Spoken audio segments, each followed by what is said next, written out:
Over 100 years ago, mutant creatures emerged, massacring humans. These humans, killed by the creatures, also turned into mutants. During this period of calamity, humans developed powerful abilities and talents that could subdue these mutants. In 2145, all the mutants gathered to attack Earth's last line of defense, triggering a war and a true massacre in the capital of China. 3 warriors prepared to face the catastrophe even as they lamented the death of their comrades. The group had no other choice but to fight. A monstrous creature attacked the 3 heroes, and the warrior with a large war hammer tried to resist. However, the 3 were captured by the creature, which was far stronger than they were. The second warrior was incapacitated as the monster managed to subdue her, and they, hopeless, prepared for the end of their lives. Then a warrior with a sword, a sharp and swift blade, transformed the strong and sovereign monster into a heap of pieces. The 3 warriors were astonished and could not understand how they had been saved at that moment, until the strongest man alive appeared before them, known as the one with a god-given talent named Knighting. He told them not to let their guard down, as the war was still ongoing, and the group thanked him, happy that the swordsman was on their side in that battle. However, there was not much time for conversation, for there were still more enemies alive above them. Creature with purple tentacles at its lower part, an eye in place of its belly, and a head with black horns appeared, observing them from above. The warrior with the hammer rushed toward this monster, gaining momentum on the ground and quickly leaping upward, accompanied by his companion with a bow and arrow. As the dew struck at the monster, it rebounded both at the same time, using only its aura, obliterating both fighters in an instant. The warrior with fire powers looked in horror at the scene, and before she could hesitate, she charged at the creature, conjuring flames from her wrist to attack it. Before she could take the first step, the monster vanished from her sight, appearing behind her, so fast that she could not follow. And before she could turn around, the monster struck with its tentacles against her, which to her luck was repelled by Knighting. Seeing the level of threat in front of him, he asked the warrior to retreat from the fight, and she, realizing she would be a burden to the swordsman, stepped back without complaint, asking him to be careful. Now focused only on the opponent before him, he noticed that his sword had been broken while blocking the mutant's attack. Realizing that this mutant was not something ordinary and should only exist in theory, with no proof of its existence until that moment, he decided to fight with all his might, as his enemy was an unprecedented level 4 mutant. Charging quickly toward it and delivering a swift slash that created an explosion from the impact caused by the clash between the two. The world's greatest swordsman, humanity's only hope, realized that he was merely prey for the rank 4 monster and fell before it after the strike. Falling to the ground, he understood that humanity was still too fragile in the face of a 4th-level mutant's power. With no strength left, he said that his death was near and that, in the end, he sadly could not save the world. In a control center, an elder realized that humanity's only hope had just been defeated, and then he wondered how much longer this fight would last. Thinking about what he could have done to make everything different without the problem escalating to such a level, he ended up blaming himself, saying that if he had discovered and recognized the swordsman's talent earlier, he would probably have been better prepared for the catastrophe, having the strength to overcome it. With no options that could ensure humanity's victory in the war, he decided to at least win the battle, allowing 3rd-level awakened ones to carry the maximum power of nuclear warheads. For if this was their end, the soldiers needed at least to die with dignity. And with that, the soldiers leaped ready for their last fight, defending the honor of their species, shouting that humanity would ultimately always prevail. And with several explosions throughout the area, destroying everything, the commander, with other soldiers in the control room, saluted while using their last resources to eliminate as many enemies as possible. Some time passed, and the scene shifted to a hospital, with the swordsman waking up startled by the fact that he was still alive after his last battle. He heard some people next to him commenting on whether he had woken up, as if they did not expect that to happen. And since this was a bit unexpected, they discussed what to do with the young man, deciding that killing him right there would be the best option. Upon hearing these words, he realizes that this had happened before and that for some reason, he had gone back 3 years in the past. On the day of the test, to discover his talent, he used skills from his past life to disarm, incapacitating the men and quickly defeating them. With one blow, he defeated one of the men. The other, terrified, was defeated and fell. Then he realized that the test for his talent in his past life had been manipulated. It took 3 years for them to realize that he had a divine talent capable of surpassing the mutants. However, by the time they discovered his talent, China had already lost the war. Only the last hope remained, the capital. He had the talent and the necessary strength to overcome the mutants. And it took only 7 months for him to reach level 3. Remembering his mother and sister, he regrets not having done anything, realizing that with his second chance, he could do things differently. A blue screen resembling a program interface suddenly appeared. It said that the game of the sword gods and final judgment was linked to his name, Yang Ming. The blue screen informed him that he must touch a crystal within 30 minutes. Noticing the difference in the system compared to his past life, he felt fortunate and indifferent to the change. More people appeared before him, seemingly patrolling the area, ordering him to raise his hands and asking who he was. He quickly moved, taking a weapon from one of the guards and holding a man hostage, shielding himself with the man's body. And using the group leader as a hostage, he convinced them to help him by threatening to kill the captain if they didn't take him to the test area in 3 seconds. Everyone thought he was crazy because attacking a military officer was a capital crime leading to the death penalty. He responded by telling them to show the way. The kidnapped man replied that he had better be able to awaken, and even if he succeeded, he wouldn't escape death because attacking an officer was like committing suicide. The scene changed, and we saw a lecture about the first awakened ones and those of the first generation who fought against the mutants. The speaker was Lin Tao. He was the representative of the military, and he summoned the descendants of the first awakened ones to take the test. On the soldiers' radios, it was announced that someone had kidnapped the officers and was heading to the test area. As soldiers flew and people fell, the kidnapper appeared in the test area. Lin Tao ordered them to lower their weapons, allowing him to pass. He warned that if the kidnapper continued to resist, he would have to die. With those words, several men drew their weapons and prepared to attack. The kidnapper stated that he was not infected and did not want to cause confusion or disrupt the awakening ceremony, only seeking to take his test. And with that, the man shouted, "Enough talk, arrest him." The soldiers advanced toward him and he informed them that according to local laws, he had the right to take the test. If they committed any infractions, they should be punished. However, if they were high-level awakened or had great merits, they could be absolved. Our protagonist, however, was punched in the face and belittled because he was not yet an awakened one.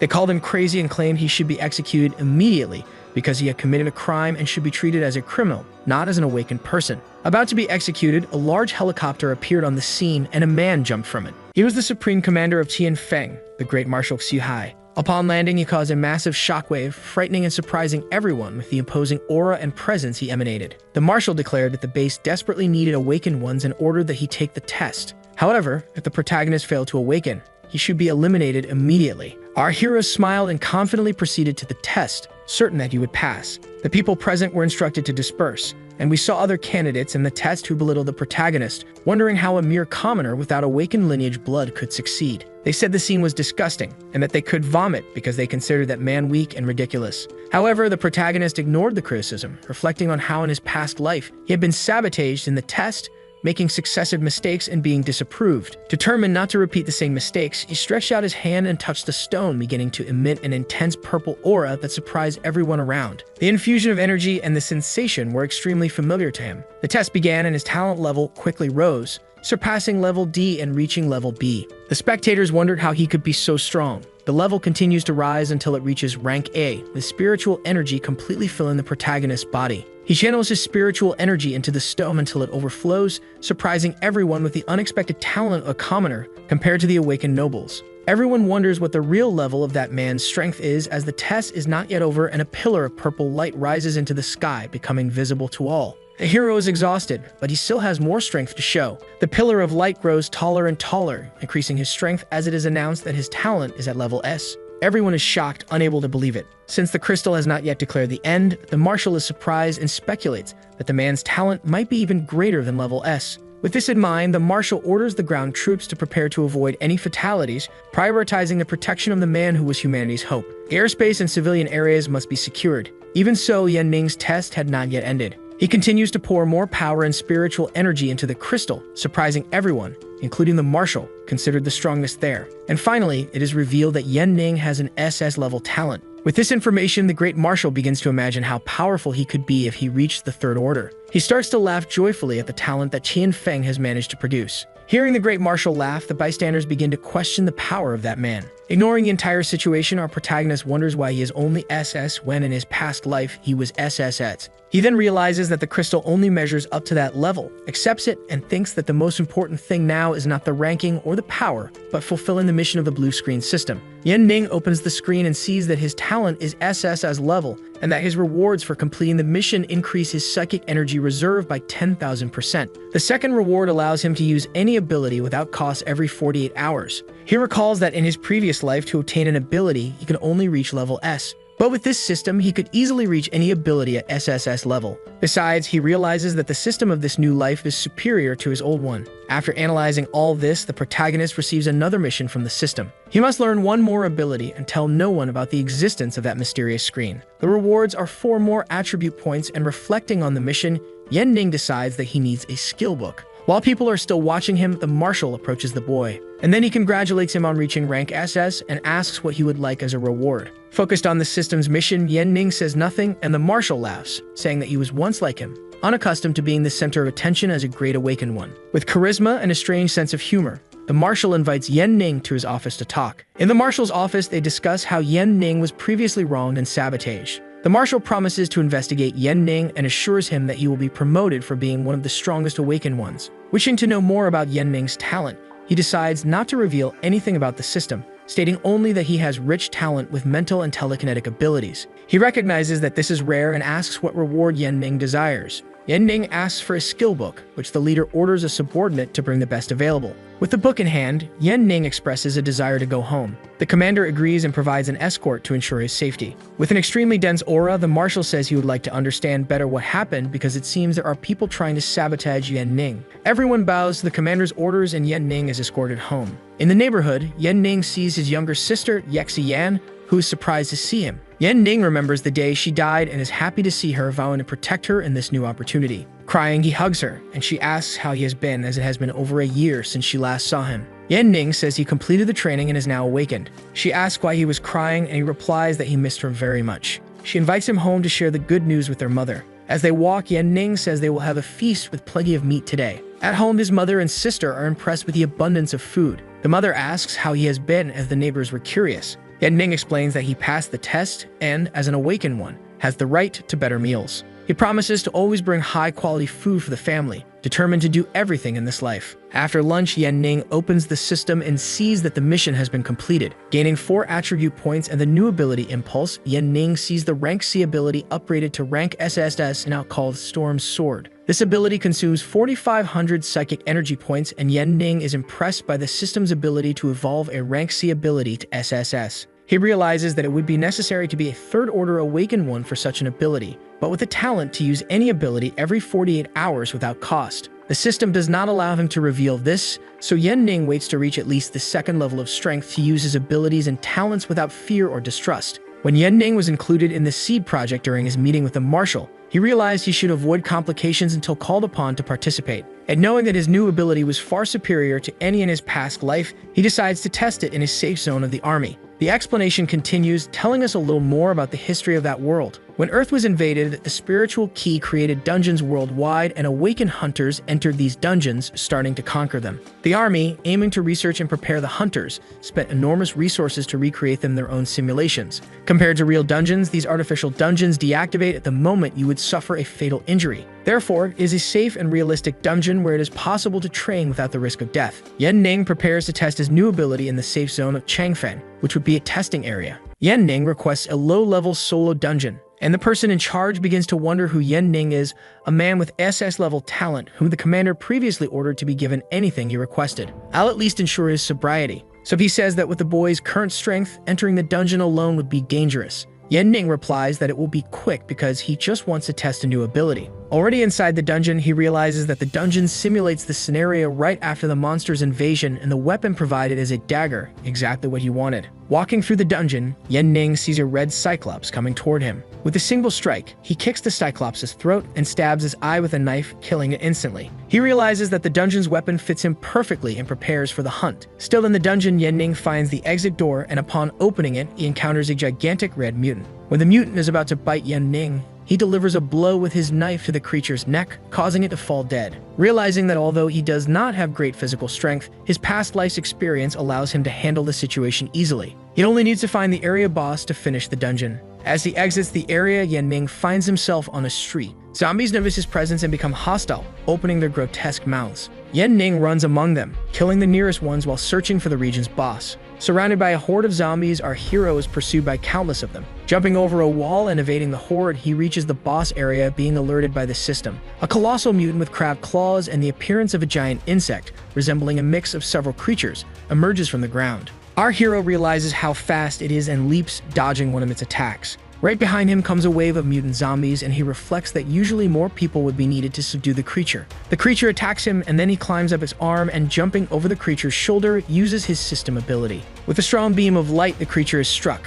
Our protagonist notices that the area around him has turned into a zone of destruction, and then he sees that the creature has been wiped out by his power. Impressed with his own abilities, our hero gains experience points and a piece of equipment, unaware that dungeons of this type drop items, and with that, he gains another agility point. As he leaves the dungeon, he thanks the young man for his help. The young man, in turn, wonders if our protagonist fled from the dangers of the dungeon. But when the hero is already distant, an elder approaches the young man, reprimanding him and saying that he should not let awakened ones use the dungeon carelessly, because the maintenance of artificial dungeons is very complicated and expensive. With that, the young man says that no First Order squad had entered that dungeon, which makes the elder wonder how that First Order creature was destroyed if no squad had entered. He also comments that the drop of equipment is extremely rare and difficult, almost never happening, especially an item of that rarity. With this, the young man who allowed Yen Ning to enter the dungeon realizes that the protagonist's test was to solo an entire dungeon, and he becomes frightened and apprehensive about the extent of the protagonist's power. As the young man walks down the street, we see that the city's situation is not well, with people injured and children fighting and selling insects. He thinks that despite being stronger than in his previous life, it's still not an optimistic situation because an attack will occur soon. Believing that the Tianfeng safe zone will be attacked and knowing that in just 10 days, a major attack will occur on the city district, he worries and realizes that his sister Cyan and his mother are still in danger, concluding that he must become stronger to protect everyone. Meanwhile, in the safe zone of the capital, there is talk about the appearance of an SS-ranked Awakened One, a much-needed talent in these difficult times, at a table filled with elders. They discuss how to best utilize and cultivate Yen Ning's talent, mentioning the need to accelerate his training and choose the most suitable instructor for him. One of the elders comments that a strong Awakened One is needed to train someone even stronger, and one of the elders with a mustache asks if he is interested in reaching the unbeatable 4th level. Another one with white hair says that most 3rd Order Awakened Ones are strong, but none of them have reached the 4th Order, not even the highest ranking officers. He believes this is because none of them were treated as such an important resource from the beginning. The officers around agree, and the leader of the meeting suggests that Tianfeng be brought to the safe zone to start his training immediately. However, one man opposes the decision. Everyone is surprised by his stance and questions why he would underestimate such a talent. He mentions the last part of the report, arguing that since Yen Ning is a mentalist with mental attributes, his physical capabilities are probably limited. Generally, those with more comprehensive psychic abilities stay in the rear, supporting those with physical capabilities. This means that if he enters combat alone, the Awakened One will likely die. Moreover, advancing from the 1st to the 2nd Order is a risk, and the jump from the 2nd to the 3rd is even more dangerous. He concludes that for the protagonist to advance from the 2nd to the 3rd Order is almost impossible. The leader reflects on these words and decides to lower Yen Ning's priority, stating that there is no urgent need to train him quickly. The next day, the Great Marshal receives this information and is in doubt. The High Command says that since Yen Ning is a psychic awakened, the chances of him evolving to the 3rd rank are low. An official asks if they should continue with the previous plans, and the Marshal says that since the High Command has ordered it, they should withdraw Yen Ning's benefits and personal guard. Another then asks about the investigation, as the main suspect committed suicide and the main clues were lost. The Marshal replies that he promised to investigate, but since Yen Ning seems to have no potential, there is no need to continue. This news is delivered to him, and a member of his escort reveals that due to his limited potential, he will have to remain in the safe zone, losing his benefits. He concludes that there is no longer a need for Yen Ning to enter the Awakened program, but Yen Ning questions how it is possible to be only a 2nd Order Awakened. He says that despite being S-ranked, he is actually SS-dead, reflecting an understanding that at the moment, mentalist Awakened Ones are considered weak. Unlike in his past life, it has not yet been discovered that to reach the 4th level, psychic attributes are also necessary. He wonders if he should reveal the true potential and communicate to the higher-ups about psychic abilities, deciding to forget this idea for now. He realizes that in order for them to believe him, he needs to prove his strength and decides to train to regain his 3rd Order status, overcoming this difficulty. With the system and the Storm Sword ability, along with the attribute points he now had, the protagonist was much stronger than in his previous life. He decides to increase his stats and goes hunting. In the forest, in the hunting ground, he is invited by a group of hunters to join them, ensuring a safer hunt and a share of the credit points they would receive later. Yanning questions the invitation, as a First Order monster is too weak and would give little experience with so many hunters together in one group. He asks how this could be advantageous for him and ends up refusing the invitation. With his refusal, the members of the hunting group become outraged, saying that Yanning is arrogant for not wanting to accept the group's help, and that because of his refusal, he must be looking for a fight since he wouldn't be able to defeat the monsters alone. With this threat, Yanning reveals furious red eyes, causing the person who was threatening him moments ago to retreat in fear. Yanning then turns his back on them and heads towards the deep forest. As he enters the forest that decomposes corpses, he reflects on the mutants that were there and remembers that in his previous life, he would encounter 2 First Order mutants. He knows that to advance to the First Order, he needs to kill 3 First Order mutants, and since he has already killed one in the test dungeon, he now needed to eliminate 2 more. While thinking about this, a creature comes towards him. He draws the weapon he was carrying because he didn't want to use the storm's sword as it wasn't necessary at that moment. With this thought, Yanning uses the weapon and crushes the head of the creature coming towards him. Now Yanning began physical and psychic training. He starts the hunt, killing monsters and thinking about increasing his psychic abilities so that the higher-ups would recognize his skills and allow him to evolve. He intended to have immense strength so that mentalist awakened ones would be recognized and no longer suffer from prejudice or stereotypes of weakness. Far from where Yanning was battling, the group that threatened him is impressed, hearing the sounds of the duel and commenting that they were close to the demonic tree. With this in mind, they decide to leave the area as quickly as possible, fearing that Yanning might kill them. Meanwhile, he was fighting against a type of tree and, alerted by the system, receives a notification that 2 First-Order mutants were approaching, entering the battle. Observing the giant tree advancing towards him, Yanning realizes he wasn't sensing the presence of another being and suspects it might be a trap. The tree's movements are extremely fast and dangerous, and he dodges its roots. Where the roots struck, craters and deep holes formed in the ground. Fleeing from the tree, he searched for the other being notified by the system. However, he gets slightly distracted and is almost fatally injured. Facing the monster, he observes it while receiving a frontal attack. With the speed of the attack, he realizes there was no way to dodge it and decides to counter it with his weapon. And at the moment he counters the attack, he notices something near the neck of that giant tree. With this frontal injury, Yanning's arm is slightly hurt. Recovering, he laments having to face 2 First-Order monsters at the same time, because if it were one at a time, it would be easier, since his old team was accustomed to eliminating intermediate second-order monsters frequently. In his previous life, he had received information that the tree demon was destroyed and that the second monster was probably hidden somewhere. However, he had misinterpreted this information, now seeing the truth. The 2 monsters were fused together, standing right in front of him. He realizes that the second creature, Stangler, buffs the tree demon's roar, but it wasn't long nor very effective. The tree still suffers some damage due to this buff. Recognizing that the tree's tactics hadn't changed, he draws a blade, analyzing the patterns and creating a strategy to subdue that being. When the tree attacks, he jumps over the roots and begins to strike the creature. One of these strikes hits the Stangler that was below the neck of the demonic tree. With a flash and a yellow cut, he manages to separate them, crushing the creature as if it were nothing. The demonic tree becomes enraged and heads towards Yanning, who delivers several strikes with his blade. And after being cornered, the tree uses a total attack as its last resort. Yanning cuts all the roots of the tree, leaving it without any means of attack. The battle ends when he delivers a strike to the central core of the monster, killing it. The system then notifies him that he has defeated the tree demon and the Stangler, thus receiving the psychic rewards, demon tree bark and a dirt the wood armor. He also receives a unique grade giant white claw and a corpse fruit number 6, which increases physical strength by 1 point and provides a 20% stamina recovery. He uses the fruit and feels happy afterward because with all the experience and attributes he had received, he was now surpassing most awakened ones of his category. The group that had threatened him earlier realizes that the psychic pressure of the boss had vanished and is surprised to notice that Yanning, the boy they had invited to join their team, had destroyed the great boss of that area. Within the safe zone of Tianfeng, we see Yanning going to a material shop to sell everything and quickly obtain money, wanting to invest in his skills. He decides to do business in person despite there being online sales methods. He receives an offer of 697 credit points for the high-quality materials, but since he is a new customer in the store, the attendant ends up offering 700 points. With this sum, Yanning could buy up to 200 kilos of meat, an idea that makes him accept the offer, having the points immediately transferred to him. The local merchant offers some equipment options and Yanning asks about books or sword skills. He responds that only low-ranking items would be available since the store is modest, offering the protagonist 3 skill books, all of low rank. Yanning reflects that regardless of the skill chosen, caution is needed because what enhances his skill are the base attributes, and he begins to look for a skill that would allow more mobility against agile enemies. The merchant offers help in finding other books, but Yanning chooses Quick Slash, curious to see how far this skill could go with the system. Yanning spends 600 credit points, and upon leaving the shop, he decides to buy something for his little sister at home, offering various canned foods that she rarely ate. This would make his little sister extremely happy. While his mother was away working and his sister sleeping, Yanning decides to read the skill book and explore the blue screen system further. Evolving a D-rank skill to SSS, the system informed that the skill would consume 4,000 psychic energy and increase Yanning's agility and strength by 600%.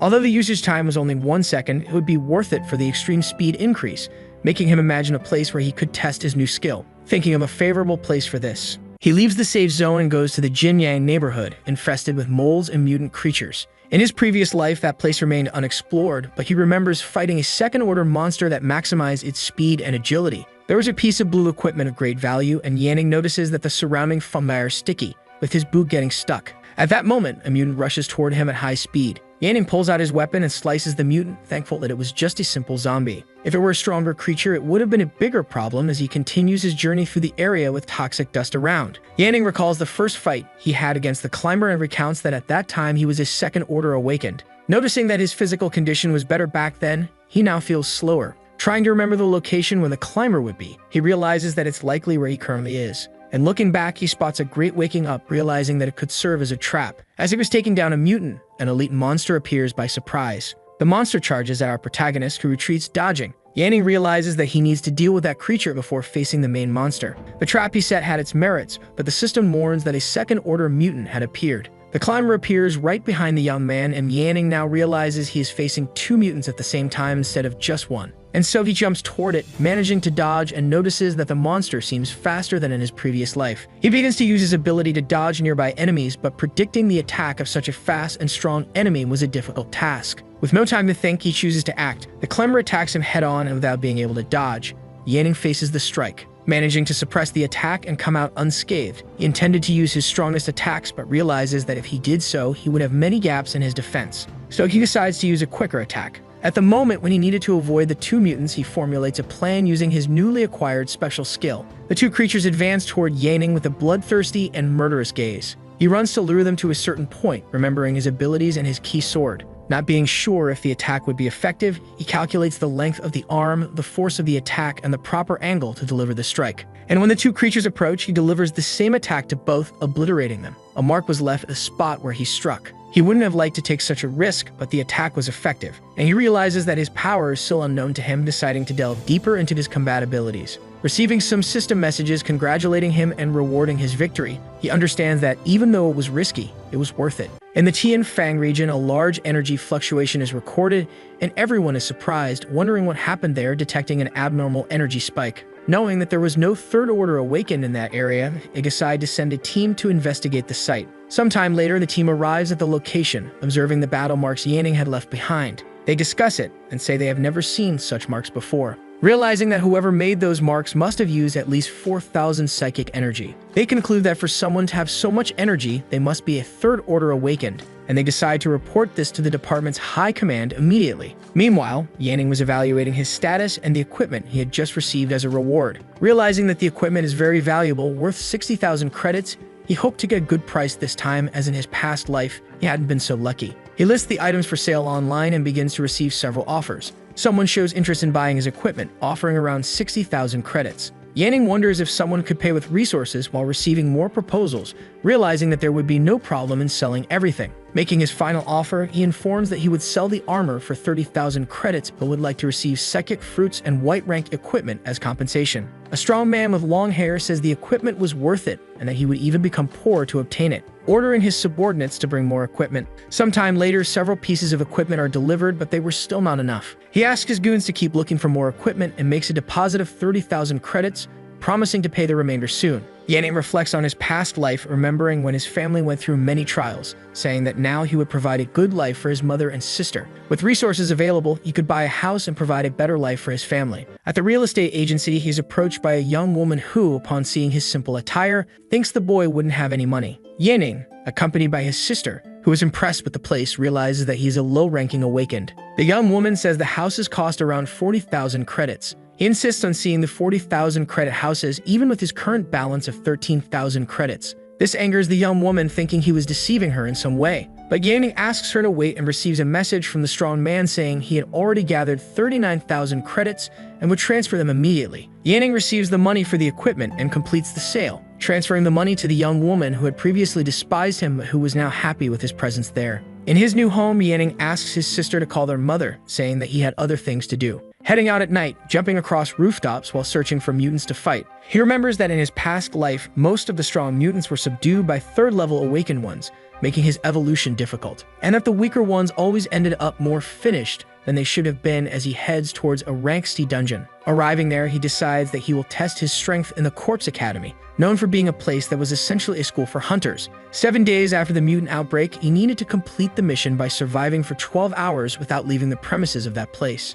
People then begin to gather, wanting to form groups, and we see a man named Gao Yan and asking if anyone had participated in that place before, then offering to be the team leader. The group informs that the Quartz Academy was probably a very difficult place and questions him, asking if he really had the experience to guide them. The blonde man informs that the place is considered medium to difficult for second-order awakened ones, and also that poor cooperation could end up harming and eliminating his entire team. Ignoring all this conversation, our protagonist is approached by the blonde man, who asks if he was there just to die, because that place was intended only for second-order warriors. Our protagonist, releasing his aura, intimidates the blonde man, who asserts that they cannot protect someone as weak as him. Continuing to ignore him, the protagonist decides to move forward, continuing on his path. Feeling ignored, the blonde man tells the protagonist to hide behind them, as maybe that way he could gain some experience. Speaking to his companions, he comments that the equipment from this dungeon was only basic. He also warns about how difficult the dungeon was and that they shouldn't attempt to complete any mission alone there, as it was too dangerous. He then recounts that the last time he participated in this dungeon,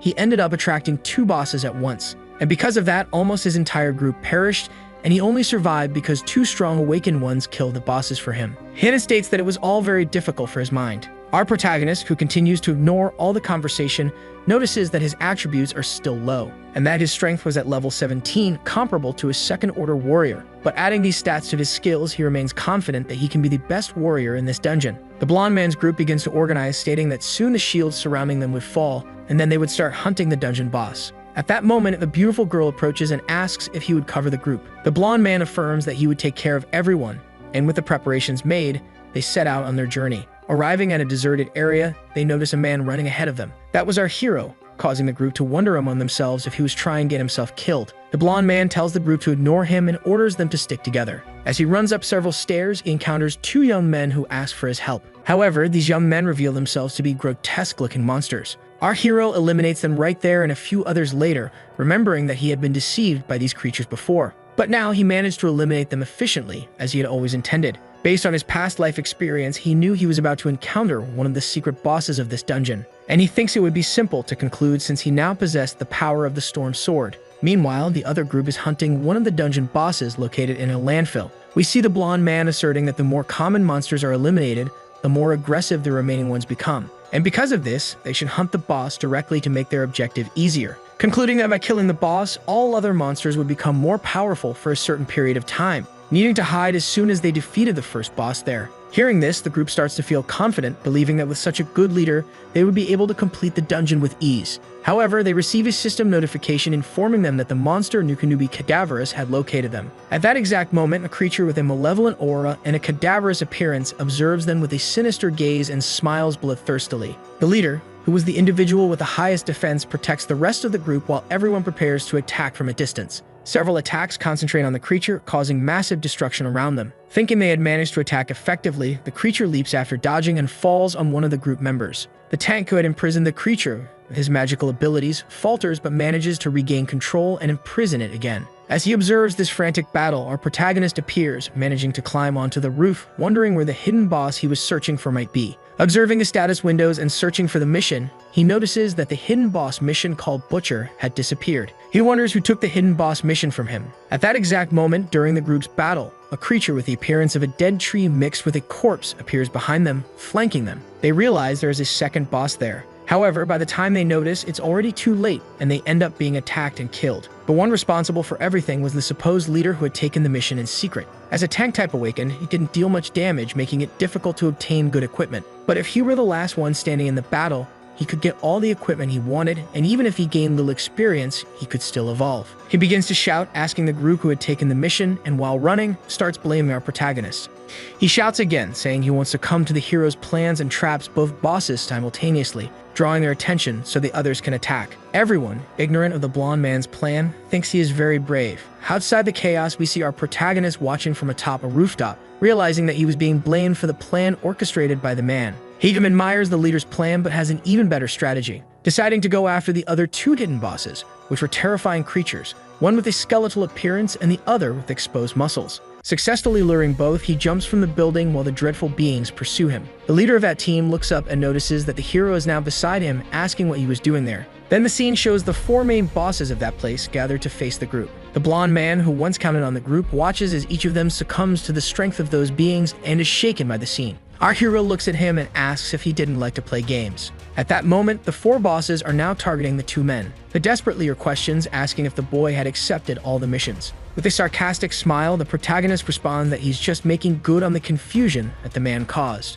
And the leader, who once seemed courageous, now accuses the hero of being crazy. He then reveals that he planned to deceive everyone and finish off the bosses in the remaining hours, but his plans have been exposed. He decides to run away like a coward, and while fleeing, leaving everyone surprised by his attitude, he calls out to his group to flee with him. Our protagonist thinks this is perfect for his plans and heads towards a room where, when they arrive, they find the hero already there. They ask how he could be so fast. At that moment, one of the group members tries to charge at the protagonist, who notices him. The man realizes that he is much slower than the protagonist, unable to hit him with any of his techniques. And the hero tries to explain that it wasn't he who took the butcher mission for himself. Everyone is surprised and asks how that was possible. The group turns on the blonde man, asking if he had deliberately left the Nukanubi corpse loose, alleging next that putting a member in danger was his plan from the beginning. The same man asserts that right now they don't need to fight among themselves, saying that there were already many problems happening, not to mention the mutants that would soon arrive at the location. The whole group, now enraged, argues with the blonde man, wondering what they would do now that they were facing 4 extremely strong bosses. And one of the men shouts, stating that the building is too big for the other 3 creatures, concluding that the place could not be destroyed. They see the other 3 bosses trying to enter the place but failing in the process. They then decide to split into 2 teams, one to block the 3 larger mutants and the other group to face the only boss capable of destroying the place, stating that if they made it out alive, they would hunt down the blonde man who betrayed them and also the protagonist.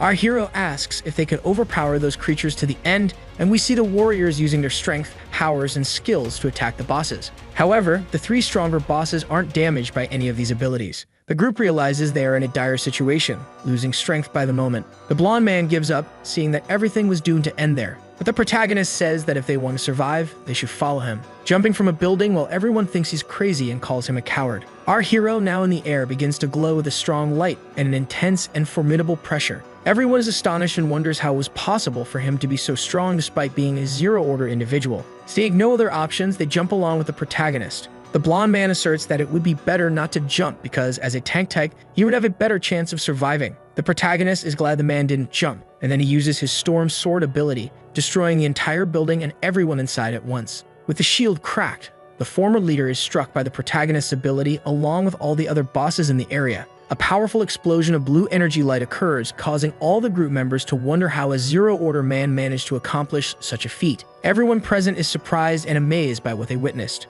When all that happened, only smoke was visible in the environment. The men, impressed and awestruck by the simultaneous destruction of the bosses, ask if the blonde man had died in the process, realizing that thanks to the protagonist's power, they had faced all the bosses at once without any issues. They then state that his power is at least 3rd order, and the protagonist appears amidst the rubble, asking if everyone is okay. Those who had previously accused him now bow and apologize for disrespecting someone with such strength and for having threatened to hunt him earlier. He accepts the apologies and says it doesn't matter, asking them to find the remaining monsters and eliminate them. The group follows his orders, and one of the men in the group is so impressed by the protagonist's strength that the other 2 girls in the group begin to suspect him. Yanni states that in his past life, the landfill monster had a blue-rank piece of equipment. As he searches for that being, he realizes he has made a huge mess and wonders which part actually belongs to that creature. He notices a blue light and realizes that it was the equipment he was looking for. It was the Skull of Resentment, which allows a person to use telekinesis and psychic detection. All one has to do is place it on their forehead. He asserts that this equipment is a treasure for people with psychic abilities because it would allow them to condense their skills and make tangible attacks.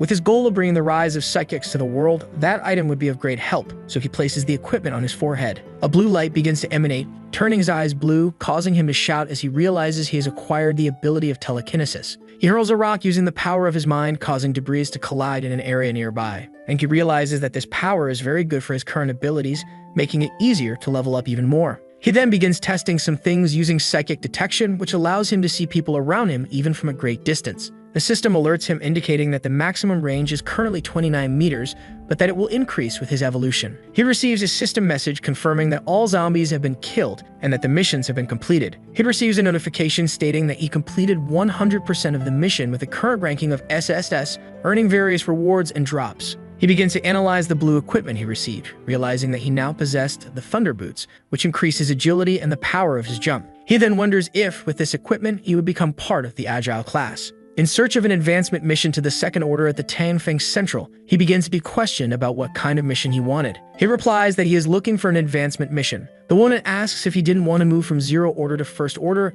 and he responds by saying that he would take all the Second Order missions. She is shocked, questioning if the boy was crazy for seeking without knowing his own limits. The protagonist is upset by her comment, and she rephrases her question, then asserts that it is impossible to take on 4 missions at once, and that the penalties for failing would be high. The protagonist informs her that he is aware of all the penalties and states that he is certain he will be able to handle them all. Then, placing his hand on a crystal, he performs a strength test until the crystal begins to emit an extremely strong light, impressing everyone. It is recorded that the protagonist is at the peak of the First Order. Yahello asks if the woman could help him with his registration. She, impressed, observes the broken test crystal. At that moment, a man appears, asking the protagonist if he wasn't the famous talent. The protagonist looks back with a questioning expression and realizes who that person is talking to him. It was a man wearing a cap, the captain of the city's reconnaissance squad. He asserts that no matter the protagonist's effort, his class wouldn't advance much. The woman tries to interrupt the man, but the captain continues, mentioning that they found traces of a battle between someone of Third Order and a creature. Upon hearing this, the protagonist smiles and the scene shifts. In his due, we see a group of heroes and warriors preparing. The leader Hong Gang was a Third Order awakened with a scar on his face, discussing whether to call in a few more reinforcements. He asserts to his companion that it wouldn't be necessary because he was there in search of equipment for his newly awakened son, mentioning that the safe city regrets the loss of an SS awakened and explaining that reporting the search for equipment would harm the high command. With this, his subordinates better understand the situation. Hong Gang asks if there would be a strong Second Order monster about to advance to Third Order at the site. It is confirmed that a strong zombie tiger inhabited there. The commander, while smiling, orders the squad to prepare, saying that the strategy would be to distract the weaker monsters while he hunts the tiger. Everyone agrees with his plan and follows his orders. And the protagonist, observing from a rooftop, sees that 2 of his advancement missions are located in the zoo. He then activates his psychic powers to detect the monsters, but also notices the group and another Third Order individual. Deactivating the psychic detection to avoid being detected himself, he decides to eliminate the monsters as quickly as possible. The commander and his group engage in battle, attacking various monsters, while the giant dog begins to chase 2 of the group's warriors. Suddenly, an immense pressure is felt throughout the zoo, and a huge creature with red eyes and crimson fur emerges. The commander, smiling, releases his power and charges forward. Our protagonist realizes that the Third Order man is after the blue-ranked equipment that the tiger might drop. While the man is distracted, the blonde man completes his mission, also desiring the blue equipment. However, he decides it's better not to make enemies unless the man fails to kill the tiger. The crimson tiger charges at the commander, who unleashes a whirlwind with his spear, delivering a precise strike to the beast's head. Our protagonist observes the true strength and agility of the commander. The fight is fierce, with the commander delivering quick and precise blows. The tiger counterattacks, throwing him against a rock. The commander decides to use his most powerful move called Flame Slash, launching blue fire at the tiger. His subordinates, seeing that he has won, begin to retreat, fighting off other mutant monsters. At that moment, the protagonist realizes it would be the perfect time to use his ability, but his instincts tell him that for some reason, it's not over yet. The tiger rises, even more furious, advancing to the Third Order. The pressure in the air increases, and the now exhausted commander prepares for a final confrontation with the beast. Yahello, observing the situation, knows he needs to act quickly. Then an aura emerges, and we see the great creature just reaching the 3rd stage. Our protagonist realizes he must face and defeat the creature, focusing his great power in its direction. He uses his ability, Light Flow, sending a massive beam of energy towards the creature. The great commander is astonished, wondering what that energy could be. We see the monster being hit. The commander, still trying to understand what it was, tries to discern if there was any Third Order awakened individual at the peak of their power in that area, only to be surprised shortly after. Without understanding what had caused that and what power it was, the commander's subordinates realized that the zombie tiger had perished. He orders everyone to be silent. Then, realizing what had happened, he becomes furious, recognizing that someone had stolen his prey. However, he decides not to attack whoever did it, thinking that the person must be much stronger, intending to have a conversation with Commander Xiao Hai later. At that moment, our protagonist receives a system notification informing him that he had eliminated 3 monsters and received the materials from their remains. As soon as he opens the system panel to check the weapons he had received, the vengeful tiger gauntlet begins to enhance his strength, agility, and attack speed. Now realizing that it was worth facing the mutant to obtain such a good item, the protagonist equips it. The scene changes, and we see a team captain investigating the events in which our protagonist participated in the forest and the academy with zombies. At that moment, we see an extra arriving and informing the captain that they had detected 2 Third Order energies. The man is surprised and questions again about the 2, wanting to know what was happening with the Third Order awakened individuals. He then orders everyone to return immediately, proclaiming that they should uncover the problem immediately. Otherwise, the commander would hold them accountable in the future. We then see a man equipped with a spear summoning Xiao Hai. The captain we just observed responds to Commander Hong's summons. He questions him, asking if he was nervous and what happened on the front lines. Commander Hong, encountering this, wonders who this guy is. He introduces himself as Huang Xiao, the captain of the reconnaissance department, mentioning that he is the commander's right hand and that if necessary, he would communicate the reason for the visit to his commander. The man with the spear, enraged, informs that a Third Order Awakened had stolen the equipment he was going to give to his son after stealing the prey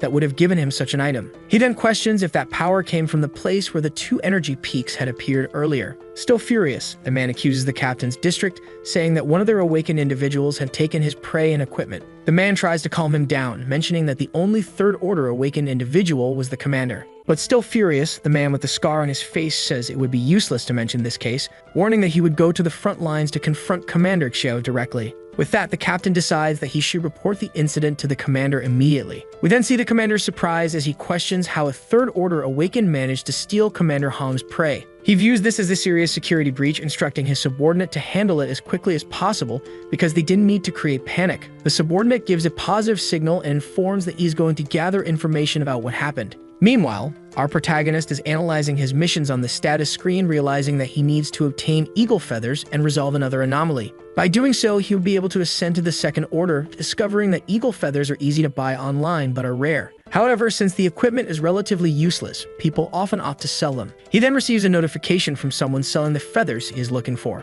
But the person in the chat is actually trying to deceive our protagonist, claiming that the feathers are extremely rare and difficult to obtain. Our hero, realizing this, offers 800 credits for the feathers. Upon reading this, the seller on the other side of the screen realizes that 800 credits are more than he would earn in a year. So trying to take advantage of the protagonist, he counters with 900 and then 1,000 credits, claiming that he risked his neck for them. Our protagonist, now enraged by the situation, shouts that the man's a First Order rank C awakened and would be incapable of defeating an eagle. He deduces that the seller probably found the feathers in the woods, though he's bluffing. The protagonist continues yelling, saying that he urgently needed the feathers, but because the man tried to cheat him, he decides to withdraw the offer. At that moment, the seller sends a photo of himself kneeling and begging, saying he would be satisfied with 800 credits so that the protagonist wouldn't back out. Seeing the man's boundless greed, the boy now offers only 400 credits. Even at this price, it was still a good offer, and although saddened by the lost opportunity, the seller accepts the new proposal. The scene shifts to the new anomaly at the Fanghua Institution. We discover that this dungeon is different from the others because no one has been able to complete it.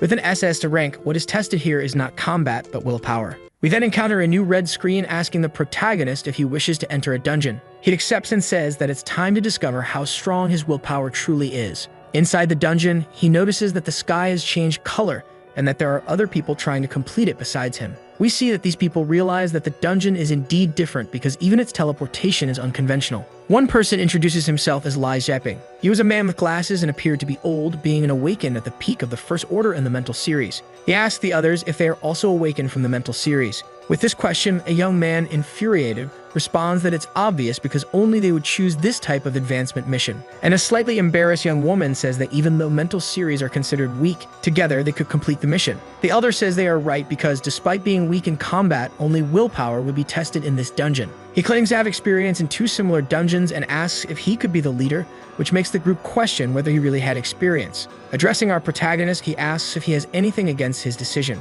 Our hero replies that there's nothing wrong with that, only that he wants to start the mission because he's in a hurry. We then see a red status screen saying that they need to find and imprison a hidden ghost. Everyone is surprised by this. They then wonder if such a thing really exists. At this moment, the elder calms down and reveals that there are no real ghosts, but rather the lingering will of an individual. This happens because the will present there possesses a lot of psychic energy. He explains that this is merely a projection of what's left of that being, but he also reveals that even these projections or ghosts could still be powerful. Not only could they protect themselves from physical damage, but they could also control the will of others, thus leading the group with the intent to complete the system's mission. It's revealed that they would need to search the building. And if they encountered the being, they should call for help because he had a specific method of dealing with the creature. Despite everything, he is still trustworthy, and the elder reveals that they need to split into 3 groups. Our protagonist would be alone while the elder guided a young woman and the 2 young men who would go with him. He asserts that everyone should communicate, as they couldn't afford to withhold information from one another. We see our protagonist analyzing what appear to be pieces of a newspaper. In that note, it was written that a teacher had been accused of harassing a student and afterward had attempted to end his own life. At this moment, we see a creature approaching our protagonist, resembling a woman who looked like she had stepped out of a horror movie with black hair. However, our hero remains unfazed and realizes that it was a female ghost. We then see a purple aura channeling into our protagonist, a manifestation of his own will. He decides to launch it toward the creature, which ends up being hit by the purple rays and decides to flee. After these events, we see several system messages appearing. The warriors communicate and discover various events at the location. Among them, the death of teachers in a fire and the compensation for psychological damage to the girl's family. Soon after all this, priests were called to place talismans at the site, and the protagonist takes the opportunity to report everything to the group. The elder understands the situation and realizes that the girl Wang Fang had been harassed by the teacher. Her family then demanded compensation, which they did not receive, leading the girl to take her own life and become a ghost by causing a fire. They conclude that the talisman the priests had placed there had likely fallen and their mission would be to seal it again. We see the elder suggest that everyone gather in dormitory 201, but our protagonist questions how the man would know this so easily. With this message, the other group members follow his command and head to the location. But at that moment, the boy with glasses begins to sense the presence of the ghost and immediately communicates it to his companion. The two flee toward the man who was shouting for someone. Meanwhile, in the teacher's dormitory, our protagonist is with the elder and a young woman. The door to the location was stuck. However, the two are surprised by the physical strength of our hero, who resolves the situation. The young woman finds the talisman and our protagonist reflects, realizing that the trace of a human being caused the talisman to fall. He then asks the young woman if she had found any clues about the teacher who harassed the student. He also wonders if the man might have been burned afterward. She responds that she hadn't, while we see two men appear heading toward the elder with the creature right behind them. It possesses one of the boys, giving him a grotesque appearance, while his companion is attacked, screaming for help. The elder informs them that he's going to help and tells our protagonist and his companion to prepare the talisman. Our hero activates it, and at that moment, the elder traps the possessed one, shouting for them to speed up the sealing. At this point, our protagonist seals the talisman on the elder himself. After that, the elder screams, announcing that everyone there would die. The protagonist wonders if this was true, and if so, why the possessed boy now lying on the floor seemed unconscious. The young woman realizes that the old man's seal had caused the boy to fall and concludes that he had caused the apparition. The ghost was created by the elder's manifestation of power. Annie reveals that the man used his willpower to create this manifestation, manipulating the boy's will instead of possessing him. Moreover, the goal was to make them waste the talisman's power, causing them to fail the mission. The young woman is shaken, realizing that she nearly caused the mission to fail. Meanwhile, the protagonist channels purple orbs in his hand, attacking the man and ordering him to reveal his true form. He pierces the man with the orbs, who then falls to the ground, writhing. His skin begins to melt, revealing a terrifying appearance of raw, rotten flesh. He tries to understand how he was discovered, and the protagonist responds that since the mission is over, he no longer owes him any explanations. The monster then reveals that the dungeon had a hidden objective, warning that if they didn't complete it, they would never achieve the highest ranking. Our protagonist asks about the hidden objective, and the creature responds that it would be to make it disappear by will alone. The hero regrets not completing other dungeons in his past life, realizing that if he had known about the hidden objective from the start, he would have already obtained his SSS rank. He ends up accepting the creature's proposal but questions why it would want to know about it. Before the creature can respond, the hero realizes that it probably stored memories of all the dungeons it faced. Connecting everything, he understands that the monster wanted to know how it was revealed to avoid making the same mistake in the next dungeon, perfecting its ability to deceive. In other words, this mutant has spiritual intelligence, and the young woman learning this discovers that the dungeon is likely bugged. The monster admits that Yang Ning now understood its intentions and asks if he would reveal how he discovered it. He responds affirmatively, stating that the ghost hadn't said a word the entire time, indicating that it probably wasn't a true ghost. He also notes that since the man didn't manifest in the chat, he probably didn't have access to the system. Secondly, while observing the documents, he noticed that Wang Feng had attempted suicide, but it didn't explicitly state that he succeeded. However, in the teacher's dormitory, they know the teachers really did die. Therefore, the talisman would only have one possible place to be, and that place would be his grave. The protagonist concludes by stating that the man probably harassed his student. Afterward, he didn't manage to kill himself but ended up in a mental institution, rendering him unable to testify against the accusations. The girl's family, desperate for justice, tried to seek retribution. But when that didn't work, they decided to take justice into their own hands. After a fire, the teacher became a ghost driven by his corrupt will. The group then calls a priest to seal a talisman. The young woman counters his reasoning, arguing that his claims were baseless and trying to refute all of his theories. However, our hero says he holds a crucial clue that he won't reveal until the ghost begins to disappear, as he doesn't trust the words of such a being. The creature starts to vanish, begging the boy to keep the secret.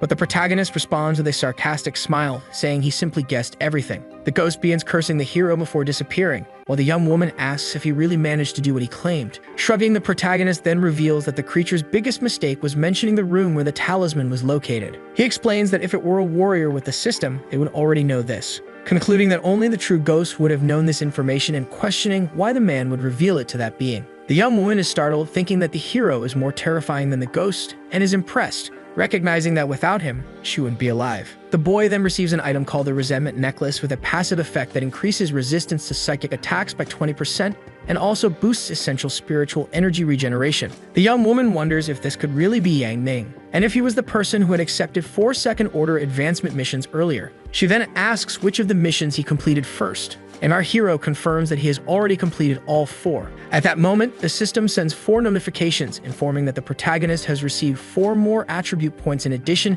to 7,300 credits. He leaves satisfied, thinking that he managed to reach the second order of strength in less than a week, thanking his fortune for having such a good system. The young woman who registered Yang Ming's skills begins making a call to report these accomplishments to her superiors. And now we see the protagonist's status, showing 19 points in strength and 18 points in agility. Realizing how good his attributes are, he concludes that even without the bonus, he would be above any second order awakened. But he also notices that he now needs 23 attribute points to learn a new skill. Doing the math, he realizes he would need to buy at least 35 fruits to increase his strength, which would cost him about 210,000 credits. Despite this, he decides to postpone the idea because he has already completed all the worthwhile dungeons in Hotaewon, especially the Death Factory near Zenjin. He recalls that there was likely a high-level blue equipment there that could earn him many credits. While pondering all this, he looks up the sky, seeing a red and black vortex, remembering that it was a sign of a zombie horde. With the memories of his past life, he realizes that great cataclysm is about to happen. The difference is that now Tianfeng would be hit by a horde earlier than expected.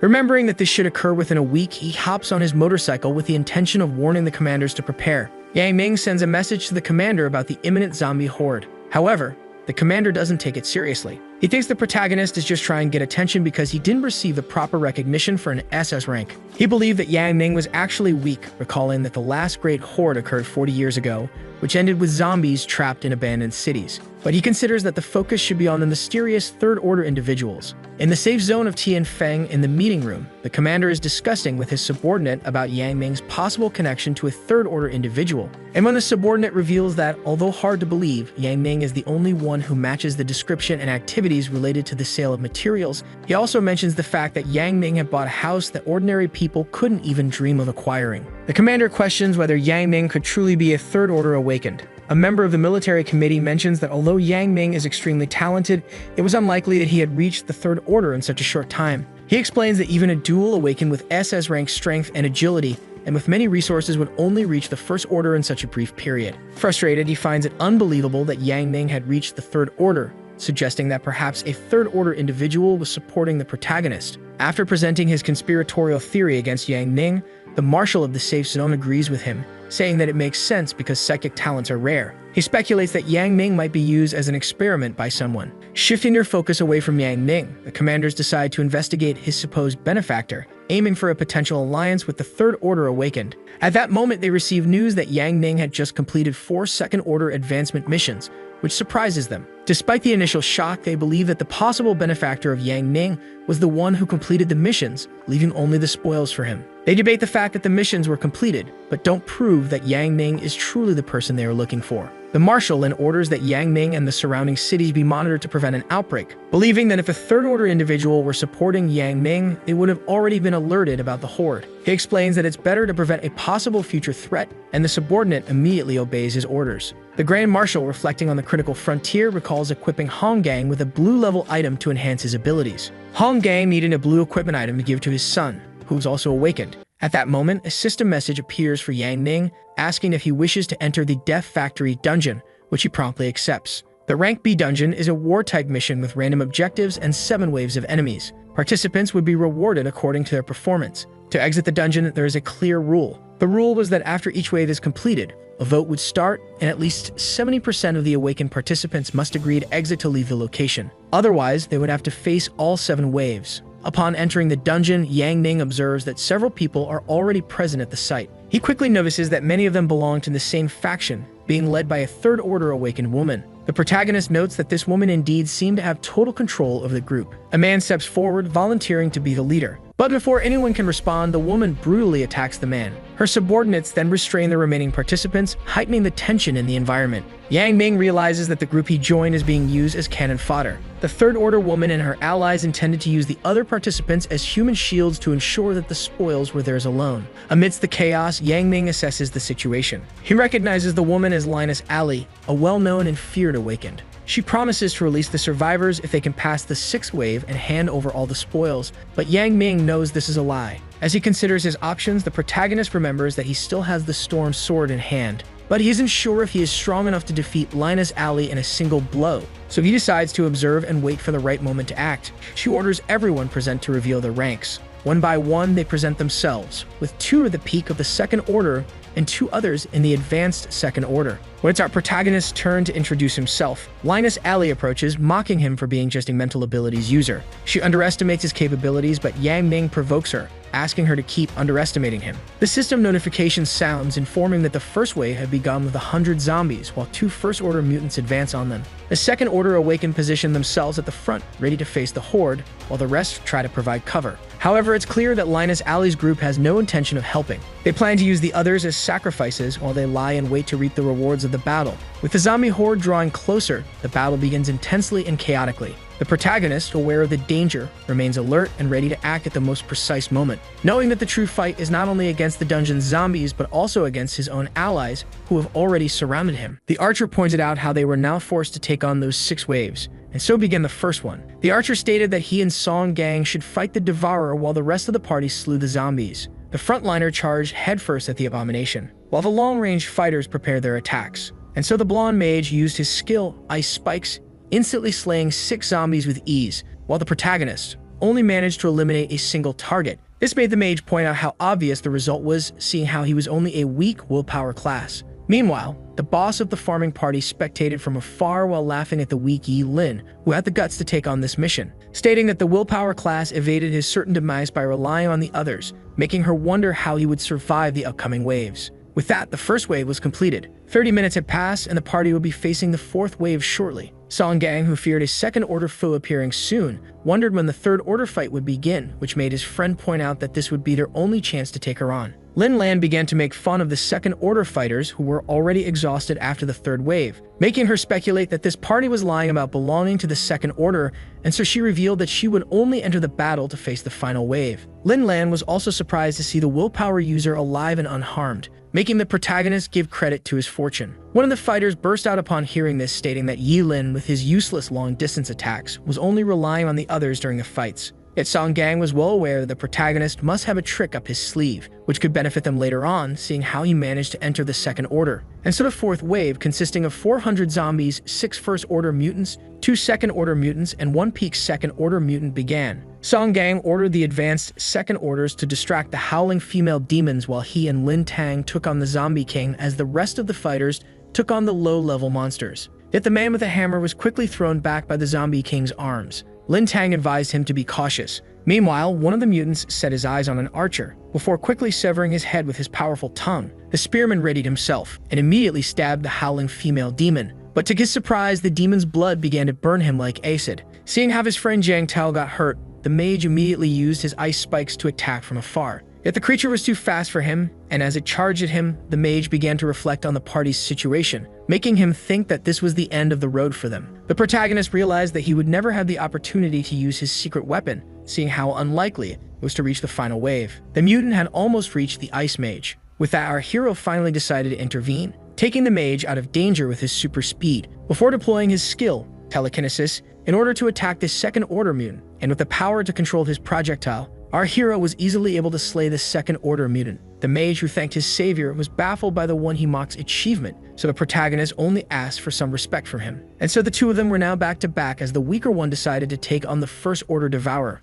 Lin Lan was amazed by this sudden performance and realized that the willpower user must be using blue-tier gear boots, thinking that they gave him the courage to enter this dungeon. Yet she didn't fear him since he was a willpower user, but commanded that he be killed in the next wave, since they lacked fighters, and to focus on the two strongest instead, fearing betrayal. And after 30 minutes, the fourth wave was cleared, with the next one beginning shortly. Seeing how they had already lost 2 men and had an injured one on their hands, the 2 second-order peak fighters decided to hold their strongest attacks for the final wave in order to ambush Lin Lan. Song Gang pointed at our hero, who could use his powers continuously, unlike most willpower users, which the archer agreed with, adding that they should shield him if he didn't interfere. And so began the 5th wave, with 500 zombies, 8 first-order mutants, along with 5 second-order mutants, 2 of them being peak. The giant spider immediately jumped on the spearman. Our hero was left uneasy as the mage was caught by the giant mutant centipede, thinking how it was too robust to slay with regular moves and how it would also be a waste of time to triangulate its weakness, while the others begged for help and cursed the farmers. Lin Tang and Song Gang were now back to back, having no other choice but to go all out in order to survive. And so the archer struck down the mutant bat with his ice arrow, while Song Gang used his spiritual war hammer on the twin-headed beast. This made Lin Lan smile maliciously, thinking of the 2 second-tier peak fighters as simpletons for wanting to survive while saving their energy. Meanwhile, our hero was facing the mutant centipede that charged at him along with the spider lurking behind his back. The mutant's powerful attack was enough to shatter the ground, making the rest of the party speculate that our hero had met his demise, when suddenly he destroyed the giant monstrosity with just one punch. All were shocked, as there was still more to Yi Lin than meets the eye. Song Gang charged headfirst with his shield, while Yi Lin began to climb the mutant centipede, and Sylvie charged his attack, before mercilessly ending the monster's suffering with one hit to its head. Even the 2 second-order peak fighters were baffled by this feat, since they could only slay the howling female demons with everyone's help. Lin Lan began to see the young man as a juicy prey, noticing how he was a beginner with 2 pieces of blue equipment, and so she turned to her party, stating that they would soon enter the 6th wave before asking them to only injure the protagonist so she could pleasure herself by torturing him. The 2 second-order peak fighters began to discuss how they would be left alone with Yi Lin to deal with the final wave, as they hoped to kill or just wound Lin Lan enough for our hero to finish her off. And so the final wave began with its 3 second-tier peak mutants. With that, the boss of the farming party charged at the atrocities, ordering her men to go all out. As she began to tear through the monsters, Lin Lan gave her words, stating that she would only steal a fighter's loot if they survived. The villainess then ordered her minions to kill the rest of the monster horde while she slew the second-order peak berserker. The creature lifted its sword high up in the air, yet Lin Lan easily dodged his powerful attack, before lifting her talon and savagely breaking the berserker's sword in half. The second-tier peak mutant tried to take her from behind, but its bite was easily blocked by Lin Lan's blood shield. Meanwhile, our hero, who was dealing with the scorpion, observed the strength and agility of the dual class blessed with both power and speed as he realized that she far exceeded Hong Gang. He then decided to be cautious during the final rounds,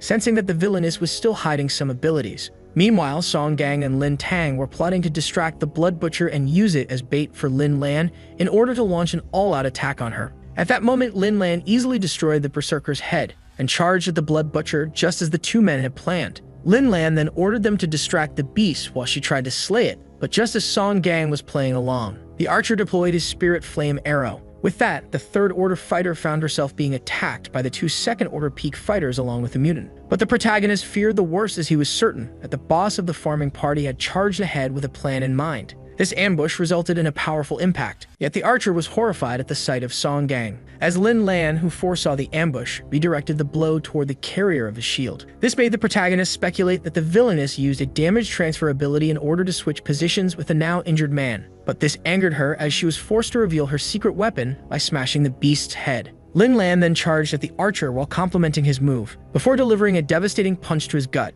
She then broke his right arm, eager to see how he would try to resist. Lin Lan then asked her minions to kill all the survivors and loot their corpses while she took down the zombie golem. The goon then threatened Lin Tang, stating that he could either cooperate or face a painful death. The man then threatened Song Gang's other arm first. Yet the 2nd-tier peak fighter refused to concede, but the protagonist immediately gave up and asked the criminals to leave him unharmed. Yet the goon decided to follow the orders and handicap the young man like Lin Lan demanded, so our hero just demanded a few seconds before in order to transfer his credit points. But just then rang the end of the 6th wave, and the vote for entering the final wave began. With that, our hero decided to reveal his true power as he killed the man in front of him. And so he chose to start the final wave with secret maximum difficulty in order to make his vote the only one that counted. With that, the system informed all the participants that the 7th wave with maximum difficulty would soon begin. This threw the farming party into a state of panic since only the majority could decide whether or not to engage the wave with its 3rd order peak mutants that Lin Lan couldn't handle. Song Gang began to laugh as he found it just for the thieves to perish along with them. Lin Lan was left frustrated and accused Song Gang of triggering the wave. With that, she charged at him, aiming to take his life. When suddenly, a giant worm emerged from underground. A titanic monster blocked the villainess's way. Just then, the minion near Lin Tang found himself decapitated. Right before the one near Song Gang met a sudden death, the protagonist then advised the 2nd order peak fighters to escape if they could still move. Both of them seized the opportunity and began their escape. As he summoned his sword, the young man informed Lin Lan that the 3rd order beasts were intelligent beings that enjoyed preying on high-level awakeners like herself, allowing him to easily kill her men. The giant beasts attacked the villainess, forcing her to use her ability, Body Swap, in order to escape by a hair. This sight meant that Lin Lan had a limited range to activate her skill, confirming our hero's suspicions. The giant beast was determined to take down its prey, and despite her best efforts to evade, the boss of the farming party was still struck by the 3rd order mutant. The willpower user decided to seize this opportunity and unleashed his skill, Sword Tempest, on the titanic atrocity. Lin Lan was left baffled by this power that even outclassed the might of the giant monster and had a hard time believing that another 3rd order awakener was present. Just like that, the grotesque creature found itself cut to pieces. The skill's radius was so large that the villainess was left trapped in it. With that, the dungeon had been cleared, and with its exit opening in 5 minutes, our hero admired the outcome of his Sword Tempest. Both Lin Zhang and Song Gang were left amazed by the young man who took out the powerful beast in one attack, making them speculate that he was an advanced 3rd order awakener. Just then, the protagonist detected a life signal between the rubble and speculated that Lin Lan had survived. With that, he used his psychic detection and telekinesis, only to find the beaten-up 3rd order awakener heavily breathing on the ground. Just then, she spotted the floating dagger. With that, the baffled farmer realized that Yi Lin was the one behind the giant worm's defeat. Seeing how she was still alive with some type of protection on her, the young man decided to personally eliminate her. And so he tried to stab her with a knife, but the startled woman's barrier saved her life. Seeing how the stab was ineffective, our hero decided to use the weapon as a drill. But this method was also rendered useless, making Lin Lan feel thankful to have bought this expensive one-use A-rank passive defensive item. Seeing how telekinesis was rendered useless, our hero decided to end her suffering manually since she was too powerless to resist. As he charged at her, Lin Lan asked the protagonist if he was the secret 3rd order awakener behind the powerful attack. The swordsman began to grow tired of this barrier that seemed unbreakable. But as it broke, the farmer revealed that she would rather die immediately than suffer this humiliation. This made our hero realize that she misunderstood his intentions despite the fact that he had the power to end her. Lin cracked a sinister smile as he realized that Lin Lan would welcome death over disrespect, and despite the lack of ethics, our hero decided to take on the role. And so he approached the villainess, gently lifted her face, and claimed that she couldn't receive a peaceful end after torturing the other awakeners, making her fear the worst. Lin then stated that he would give her a true taste of true embarrassment. With that, Lin Lan wanted to make a deal that would guarantee an honorable death. And so the protagonist decided to reverse the roles and promised to leave her honor unharmed in exchange for all her possessions, yet Lin Lan had her doubts. But the hero affirmed that he was her only option, forcing her to immediately agree. And so Lin Lan transferred all her possessions to the other awakener. Seeing this made the protagonist realize that robbing other awakeners was the quickest way to make profits. Having given everything she owned, the defeated awakener demanded her death. But Lin then grabbed her by the arm as he was not convinced that she only had 13,000 credit points on her. Yet she affirmed that this was all she had. And so he slammed her into the ground with a malicious smile as he reminded her of his threats, yet Lin Lan dared Lin to execute them. This made our hero realize that he truly robbed her of everything, while the embarrassed farmer began to think of him as a coward. But just then, the 3rd order awakener realized that her attacker must only be a 2nd order who couldn't get past her barrier. 10 seconds were left until the exit of the dungeon as Lin Lan managed to get up on her feet, while her attacker began to panic as he was uncovered. With that, the boss of the farming party swore to track down Lin and give him the most agonizing death possible. But our hero, Ning, was left reassured since, by the time she uncovered his true identity, she would be the one tracked down. Our hero ended the mission with an S-rank rating, some Sonic experience along with 6 white items and 2 blue, 1 stat-free point, and the blue title of Factory Guardian. Ning was also very pleased by Lin Lan's loot and thought of selling it in order to buy Sonic fruits and enhance all his stats to 25. Our hero aimed to find an inn in Zhenjiang and practice his B-rank skill, Shadow Assault, before going to the Lost Battlefield the next day in order to get equipment and adapt to the battlefield, when suddenly someone ahead began to ask for help. There was a man in a suit asking for assistance as his car was flipped over. Yet when our hero approached to take a closer look at the accident, multiple shadows appeared behind him. Yining was now facing multiple armed men, who aimed to rob him of his credits. With that, our hero quickly grabbed his knife and swiftly defeated the thieves in the blink of an eye. Just then, the bloodthirsty protagonist noticed the suited one on the run, so he decided to use his telekinesis to take him down. The knife struck the man's foot, making him fall face first onto the ground. Yining noticed that the suited man didn't bleed from his wound. To his surprise, this creature was neither zombie, mutant, nor even human. This mysterious life form began to beg for its life, proposing to point the protagonist towards the thieves' loot in exchange for his safety. And as he grabbed him by the collar, the one in the suit claimed that he was forced to lie by the robbers. But Yining was more interested in knowing what this creature was exactly. The little man decided to open his status window in order to save himself. The entity turned out to be a dungeon NPC called Li Fugai. This intrigued our hero, who asked the non-playable character if he had obtained self-awareness and escaped the dungeon, but Li Fugai claimed to also be clueless. Yining then began to think of how overpowered and rare the NPC's trading skills were and began to imagine Li Fugai saving and earning him money. And so he pulled out a scroll and agreed to spare the non-playable character in exchange for signing it. Li Fugai was startled to see a slave contract in front of him, which once signed would guarantee his death if he didn't show loyalty to his master. And so Yining threatened to immediately end the suited NPC if he didn't cooperate. Just like that, Li Fugai became the protagonist's slave. Our hero called the creature his teammate, while the non-playable character began to cry as he was forced into slavery and was meeting so many dishonorable individuals. So Yining offered him all of the bandits' loot, turning the NPC's sad tears into happy cheers as he began to praise his master while gaining loyalty,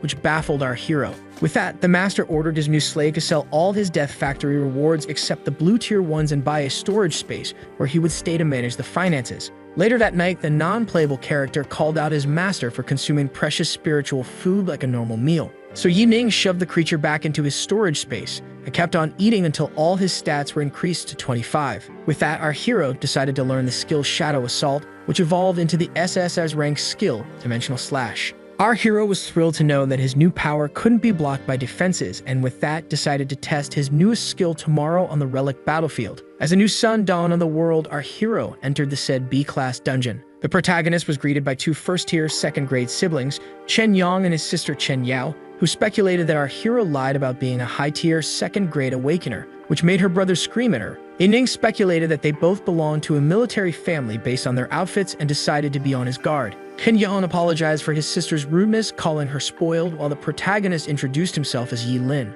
Our hero was then surprised to learn that this dungeon is a special event, one of the 3 odd events of the apocalypse that he hadn't encountered yet, along with the paranormal events and meme events. But Chen Yang reassured him that despite the event having paranormal origins, the dungeon is one of the safest there is, with no mission limit allowing one to escape without fighting. Since the special event would be a replica of the War of the Apocalypse's dawn, the Awakeners will be facing normal zombies and mutants. Just then, hordes of atrocities began to fill the streets. Chen Yang planned to kill the monsters with Yi Lin while his sister kept her distance. But to their surprise, the protagonist charged on his own ahead, making Chen Yao see him as a rude individual, before targeting the biggest foe and defeating him with spectacular ease. A feat that Chen Yang couldn't expect less from a high second-order awakener, as he affirmed that he and his sister were also powerful. The long-haired man proposed to hold the monsters off as much as possible with Yi Lin and summon the undead soldiers when the situation got out of hand. Yining was shocked by this ability, which he assumed was a simple myth since he had only heard of it in rumors. But according to its user, this technique is concealed by the military.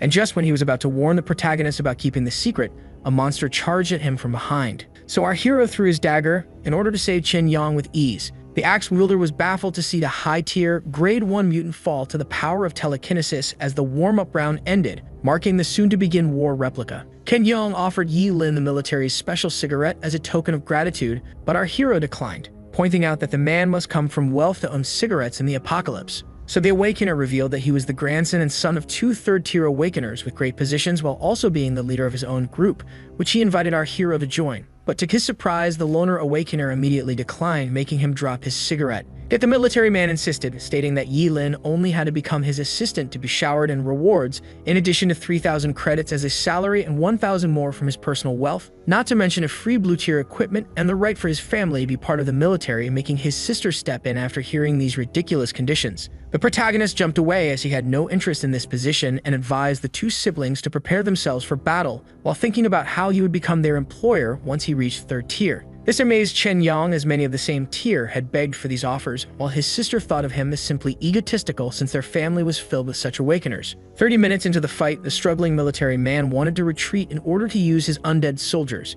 but Yining asked him to hold his ground and draw the enemies to him. So Chen Yang asked the protagonist to conceal himself on top of a wall. With that, our hero decided to use Slipstream Slash, allowing him to eradicate many of the atrocities crawling on the ground. Chen Yang was baffled, since even a 3rd tier couldn't wipe out a horde, especially one with 2nd tier beings in it, in one move, making the girl think that this skill was superior to her family's. With that settled, our hero gave the green light for the summoning of the undead warriors, which confused Chen Yao since he was powerful enough to handle it. But since it was Yilin's order, her brother decided to execute it without question, leaving his sister speechless. With that, Chen Yang began the incantation. Just like that, multiple Revenant soldiers appeared on the battlefield, ready to fight fiercely. The summoner informed the protagonist that they could only spectate for now, as the soldiers would disappear once the wave ended, but Yilin ordered them to stay in place. And so Yining made his way into this ruined city that is this dungeon. He expected the legendary blue item to be revealed after killing the 2nd tier mutant, so he now theorized that it would appear after the Revenants appeared,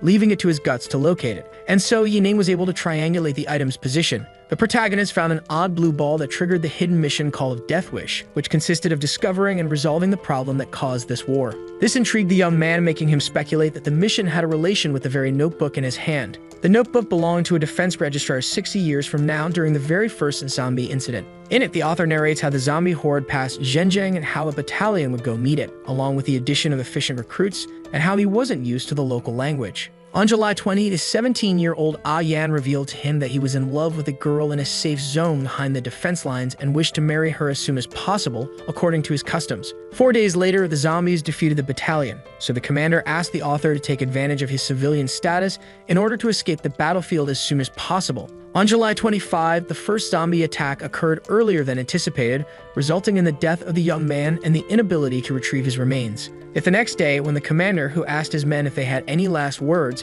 had fallen shortly after, the author decided to stay where he belonged, unable to ask for his own. On the 27th of July, the soon-to-be-dead diary holder was surprised to see all of his fallen, talkative comrades all utter the same one word in their last breath. The last word was Moran's, which meant returning home. This made Yining gaze into the medallion and reflect on what had been written, when he finally understood it all. Meanwhile, back on the battlefield, Chen Yao wondered if their ally was truly a 3rd tier or if he had just used a one-time skill or item. Yet her brother stated that they shouldn't risk crossing him, that she was convinced that he wouldn't harm them due to their grandfather's position, so Yang advised her to be polite and that they should try to enroll him to receive the praise of their elders. When suddenly, Yilin arrived, making the military man ask him if they should retreat right now. Chen Yang explained that the Revenant soldiers wouldn't be able to resist for long, especially when the 3rd tier mutant arrives, so they should leave now before becoming the monstrous target. But the protagonist ignored the Awakener and asked him if he was aware of this war replica, and how all these soldiers met their demise. Chen Yang explained that, according to his grandfather, no one came back alive from the battle,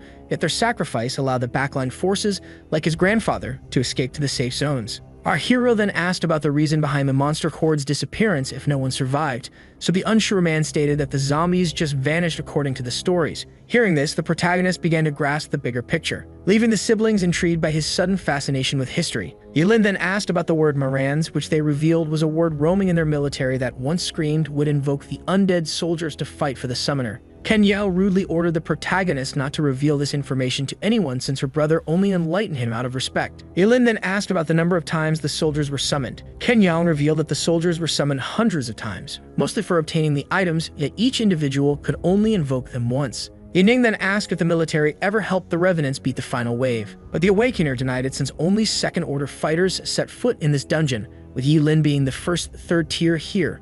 And after hearing this, our hero decided to quickly act, as he finally understood the reason behind this dungeon's existence. Chen Yao was left confused as she expected them to retreat. Meanwhile, the fierce undead soldiers were determined to shield and return to their home. Yining realized that those were the souls of the past heroes and was repulsed by the way the military exploited them. 60 years ago, despite being left behind by the military, they still sacrificed themselves for the sake of their homes. In the past, they were left to be forgotten as soldiers among many others. The zombie hordes couldn't have just vanished. Their souls were brought back as revenants by their hatred, turning this area into a special event that serves as the eternal prison of the zombie horde. And so our hero firmly gripped his sword, and as he tore through the monstrosities, he thought of how the final wave was never cleared by the military in order to keep the incantation active for their future generations. The powerful thunderstorm roamed above the ruins of this past battlefield. Yining was repulsed by the military's way of exploitation. The word Morans, which is filled with the hopes of the immortalized hero, had been degraded to a simple incantation repeatedly used by the military. And Sir Yining decided to even put his life on the line in order to rewrite the 60-year-old wrong.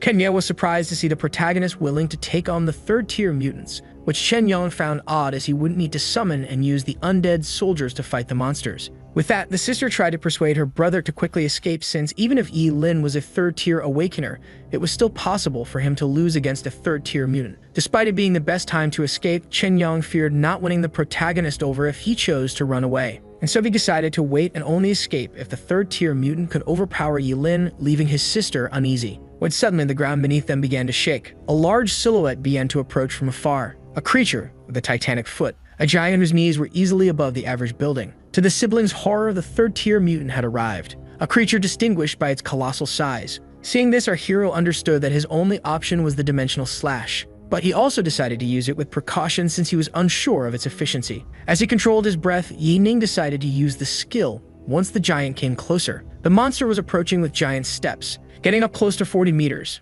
and when it tried to attack, our hero judged it wise to do the same. With that, Yining used his skill, Dimensional Slash. Yet to his surprise, all seemed to be deprived of motion. The protagonist wondered if he was now inside the dimensional space, seeing how everything seemed slow compared to him. But this wasn't the end of it, as he could now see through the matter. Yining could now make his body take physical form anywhere in the dimensional space, granting him the power to pass through material constructs. As he stabbed the giant in its brain, our hero finally understood why, according to the system, the skill was unaffected by defenses, making him unbeatable. Yining twisted the blade in the third-tier mutant cerebrum before quickly getting off, and so the monster's head exploded from the inside. Just like that, the titanic atrocity finally met its demise as it fell to the ground. Both siblings were shocked as a monster that could single-handedly eradicate a safe zone was instantly killed before their very eyes. Kenya was now certain that this man was a third grader who even surpassed her father and grandfather. Her brother confirmed it as he had met many third-tier awakeners, yet none were this powerful, making him think that Yi Lin was a one-of-a-kind high-tier grade 3.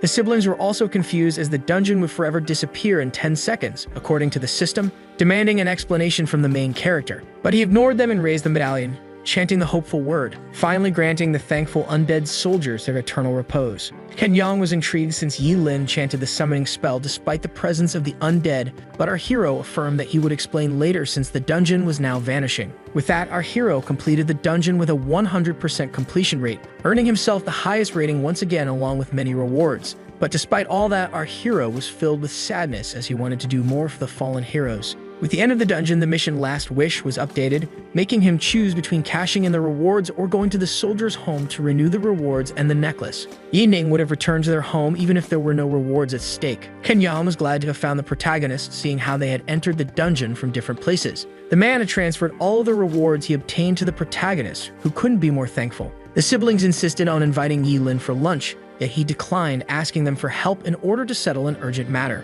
Seeing how the man gladly accepted to offer assistance, Yi Ning requested to know the hometowns of the now-delivered soldiers, and Sir Chen Yong immediately ordered Vice Commander Xu to locate the said place, which turned out to be 300 kilometers away from town Jiang, which is why he offered him a helicopter. As our hero boarded the vehicle, Chen Yao was intrigued by her brother, who let this man go without explaining the disappearance of this dungeon cherished by the army. This goes without mentioning offering him all of his obtained prizes as if he was trying to help Yi Lin hide this incident. Kenyan, who was aware of this matter's significance, revealed that he even planned to take all the blame for it. The Awakener didn't just plan to relinquish his rewards to the protagonist, but even offer him an insane amount of credits. But the sister found her brother's effort a waste as Yi Lin didn't show any will to join them. Yet Chen Yang disagreed, but first he decided to accept that due to their political enemies, the blame would be pinned on them, and it would be better to accept it as a service to Yi Lin. It also deduced that the young Awakener didn't belong to any military faction since he asked them for intel, and also that the protagonist was in a emotional man despite his small resort to words, so the best way to make him an ally was to treat him with the purest honesty. Meanwhile, our hero was wondering if the delivered souls were flying alongside the helicopter back home. After that, in the Zhuang clan on Mount Wen, our hero asked an old lady if she recalled the young fighters who had partaken in the war 60 years ago. As she held the picture in her trembling hand, recognizing Yan, she welcomed him home. Yining affirmed that the heroes were finally back home. Just then, a man arrived, stating that after all, there were only 5 people alive who remembered what happened during the war, and that they gave the village resources to improve their conditions. As for the monument that our hero brought up, the man brought the village chief to make an arrangement, who was ordered by Chen Yang to do everything he could to assist our hero. Yet the old man was left baffled when the protagonist personally offered 4,000 credits for the monument's construction, before asking him to donate the extra credits to the kids of the village. The village chief, who promised to eternalize the heroes, couldn't be more grateful towards the young man who decided to be modest. With that, Yining asked the returned warriors to enjoy their eternal repose. Our hero then felt grateful towards them as the oath necklace had been greatly enhanced by completing the last wish mission,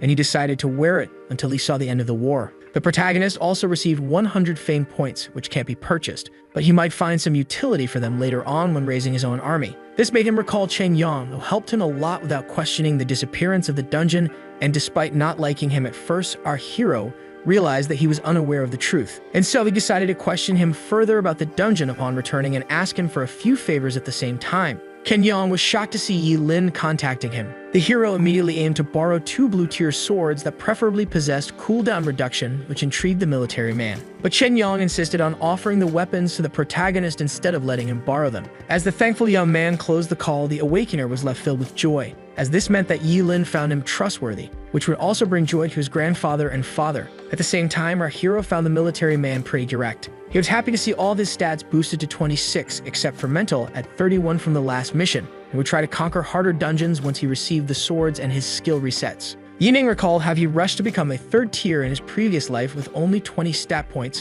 which resulted in a lack of base attributes since the promotion doubles one's points. This time, our hero would boost all of his stats to 31 before promotion, since the zombies would start to assault the Tianfeng safe zone by the time he acquired this many points. But just then, the protagonist noticed a murderous aura worthy of a 3rd grade. With his ultimate not being reset yet, our hero would find himself in a difficult situation if the Awakener charged at him. Yining was left clueless about this person's identity. Except for Chen Yang, no one was aware of him, which made our hero speculate that he didn't want him anymore, or that the 3rd Order commander, who he snatched a kill from, was here. But both were unlikely, since the military man was trying to recruit him, and the commander ignored his identity, leaving Lin Lan as the only option. But with no skills to use, he couldn't rush. At first, he wanted to use his boots to quickly escape, but after calming down, he realized that the enemy hadn't moved yet, as they were unsure of his skills availability, so he decided to hide. Just then, Yining spotted a bar and recalled how only unreachable people would enter such a place in times of danger. With that, he decided to use the place in order to project the illusion of power.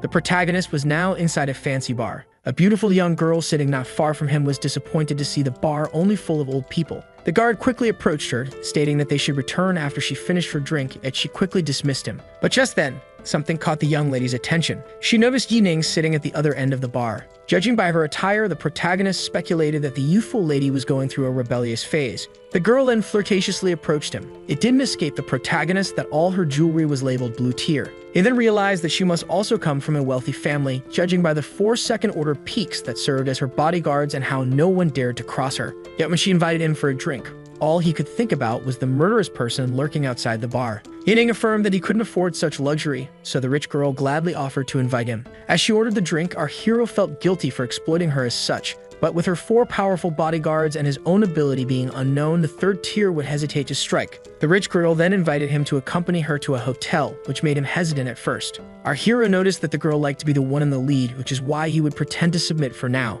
The bodyguards wanted to stop their boss's daughter from going to a hotel with a stranger, but Lai stated that it would be of no use, as he recalled how she made the Lord furious at them one time. With that, they were doomed to follow her in order to guarantee her safety. Seeing how the ominous presence was still lurking around, the protagonist had no choice but to actually go with the girl. After arriving at the hotel, Yining wasn't surprised to learn that she was Yan Yuquin, offspring of Zone 317's leader and president of Starshine Trading Company, Yan Legion, since she could afford a night in such a hotel. In his previous life, our hero worked for her father's company as a guard against zombies. This made him point out that he technically still worked for Yan Legion, but the mention of the man upset the rich girl. As she threw herself at him, requesting a hug, our hero immediately realized that she had a fight with her father and was only acting as such in order to annoy him. Seeing this childlike behavior, our hero decided to teach her a lesson by startling her as he suddenly pinned her down. Yan Yuquin couldn't find the words as Yi Ning was so close to her blushing face. Overwhelmed by the moment, the girl excused herself, rushing to take a shower. Just as our hero speculated, the most amusing dominators always pretended to dominate. As the spoiled girl took her shower, our hero began to think of how innocent she truly was and how it would take her some time before exiting the washroom. On the balcony, Yi Ning could notice the murderous third tier lurking down the street, but from his male-like silhouette, he was left with no suspects since it could be Lin Lan. Even after reincarnating, he was still clueless as to how he oddly went unconscious before the awakening evaluation. And if the person could have killed him back then, why do all this? And after some careful thinking, the boss of the farming party must still be injured from last time, but it was possible for her to contact another hunting team in order to hire a third-tier assassin. But regardless of his identity, our hero had to escape as soon as possible, and so he asked Lei Fugu for an advanced disguise gear that would completely mask him. The bodyguards were surprised to see the young man getting out of the room so soon, so Yi Ning advised them to take care of their lady as she was very drunk. Once in the elevator, the protagonist tried out his disguise gear, which provided him with a new face along with fake clothes. The lurking shadow disappeared, so the young man judged his costume to be a success, stating that he should focus on becoming third tier to repel enemies while wishing Yan Yuquin the best. Back at the hotel room, the rich girl only found a letter. An intrigued look appeared on her face as she began to read it. In it, the protagonist thanked her for the time spent together and asked her to be more careful in the future, stating that he wasn't fond of exploiting and manipulating others. After 2 days, the son of the wealthy military family procured the protagonist with 2 blue equipment pieces. Our hero was now holding the Yuchin short sword along with the blazing flame longsword, 2 magnificent blue-tier weapons. Yi Ning then activated the power of the longsword. The blade could easily reach 2,000 degrees as it consumed 270 spiritual points every second. Our hero then turned his eyes to the abilities of the short sword. The blade reached incredible sharpness by using 240 of his spiritual points per second. Combined with his own spiritual energy reserves, these blades would be perfect for smaller tier battles. With these 2 weapons, along with his boots, armor, knee armor, and oath necklace, in addition to his 3 ultimate skills being reset, Yi Ning could now pass as a third-tier awakener capable of entering the difficult dungeon called Gate of Hell, a multi-level dungeon where one faces zombies and mutants. As every 7 floors, a special mutant appears to serve as a boss,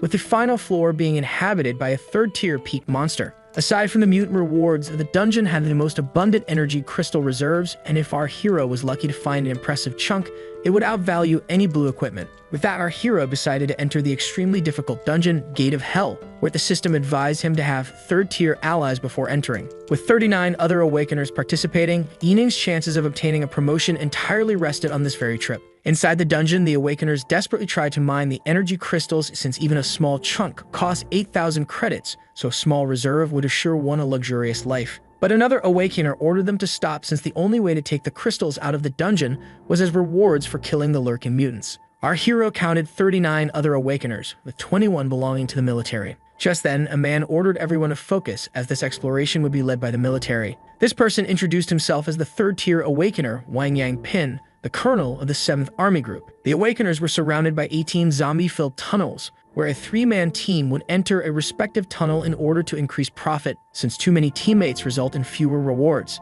The different teams would meet each other at the entrance of the 7th floor in order to join forces against the special mutant. Since the military had brought 4 third-tier and 10 second-tier peak Awakeners, it was possible to resort to a 2-man team while following a military officer, which most were excited about. Wang Yang Pin then requested a 70% fee deducted from the rewards of those who chose a third-tier Awakener and 50% from those who chose the weaker ones. And so the colonel ordered his third-tier soldiers, followed by his second-tier soldiers, to move forward. The men immediately obeyed, as the Awakeners could now pick their teammates. The unsure Awakeners began to discuss among themselves the atrocious fee imposed by the military and how it could guarantee their safety. When suddenly, a tall Awakener stepped forward and introduced himself as Yun Ming, a first-tier, third grade from the Demon Hunting Corps, stating that he would only accept high second-tier fighters for a 50% fee of their total loot. Our hero was surprised to see another civilian Awakener in this dungeon, and one that belonged to the well-known Demon Hunting Corps nonetheless. After that, a man called Huang Kai stepped forward,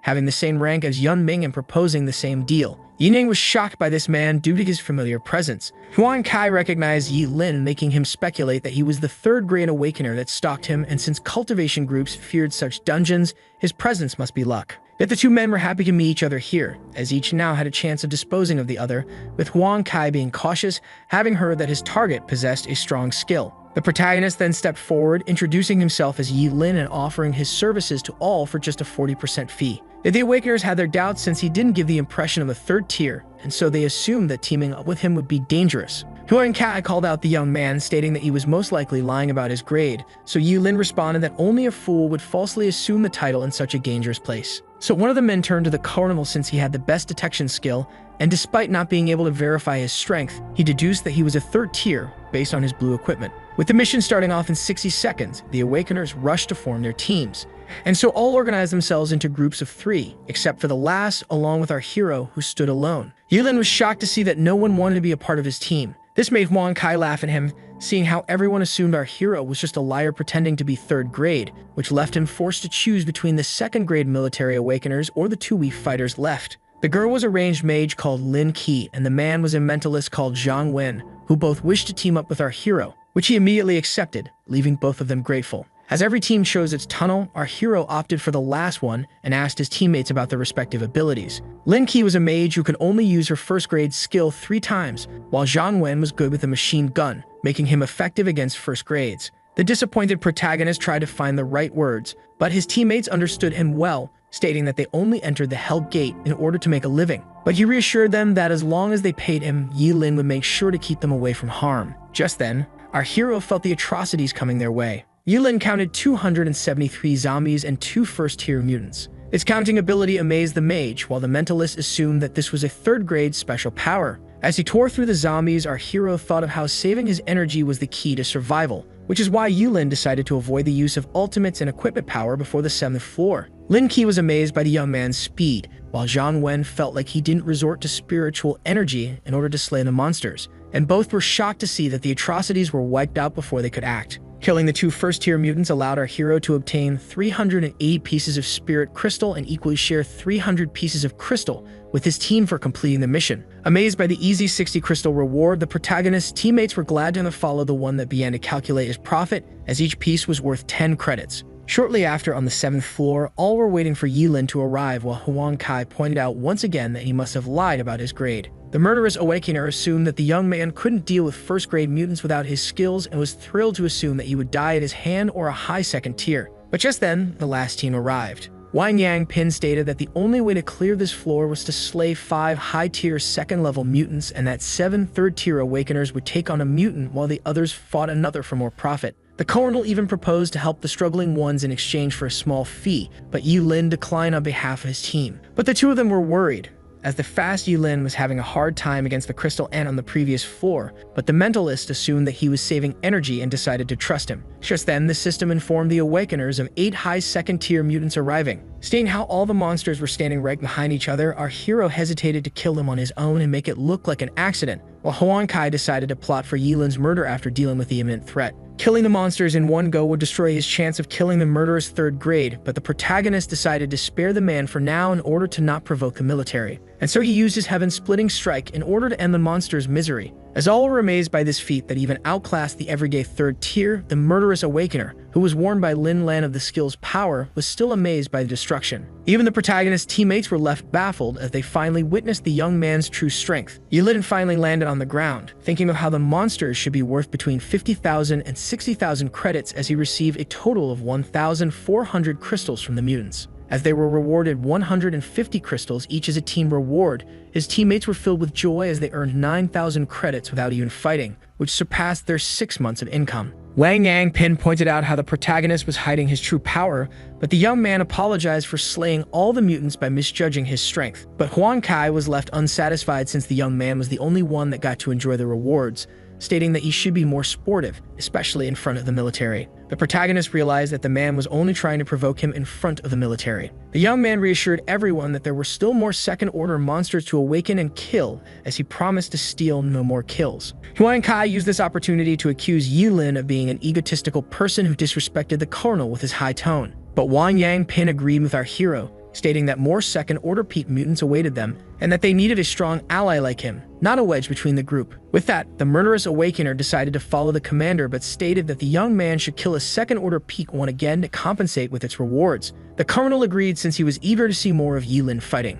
Our hero was forced to agree but realized that Huang Kai was trying to exhaust his ultimates, that he wanted to keep Sword Tempest for floor 14 and Dimensional Slash for tough situations. Just then, the final wave was triggered as 8 second-order peak mutants charged at the Awakeners. With that, our hero decided to rely on his equipment skills to take down one of the 8 monsters and even hoped to lure the murderous Awakener into a mistake. Yinning had his sight on a giant defense-type mutant, planning to hit and escape until the creature became tired. The protagonist used his short sword yet only failed to pierce through the monster's flesh with his weak attack. Seeing how he was struggling, Huang Kai decided to make the young man his next target after the beast he was battling, realizing how weak he was without his ultimates. In the face of this giant lizard, our hero found himself in a tough situation. Yet he charged headfirst at the beast with the power of his blades and a smile on his face, striking the giant reptile's limb. But to his disappointment, he was once again left with a simple scar. The crocodile was so tough that even a blue-tier blade couldn't chop off its leg in one go. The beast decided to counterattack with its tail,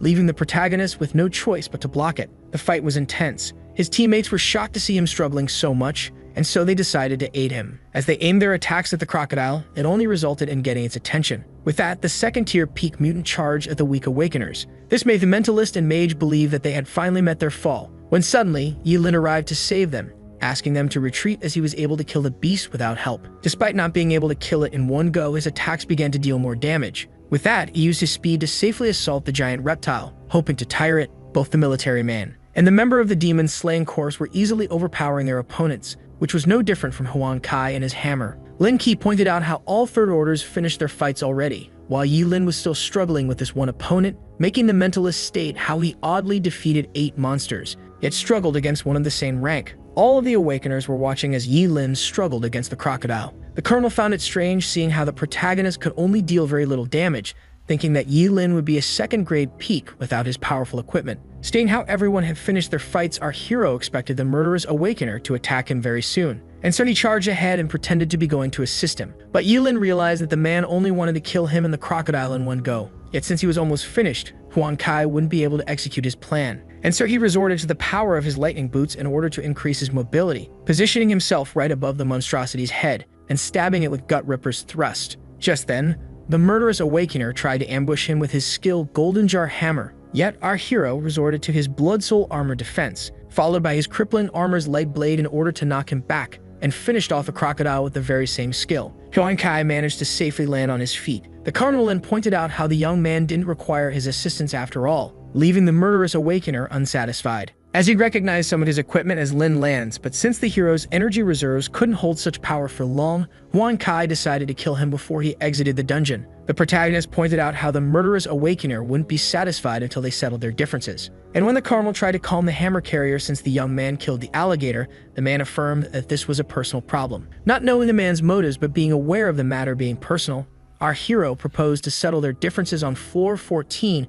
in order to save the others some time, which shocked Huang Kai, who expected the young man to flee from the dungeon. This left him intrigued as the protagonist had already resorted to his aces and relying on gear only to make it through the floors was a fatal folly. And the two men who were at each other's throats agreed to settle the matter on the 14th floor. The Colonel, having had enough of this madness, ordered each team to pick a tunnel. After that, between the 9th tunnel leading to the 10th floor, the murderous Awakener was left annoyed as he only stumbled upon ambushing Claw Fiends along with his team, who would be asked to stay up close. Just then, one of the Claw Fiends attacked from the back, which the two Awakeners immediately noticed, and to their misfortune, one of them lost his arm to the demonic creature. The Claw then immediately went to take care of the other young man, but Huang Kai managed to block it just in time, and despite his best efforts, the monster easily dodged his hammer, when suddenly, another creature of the same kind snuck behind his back and immediately reached out to his face. The 3rd grade managed to dodge this touch of death before the mage could finish it off. The scared Huang Kai was left annoyed by this frail touch of death and claimed that he would only leave the two of them with 1/10 of their rewards, which shocked the mage who had just saved him. The man then pointed out how one was now handicapped and the other was out of skills, which left them no choice but to follow him, triggering the two men. With that, he forced them to choose between profit and survival. With that, he charged up front, asking them to stay close. But just as they started to follow him, a presence suddenly arrived. Huang Kai turned around, only to be startled by the disappearance of his team, swallowed by darkness. Meanwhile, on the side of the Colonel's team, the two Awakeners were thrilled to be at the entrance of the second-to-last floor, calling the dungeon easy, yet the military man advised them to keep their guard up. When suddenly, one of the two Awakeners found himself with a pulverized head. His death was at the claws of the zombie ray crawling on the ceiling, which the Colonel warned his teammate about. Meanwhile, in the 18th tunnel leading to the 10th floor, where our hero and his team were progressing, the mage and the mentalist judged their tunnel to be the best based on the far screams, stating that this tunnel was much easier and monsterless. Lin Key speculated that the monsters must be up ahead, while the mentalist theorized that their teammates' presence was driving them away. When suddenly, our heroes stopped, piquing the mentalist's curiosity. Thinking that the upcoming encounter was inevitable, Yulin explained that a ghoul crawling above was just up ahead to the girl, and in the left tunnel resided a concealed hemophage female near them, without mentioning the bone gnawer approaching them from the right tunnels underground. The mentalist was amazed by the protagonist's sophisticated sense of perception, while the mage was left completely amazed by the existence of such an ability. Our hero charged headfirst to slay the ghoul and asked the others to follow him shortly after while he lured the underground monster out before regrouping in 30 seconds. And so he used the power of his dual blade in order to slay the first atrocity. And while fighting the second one, he ordered his teammates to never turn around no matter what. Shortly after, on floor number 14, the Colonel asked the arriving men about their team leaders. So the soldier explained that they all died from the low monster's ambushes, which were more lethal than the second tiers, and that he used a lot of power to escape with one agile man. The Colonel feared the worst since their superiors demanded numerous energy crystals that they were now unlikely to deliver, so a soldier proposed to buy them from other teams. But to their surprise, Young Min came back injured with one man while Huang Kai returned alone. The murderous Awakener was particularly annoyed by the mysterious abundance of rot worms.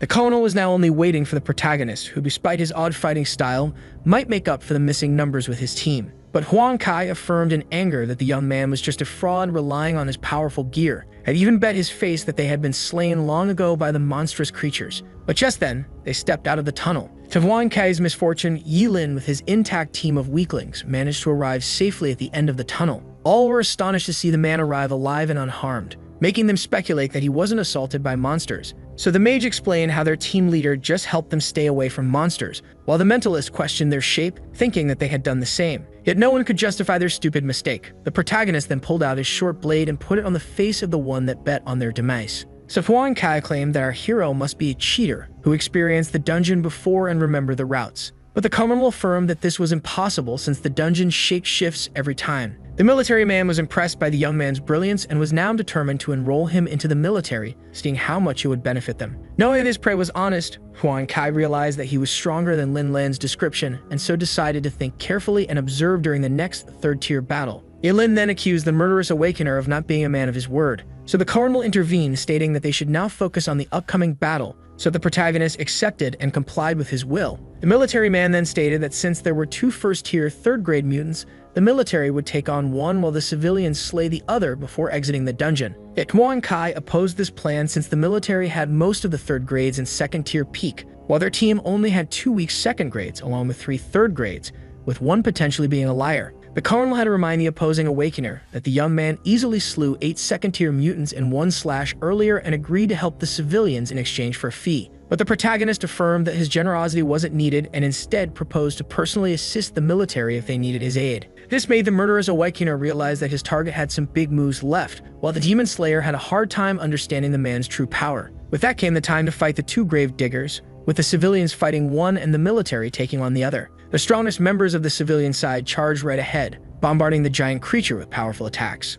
Yilin decided to take a look at the military side. Huang Kai used his shield to block the monster's attack, before asking the protagonist if he was going to attack now. And so Yilin charged at the beast as he resorted to his 2 enchanted blades. The Demon Slayer snuck behind the beast and struck its head with his spirit energy battle axe, but the man was quickly thrown away. As the young man tried to slash through the monster's flesh, he then activated his boots, before stepping on the murderous Awakener's head and using his super speed to run away with a smile, triggering the shield carrier. The cave digger took advantage of this distraction and tried to strike down Huang Kai, but the man managed to block the deadly strike with his shield at the last moment. But the monster wasn't done just yet, as it attacked once again, making him fall to the ground. Yilin appeared to be checking on the man, but the murderer was well aware that this was no accident. While keeping up the act, our hero wanted to shorten the distance between the mutants from 200 to 100 meters in order to slay them both with one attack. The Demon Slayer asked our hero to focus on their monster since he couldn't control it any longer. And so the protagonist ordered all second grades to support Yun Ming while he and the murderous Awakener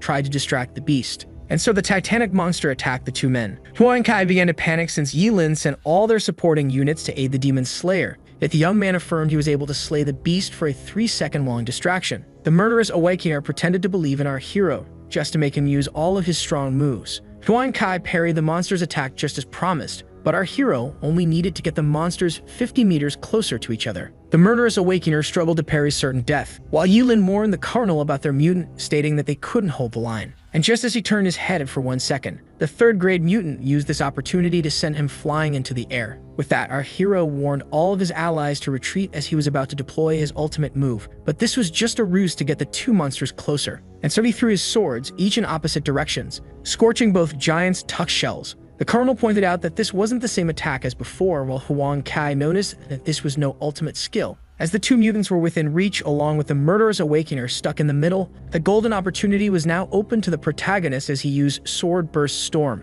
Just like that, the two third-tier mutants met their end at the blades of Yi Ning. The ultimate move was so strong that the other awakeners were almost blasted away by the shock. Min Young, who realized that they couldn't oppose the kill-stealing Yi Lin based on his firepower, which he could have used to terminate them now, speculated that the young man must be a middle or high-tier third grade that outclassed them first tier. Huan Kai was caught in the attack blast despite our hero warning him to escape. Yilin then falsely assured the dead man that he would treasure the equipment that he left behind. But his pitiful acting couldn't fool anyone. With that, all survivors obtained 300 crystals, with personal rewards being calculated at the exit, as the awakeners were free to use them now or go deeper into the dungeon. The Colonel warned our hero about the mid-tier third-grade mutants that awaited them deeper in the dungeon, before adding that he and his men would now retreat. Yet, when he was about to point out how Yilin could dive deeper, the protagonist claimed to be exhausted and expressed his wish to retreat in order to save his remaining skills for emergencies. With that, the Colonel ordered all the survivors to gather, stating that the military wished to buy their crystals for 11 credits each as the market price was 10 credits. This news thrilled the Awakeners. The Demon Slayer immediately agreed. The military man explained that the transaction would happen after exiting the dungeon, before turning to Yilin, who had the most crystals, asking him if he also wished to sell. But the young man was more interested in the military's obsession with these crystals. The Carmel explained how these minerals had the ability to increase one's grade, and despite buying all available chunks, they still required more. Yining was aware of their power being proportional since a second grade would need far more crystals than a first grade to break his limits, before thinking about the military's efforts regarding this project. And after some reflection, Yilin decided to sell his 2,700 crystals to the military for 30,000 credits, regardless of their proposition. The Cardinal affirmed that he would have paid this price regardless of the proposition before asking the protagonist if he wished to reconquer the dungeon. Yilin denied, since entering a dungeon with the same team would minimize the earned profit. The Cardinal affirmed that if Yilin entered the dungeon with a different team, he would be noticed by General Tang, as they were collecting crystals for his second son. The military man believed that the general's son would someday become a third grade, and with the help of the crystals, could even enter fourth grade, when suddenly the protagonist silenced the man and rudely ordered him to leave after buying his crystals, which shocked the colonel. While riding his bike, our hero thought of how pathetic his impressive income was compared to the army's wealth. He was well aware that the participants in Project Seed would obtain unreliable abilities, making them useless in battle, thus it being a waste of money for the military. As he thought about it, he recalled how he was impressed by his past life's wealth, which was nothing compared to his presence being the most extravagant in the first third sequence. Our hero had to boost all his stats to their peak in order to take the third grade test and enter the first sequence at the right time in order to bring some change. Shortly after, the protagonist, who had all of his attributes fixed at 26 except for willpower, was aware that he needed to consume more fruits in order to boost his abilities as they increased in power. With that, he began to feast on those positioned in front of him, wondering if they would suffice. And so he kept eating and eating, increasing his attributes, and decided to consume the last one despite being full, as he had now reached 29 points. After taking one bite and boosting all of his stats to their zenith, the system granted him one prize pull for maximizing his attributes, leaving the man surprised. And so he decided to play the game, hoping for an epic equipment set, or an epic grade sword-like weapon that would duplicate his strength. Our hero obtained the epic Ring of Serendipity, which was classified as epic, but didn't complain about the prize as rings were also precious, wondering if this one was related to willpower. Yet the ring only increased his storage ability despite not being able to contain living beings. Despite not enhancing his abilities, the 100,000 meter Q storage seemed to be a formidable ability that could allow him to store a large number of missiles. But the ring also had the ability to convert willpower into other stats with a 5-point limit in his case. This thrilled the young man, as he could now use this ability to increase his stats in the middle of a fight. But just then, Mining noticed how the ring also had a limit for a 5th grade, making him wonder if this grade was the zenith of humanity or the peak of mutants. This item would also grant him S-class adventure privileges upon entering the world of serendipity. This world intrigued the protagonist as he had never heard of it in his previous life, speculating that 5th grade mutants resided there. The full power of this ring would be related to an unknown future. The protagonist then ordered his slave to sell Huang Kai's item and use the money to purchase spirit fruits. But just then, the system informed him that he would now need to use high-grade fruits since being above 30, regular fruits could no longer elevate him. And so he commanded his minion to buy high-grade fruits instead of the normal ones. Our hero was near reaching the 2nd-tier stat points as Tanfeng's zombie horde would arrive after tomorrow, but by then, his ultimate would have been reset. Ine wanted to prove himself against this zombie horde in order to take the 3rd grade test without anyone opposing his application. When suddenly, life would reappear, stating that the desired fruits weren't available for sale, which left the man shocked. Since they were all purchased by the military, the protagonist thought of reaching out to Chen Yang. When suddenly, the military man called, asking if the protagonist still remembered him, while Yining began to speculate that Chen Yang was a telepath since he called right after thinking about him. The Awakener stated that the Tianqing merchant group discovered a class, a supernatural dungeon appearing, and wanted to invite him for a raid since it was safe and profitable, which shocked the protagonist. So Chen Yang explained that the dungeon only possessed a borderline as it wasn't complete. It would be better to attack it at the moment since they would be able to run out of the border in order to escape the dungeon's harm. And since the A-class dungeon was still in creation, it only possessed one spiritual body, unlike a normal one inhabited by many. So Yi Lin agreed, but under his own terms. Chen Yang stated that in case the hero accepted, he would get 10,000 credits regardless of failure, along with a big chunk of the dungeon's reward and 30,000 credits from the merchant group. The merchant group's offer was way too generous, making the protagonist speculate that they aimed to use his gameplay in order to make and sell a future clearing guide, which the military man confirmed before asking Yi Lin if he had any other terms. And so the young man demanded a 20% share of the merchant's cut, followed by some high-tier spirit fruits. After that, on the way leading to Hebei village, our hero speculated how he would use the 2 days left before the mighty zombie horde arrived in order to conquer this dungeon that didn't require physical abilities. The car then stopped, with Chen Yang informing the protagonist that they had reached their destination. After getting out of the vehicle, the men were approached by a welcoming party. The first presented himself as Wang Zheng, son of the merchant group's vice president, and introduced his workers in Fang, an agile and psychic series awakener, and a professional that he hired at a generous price. Yet the man insisted on being a simple 2nd grade, pointing out how Yi Lin requested an outrageous price far superior to his. Liu, the young man, baffled, making Wang Zheng intervene and explain that Fang was a very honest man who had cleared such supernatural dungeons before. With that being said, Wang Zheng proposed to start checking out the dungeon, so Yi Lin asked him to lead the way. And so, they made their way to the borderline, with Fang explaining to Yi Lin that he should follow his instructions for his own safety despite being the 3rd grade, since he was the only one receiving instructions from the system, which surprised our hero since he was informed that dungeons in the making had no missions to offer whatsoever. The 2nd grade proudly affirmed that this was his power, which allowed him to receive hints from the system if close to a clue. Yi Lin recognized this ability as quite rare, but it was also possible to not follow it while thinking of how much the military man and the vice president's son had prepared well for this mission. It was then explained that the residents of this village near the river survived by selling water to the safe zone, that the rust on their pedicabs indicated that they hadn't gone there in a while. Chen Yang pointed out how these people suddenly forgot to sell their water, as if they were all trapped, emptying their buckets into a full barrel again and again. Just then, a man approached the strangers asking about the military they belonged to. Chen Yang pointed out that they belonged to Zhenjiang and that they were here because of the complaints made about polluted waters. This made the villager burst out in anger and state that the woman who died inside the river would be the death of them all. After hearing this, Yi Lin questioned the man about the cause of the problem and when exactly it occurred, yet the villager insisted on their water being very pure. So the protagonist threatened to detain the man. The scared villager explained that Zhang Xu jumped into the river after stealing something a week ago, and due to the rainstorm, the woman quickly disappeared into its fast currents. Chen Yang jumped in and asked if the woman jumped willingly or if they made her suffer the plank, but the man denied the village having any relation with her death. Yet the man's hesitance didn't convince Chen Yang, so Yi Lin decided to calm him down. Despite his normal appearance, it was clear that the man's hands had long been in contact with water, and if the man was truly involved, he would adopt a more formal approach if they acted now. Feng was surprised to see our hero reacting this fast, so Yi Lin asked the man to calm himself and guide them towards the woman's family,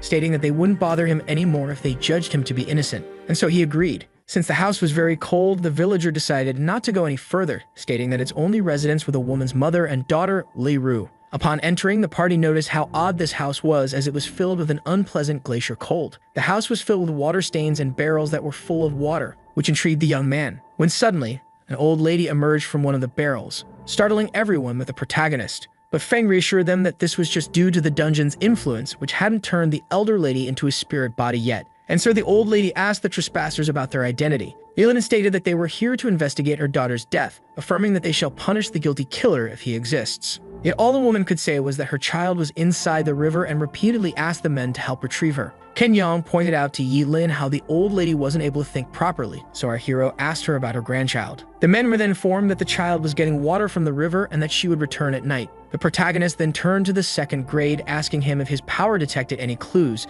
Stoke reminded him that he only got hints if near one, theorizing that the child was the mystery's key. Ken Yang then asked if they should search for her, but Feng firmly denied it. But when asked for a reason, the bald man had a hard time making up an excuse to solidify his point of view, which didn't escape our hero, who speculated that the ghost of the drowned woman was forcing the villagers to collect the water in order to retrieve her corpse. When suddenly, the little one returned. Feng was shocked to see Lai Ru, the woman's daughter, entering the house. The little girl carried a bucket full of water that stank with a strong smell of blood, and so our hero used his psychic probe fully and noticed something floating in the bucket. To his surprise, a human tongue was present inside the water bucket. The little girl was intrigued by the presence of these strangers inside her home. Just then, Feng alerted them, whispering that they should avoid the wrath of the girl according to the system. So Yilin introduced himself and the others as investigators from the Zhenjiang safe zone, here to investigate her mother's disappearance. Yet the little girl affirmed that her mother was in fact dead and killed by the inhabitants of the village who spread rumors about her, which led to her demise. The protagonist presented his condolences to Lai Ru, asking if she was aware of the cause of her mother's death. The girl then handed him a list filled with the names of those who spread the rumors, so our hero promised to put them all under arrest after retrieving the missing person. But Lai Ru affirmed that it wouldn't be necessary since her mother was already among them, confusing the young man since her corpse must still be dwelling inside the river. Yilin's hesitance made the girl speculate that he was a liar who wasn't here to help. Since Fang warned them not to anger her, the protagonist falsely claimed that he would arrest them all after finishing the formalities, since arresting them now would be a rush. Suddenly, Lai Ru, enveloped in a dark, murderous aura, affirmed that she would kill all the investigators if they dared to lie to her, leaving all the men with a chill down their spines. Feng then stated that they would spend the night in this abandoned house, ordering the two rich kids to sleep together while the others split up. Yet, while all the others quickly agreed, Yilin questioned the second grade's instructions. Feng explained that they would need to confront the astral entity, who would either target the weakest or the strongest at least once in order to get some clues. This made the protagonist jokingly assume that he was hired as simple bait, but Chen Yang and Wang Zheng immediately denied it in panic.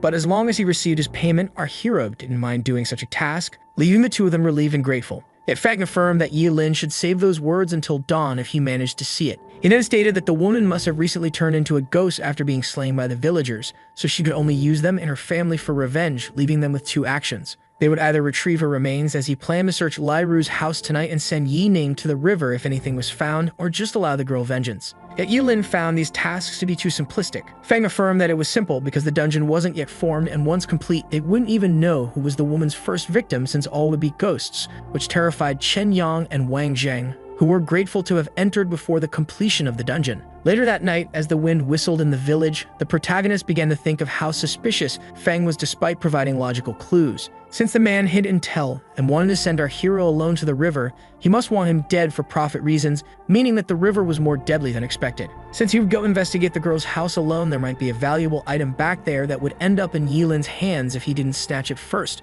which made sense. He then thought of how little Lai Ru, despite her expression and the tongue in her bucket, didn't seem to be under the curse's effect and couldn't possibly take human life. But just then, something caught our hero's attention as the ghost began to walk on his ceiling, and so he resorted to his psychic powers in order to see the astral body. Just like that, our hero saw an upside-down lady on the ceiling with a crazed smile on her face, making him speculate that this was the missing person. Yilin immediately reached into his inventory and grabbed the grudge beads that he obtained from Hell's Gate, as a chance to use them had finally appeared. And so he infused his psychic abilities into the said item. The grudge beads, which could enhance psychic abilities by 25% and prevent a lethal attack from supernatural creatures at the risk of being obliterated, were used to form an energy blade. This troubled the ghost, who immediately fled the scene. Yilin was determined to pursue his astral attacker. Just then, he heard screams coming from nearby. Our hero was surprised to learn that Chen Yang and Fang were also getting assaulted by the astral entity. The rest of the men rushed outside, asking Yilin about the situation. So the young man explained that the ghost attacked Chen Yang and Fang, who could be dead at the moment,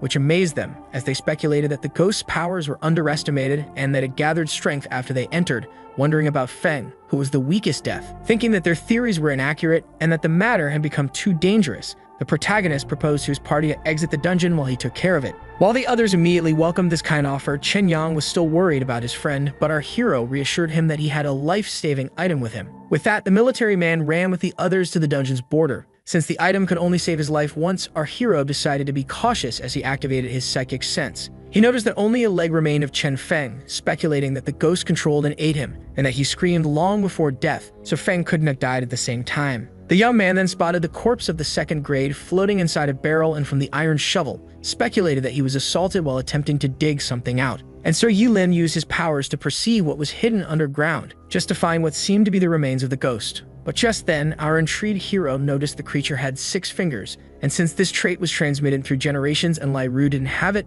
the corpse must not be her mother's. When suddenly, the mysterious woman noticed the young man. As it rose from the underground, Yulin took a good look in her eyes and speculated that they were the blue-tier item the late Feng had his eyes on. With that, he pulled out his grudge beads once again, in order to attack the monster with a psychic web. Yet the 6-fingered woman's true physical form was far more powerful than her astral form, as it easily tore through the web, when suddenly, the grudge beads began to shine. Our hero was shocked to see its ultimate skill being activated. As one hit from the ghost was enough to be classified as lethal, Yulin judged it wise to retreat as soon as possible, and so he resorted to his lightning boots and attempted to escape as the 6-fingered freak followed him from up close. Yulin dashed for the borderline, and despite running in a direction different from the party's, he managed to get out of harm's way. Since the corpse didn't belong to Jiangsu, there was a possibility of her ending up somewhere down the river and possibly still being among the living. Our hero must find her before the first light of dawn. As the sun began to erase the starry sky, the party was worried about the protagonist's long absence and how they couldn't contact him due to the barrier's interference,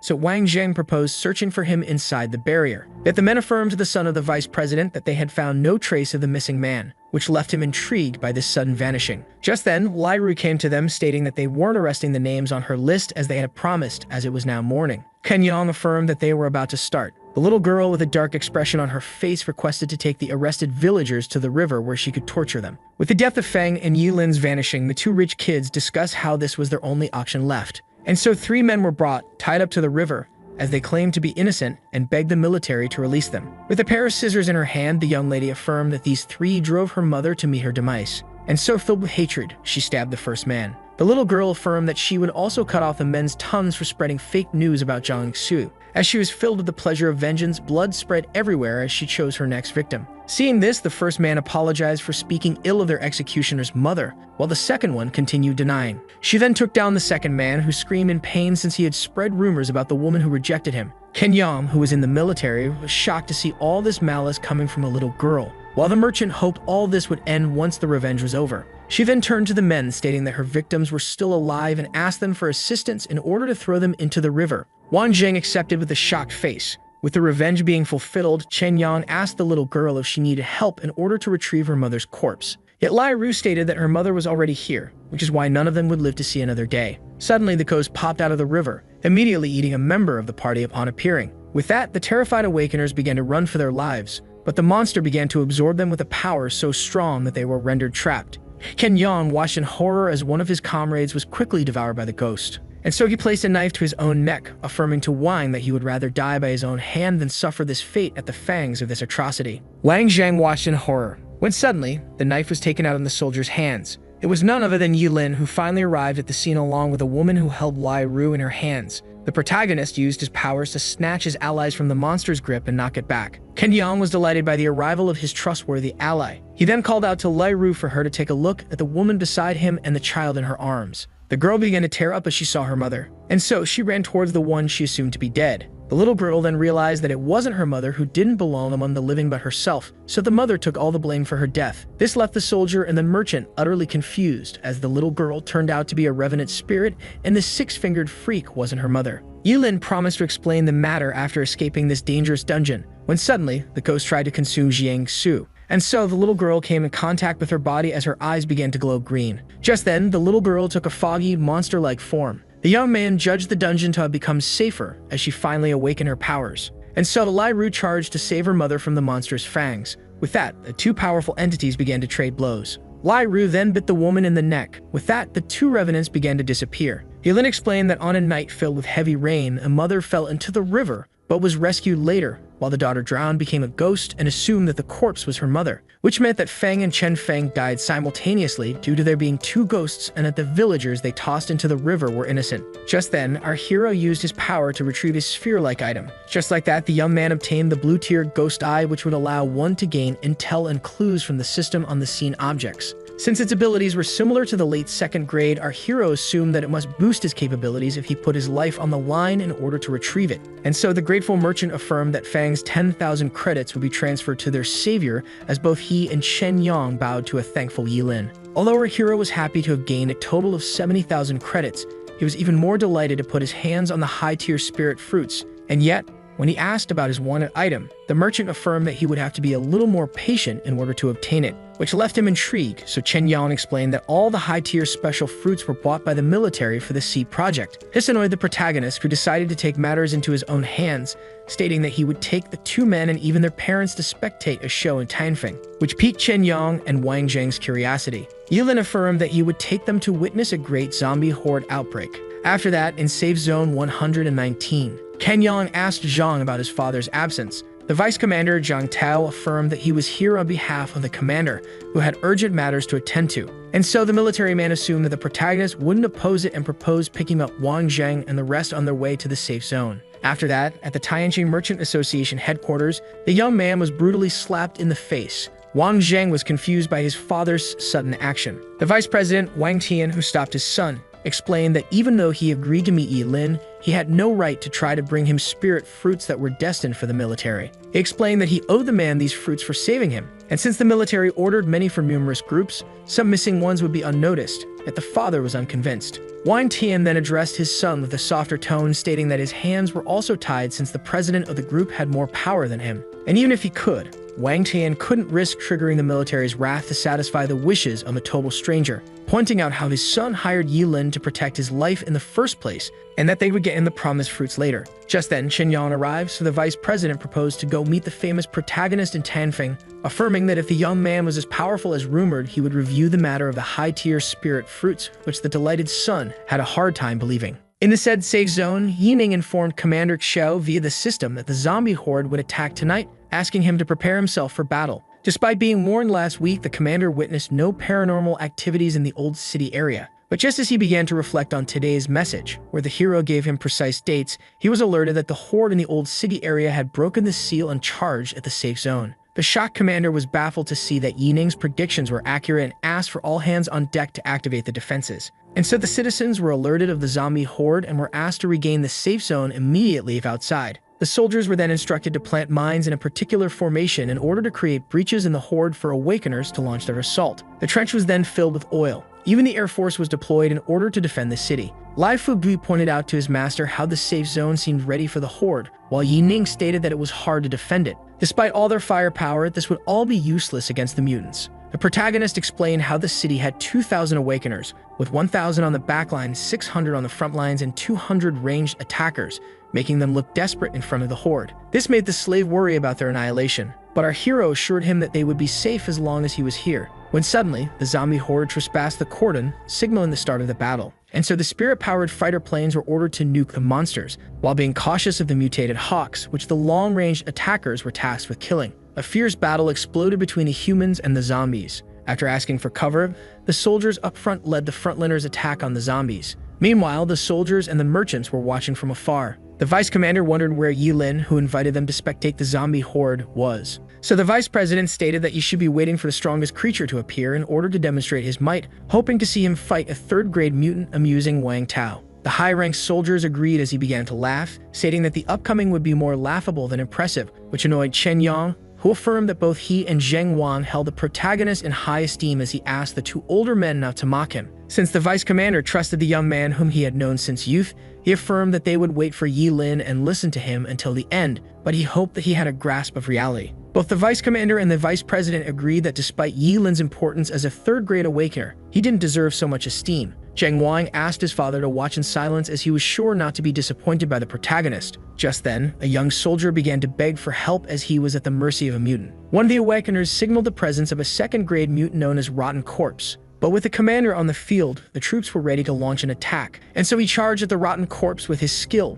Blood Corpse. All were amazed as he managed to slay the mutant with one hit before continuing the charge, when suddenly the ground began to fissure and tremble, making the commander fear the appearance of a couple of third-grade mutants, and with just one being exponentially harder to kill outside the dungeon, two would appear as a severe problem. And so he ordered all the forces to escape to the safe zone, before ordering them to set the trenches on fire as they risked their lives to hold the line until their allies arrived. When suddenly, Sword Stream Burst was launched at the nearby crab-like mutant. Just like that, the monster was cut to pieces. The commander was amazed to see a third-grade mutant fall so easily and wondered about its attacker's identity. Commander Xiao was baffled to see that it was none other than Yi Lin. The protagonist stated that they would converse later after he slew the mutant in front of him. Our hero decided to use his sky-splitting slash in order to chop the giant creature with an ardent slash. The shocked commander was more than amazed, speculating that Yi Ning had reached third grade in just 15 days, which made him think that he had wasted his life since the young man had surpassed him. But Yi Ning just gave him a smug look, stating that the commander's forces could take on the monsters on their own from here on, before asking the commander to follow him as they had many things to converse about.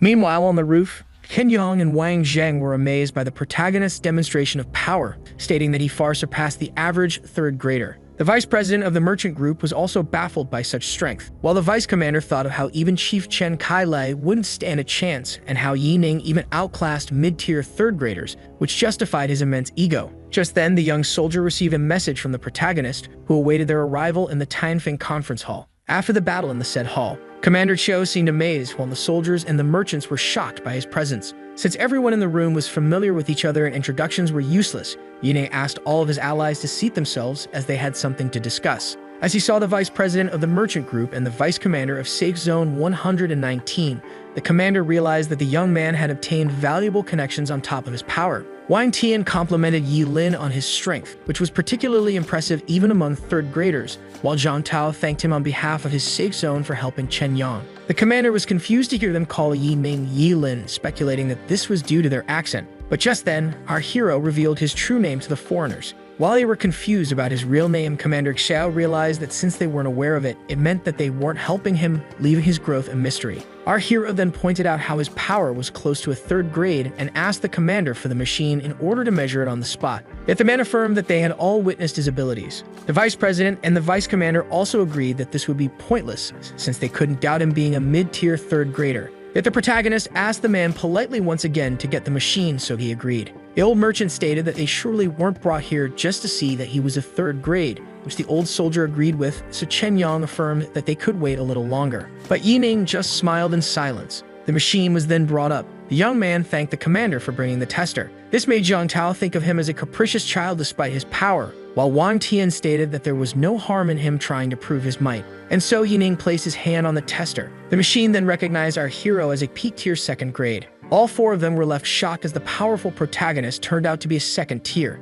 Even the commander was left shocked by this news. This left them all in a state of shock and panic. No one could believe that the powerhouse was, in fact, a second grade and not a third grade. It would be believable to see him as a third-tier peak, but to see a second tier wield the power of a mid-tier third grade was simply unfathomable. The commander recalled how the young man took 4 second-grade missions, and with him having the abilities of a mid-tier third grader, the man had a hard time processing it. With that, Chen Yang demanded an explanation from our hero. So Yi Ning explained how 15 days ago he was revealed to have an SS-ranked talent but got rejected from Project Seed for being a psychic awakener with low potential. The vice president had a hard time comprehending this simple yet impressive story, while the commanders were revolted by the responsibilities of Project Seed for assuming that Yi Ning had low potential. Yi Ning explained that he proved himself to ask for their help to enter Project Seed since he could easily ascend, change the military's opinion on psychic users, and be the first sequence. Our hero aimed to best all the geniuses enrolled in this project and show them who truly stood on top. And so Wang Tian asked how they could assist him and asked about the nature of his power. The young man claimed that he had the ability to convert mental power into attack power and that he was supported by a secret organization,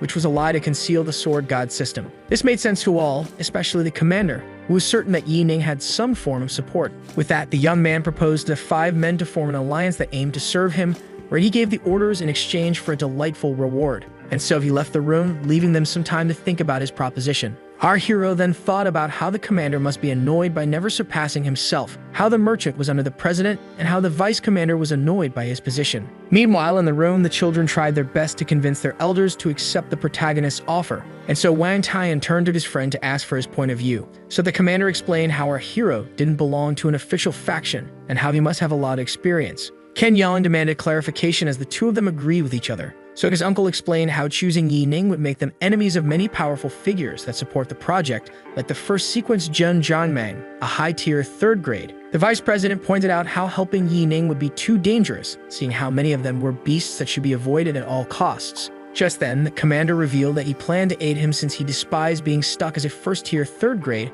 and did not want to repeat the same mistake, since it was a promising gamble. The young merchant reminded his father of his own words on how high risks came with big chances before asking him if he was fulfilled as a simple vice president. Ken Yan then stated that if his uncle was here on behalf of his father and grandfather, then he must act like them in this situation. Just then, Yi Ning returned to the room to check on the men, who all accepted his proposition. With that, he gave his new allies a list of everything he needed, requesting them to deliver it by the next morning before asking for help in reaching the capital in order to start a 3rd grade trial. As they all agreed, the vice president pointed out how Yi Ning demanded a lot from people and that he had great potential after seeing the list. With that, the commander went to resend the young man's invitation to the capital, leaving him thankful. Commander Xiao sighed as he exited the room. Shortly after that, Yi Ning stood alone in the lights of the street, thinking of how he had finally formed his own faction with different allies coming from different places, determined to do something spectacular in the capital as his plan's next step. Meanwhile, the trivial matter confirmed by Commander Chen Kai-Lev was being discussed in the Seed Project Capital Hall of Capital City. The man sitting at the head of the table affirmed that in case of a problem, everyone in the room would be held responsible for missing an extraordinary genius like Yi Ning. When an old man addressed General Yang, affirming that they should immediately report such a trivial matter, another high-ranked man agreed with the first, suggesting sending a 3rd grade party to escort the protagonist safely to the capital before waiting for the superiors to determine his sequence. With that, the Seed Project initiator, General Yang Guping, stated that they could only grant the young man the title of Special Sequence, as it was a crime not to have spotted him sooner. When suddenly, a hand was slapped on the table. Tang Zhen affirmed to the general that they shouldn't report the intel immediately, which annoyed Yang Guping since it was him who had turned a blind eye to the SS genius in the first place, and yet after everything, he still had the guts to say this. And so he gave the man a murderous look, asking him if he wished to die. But the staff officer affirmed that he was misunderstood by the general, only proposing to delay their report by a month or even a week. The man explained how General Zhang's second son was currently the first seed despite not having reached the peak of 2nd grade, which made the initiator reflect in silence. Tang Zhen explained how Yi Ning could easily reach 3rd grade and dethrone the current first seed, but Zhang Yang was supported by powerful parties, especially by their superiors. General Yang complimented the man on his bravery and loyalty, stating that he could only delay the news for half a week to give the general's son a chance to reach 3rd grade. With that, the man affirmed that he would prepare for the protagonist's arrival in the capital and warned the staff officer and his supporters against making any attempt on the young man's life. Meanwhile, in a place full of crystals, a young man was consuming a potion while another awakener stood behind him in the dark. The newly 2nd grade peak Zheng Yang thought that his father was joking when he tasked him with reaching 3rd grade in just 3 days. But the 3rd Corporation General affirmed that this was no joke, as he made his son recall the protagonist who had the power of a 3rd grade while being 2nd grade, due to his SS talent. This made the young man realize that the protagonist aimed to strip him of his title. The general confirmed, stating that if Yi Ning reached 3rd grade first, he would truly be able to steal the title despite having unimpressive support. The father claimed that he would send his son to difficult dungeons to help him keep up, since there would still be hope if he passed the 3rd grade trial with Yi Ning, which motivated him. This delighted the general, who comforted Zhen Yang by stating that his rival was still a novice, and that his way to the capital would be harder than he expected. Meanwhile, in the Tianfeng safe zone, Yi Ning pointed out how effective it is to be part of a faction, seeing how quickly he got the fruits and how Chen Kai-Lai gifted him a very expensive A-rank sword skill. With that, he decided to max out his attributes first. At the end of his meal, our hero was overwhelmed by a great feeling, with all of his stats at 31, seeing how his spirit power circulated better and how he gained more mastery over the stats. As for the sword skill, it was Breach, which would allow our hero to jump into the air and deal damage with immunity, along with many effects while doubling defense, which impressed him. And so he tossed the book into the air in order to learn his skill. With that, it evolved into the SS-class skill Falling Heaven, which would focus on a target within a 1,000-meter radius and deal area damage while granting great protection. This left the young man amazed, as he would be able to deal damage without receiving any in a wide range, making him eager to use it in the trials. Yet our hero was disappointed since his skill slot was already full for his grade, but it didn't bother him as he would be able to use strong skills without relying on those after promotion. Just then, the system tasked him with retrieving 4 different items. This would allow him to fuse skills and deploy his SSF rank skills without losing spirit power while reducing their cooldown to half a day. It wasn't common for the Sword God system to give missions, especially with such great rewards, but the items were the problem. Mountain Destroyers seemed to be a 3rd grade peak that was slain by many 3rd grade Awakeners 27 years ago. As for the other mysterious items, they must be ancient. The protagonist speculated that he could only get his hands on all 4 after accessing the National Treasury as the first sequence. Just then, the commander opened the door with news from the capital. Commander Chell informed the young man that the capital had sent him an escort, which satisfied his arrogance. But he was more interested in knowing if he had become the first sequence, so the old man informed him that he had become a special sequence, and that promotion would be discussed after arriving. Yining was certain he had enough power to be number 1 and was sure that his position was doubted in order to please the seed project's investors. The commander, along with Commander Chen, found him too obsessed with his title,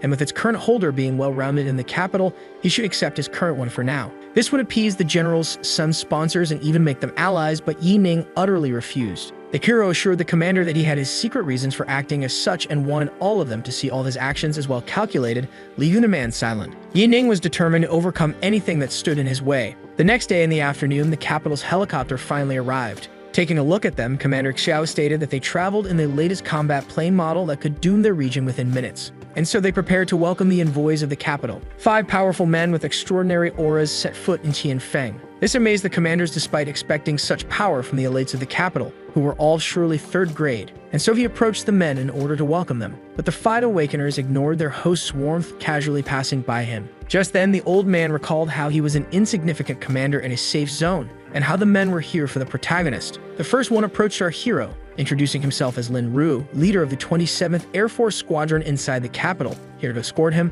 but he insisted on being called Old Lin. As the protagonist introduced himself, Lin Ru found it hard to believe that the calm young man lived in such a small, safe zone. With that, our hero decided not to waste any more time and insisted on immediately going to the capital. Just by seeing the young man's power, Old Lin realized that completing the task given to him by General Zhang would be challenging. He had been ordered to take care of the young genius on their way to the capital. On their way to their destination, the protagonist was informed that they would soon reach the capital. Our hero was left to think as Lin informed him of a feast organized by a few high-rankers in order to celebrate his arrival. Yining quickly realized that someone planned to delay his promotion trial, as the leader of the Air Force Squadron pointed out how much he would benefit from the high-rankers and the break. So the young man politely declined his offer, stating they would talk after his promotion trial, but Lin Ru was told to waste time, and since the easy plan turned out ineffective, he looked at the pilot in order to commence a rougher approach. And so the escort pretended that their Spirit combat jet was defective, and that they had to land immediately. But just then, the young man realized that his escort was trying to waste time under the orders of his rival's father.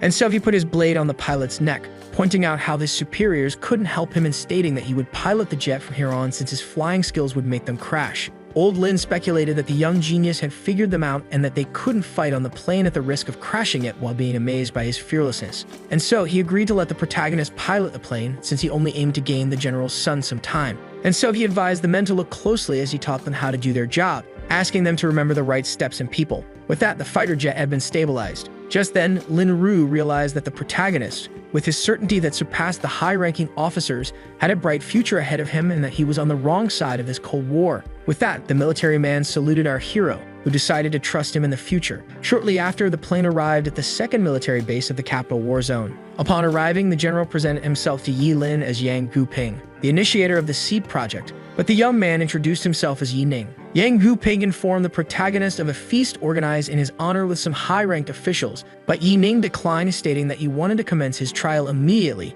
which shocked the initiator and the staff officer. Yining explained that they gave him the title of Special Sequence instead of First Sequence due to their superiors doubting him and how passing the trial would allow him to prove himself. General Yang felt respect for the direct young man who was neither humble nor overconfident, while the staff officer thought about how Zhang Yang was inside a dungeon and how he would be too late if the protagonist took the trial tonight. And so he tried to persuade him to take the trial the next day, where more officers could witness and testify to his might, which the initiator agreed with. Yining accepted, making everything go according to his plan since they would delay his trial further if he directly asked to rest today and take it tomorrow as he intended. An angry hand was slapped on the table. The general was furious to see that the young man would take the 3rd grade trial the next day and wanted to talk to Lin Ru, whom he had tasked with delaying Yining's trial. But the staff officer stated that the genius turned a deaf ear to him, the initiator, and even old Lin, and that they couldn't control his actions. With that, the father was determined to inform his son and was even ready to abandon his third graders in the dungeon that he had sent in order to aid him.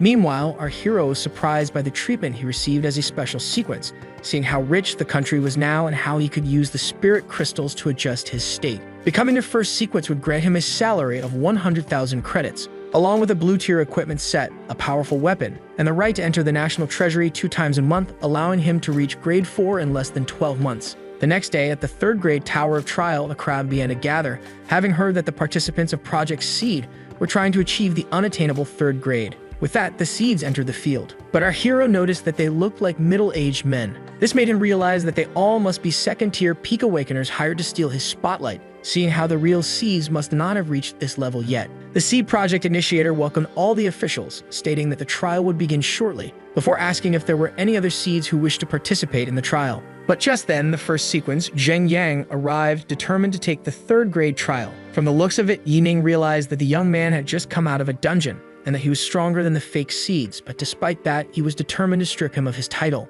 Zheng Yan recalled how 4 of his superiors died for his sake inside the dungeon, blaming their blood on our hero's hands. With that, the trial started with the first batch of Strength Awakeners being opened as they were tasked with climbing to the 10th floor, granting them more prizes for each floor reached. And if they could reach the global ranking, additional prizes would be open to them, which was a rare opportunity. Yining was revolted to see that his country was only in 7th place, determined to bring it honor with his performance. The first sequence, a dual-type awakener, was determined to enter first. 2 others volunteered to take the trial first, but when asked if anyone else wished to enter, the second-type protagonist expressed his wish to enter the strength-type trial, which shocked everyone. Just then, the general stated that this was a strength-type trial, and that he would personally open the psychic trial for him later. But our hero pointed out how there were no rules preventing him from taking this trial and revealed that he wished to take 3 trials in order to leave everyone amazed. This made General Zhang speculate that the young man was trying to guarantee his success since the psychic trial had never been passed before and that he had a better chance in the first trial.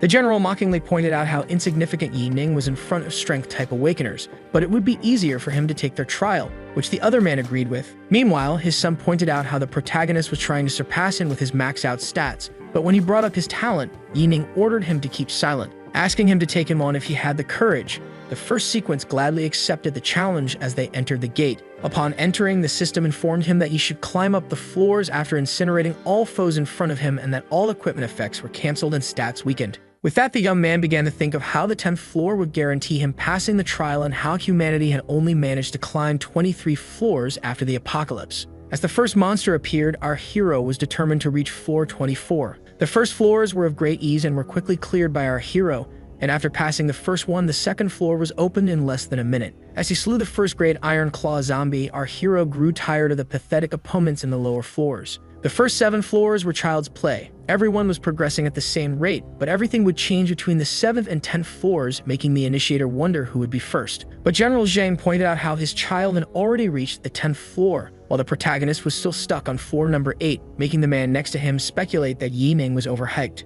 Meanwhile, our hero thought of how he shouldn't tire himself in the first 7 easy floors, unlike the others, as the goal wasn't to progress the fastest but to arrive first. The initiator explained that due to mutants having powerful magnetic fields, the transmission would be cut off after the 10th floor. Chang was proud to see his son being the first to disappear into the blue screen, while the fat man beside him pointed out how Zheng Yang cleared 10 floors in 10 minutes, putting the psychic user to shame for entering the strength trial. The general then pointed out how Yining was the 18th contestant to pass the 10th floor, while the general's son was 3 floors above. This made him mock the young man and point out how his son surpassed him in every aspect. But General Yang thought of how the protagonist should be faster according to his strength despite being a psychic type. Meanwhile, our hero decided to take the giant monster from above, as he recalled how its weakness was his back from his previous life. With that, the beast fell to his blade just as he expected. Having cleared floor 12, our smiling hero thought of how his stamina and spirit powers were still intact. With that, he decided to use his attribute conversion in order to use his stamina and spirit power to quickly reach floor 21 and use his ultimates in the higher floors.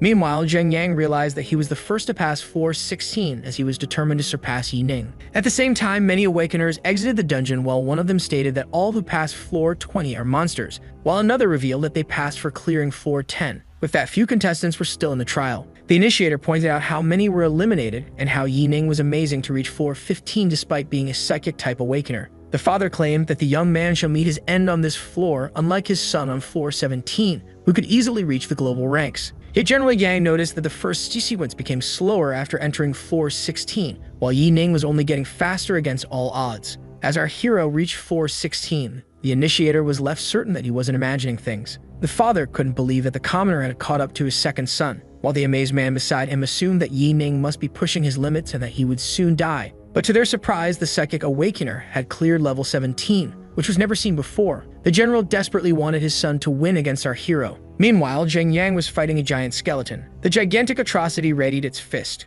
and delivered a devastating blow to the axe wielder. Having not recovered from his last dungeon raid, the young man realized that this was as far as he could go. But this wasn't a problem for him, speculating that no one else was still advancing, which led him to prioritize his survival. And so he gathered all of his strength into his battle axe. With that, the young man charged at the mutant with his skill heaven-splitting axe in order to finally vanquish the giant skeleton. With that, Zheng Yang decided to exit the tower. Once teleported outside, his father rushed to check on him. The young man was happy to be number 1, having cleared floor 18, but little did he know his father was well aware of the bitter truth. The general's silence confused the young awakener, as he was the first to clear floor 18 in 2 years, and yet no one applauded him. But just then, Zheng Yang looked at the screen only to find that our hero had reached level 19, which he entered shortly after his exit, according to the general. Suddenly, the young man began to cough blood, refusing to believe that Yi Ning surpassed him and accusing the system of malfunctioning. Yet the father affirmed that this extraordinary feat was no error, and that Yi Ning started to clear all levels in 1 minute after 15, just like his son did in the first 10 floors.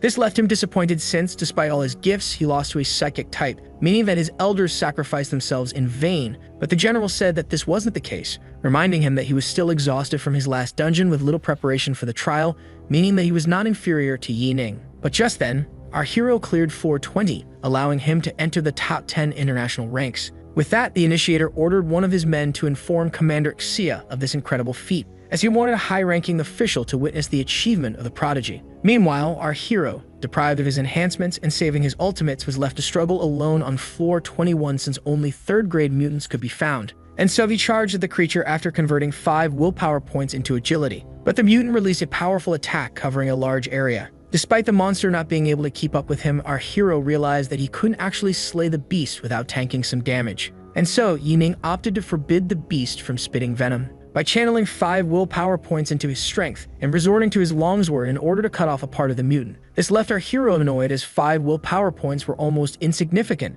and that only one of his attributes could be enhanced at a time. But he found the monster's inability to use poison as a comfort, and with that, he concentrated all of his spiritual energy. And by channeling it all into his offensive power, he decapitated the third-grade mutant before mincing him into small pieces. With that achievement, level 21 was finally cleared, paving the way for the next floor to open in 60 seconds. Yi Ning was satisfied, and being on the brink of floor 22, our hero finally allowed himself to resort to his skills. Just then, Fang Hao, the Daxia vice commander, and the commissioner of the political department, Hu Zuiping, arrived at the scene. The vice commander immediately demanded an explanation for his summoning, so the initiator explained that the protagonist was still fighting in the tower even after clearing floor 21, which left the man impressed. But just then, they were informed that the young man had cleared level 22, leaving the high-ranking officials totally amazed as the young man reached international rankings. But just then, the commander of Daxia was asked to contain himself as no one could endure his leaking energy. Fang Hao apologized, stating that he was overexcited, seeing how he himself barely passed floor 21 in 30 minutes, yet Yi Ning cleared the one above in under a minute. The man then pointed out how the hero's progression inside the tower was illogically sped up and slowed down continuously, making the commissioner question if Yi Ning was truly a psychic-type awakener, seeing how many in the room were ready to put everything aside for victory. As he looked at the father and son, the commander firmly claimed that despite his forgiving nature, he would punish anyone who lied to their country. The general felt uneasy, who despite having worked under the table, would never dare to misinform the military.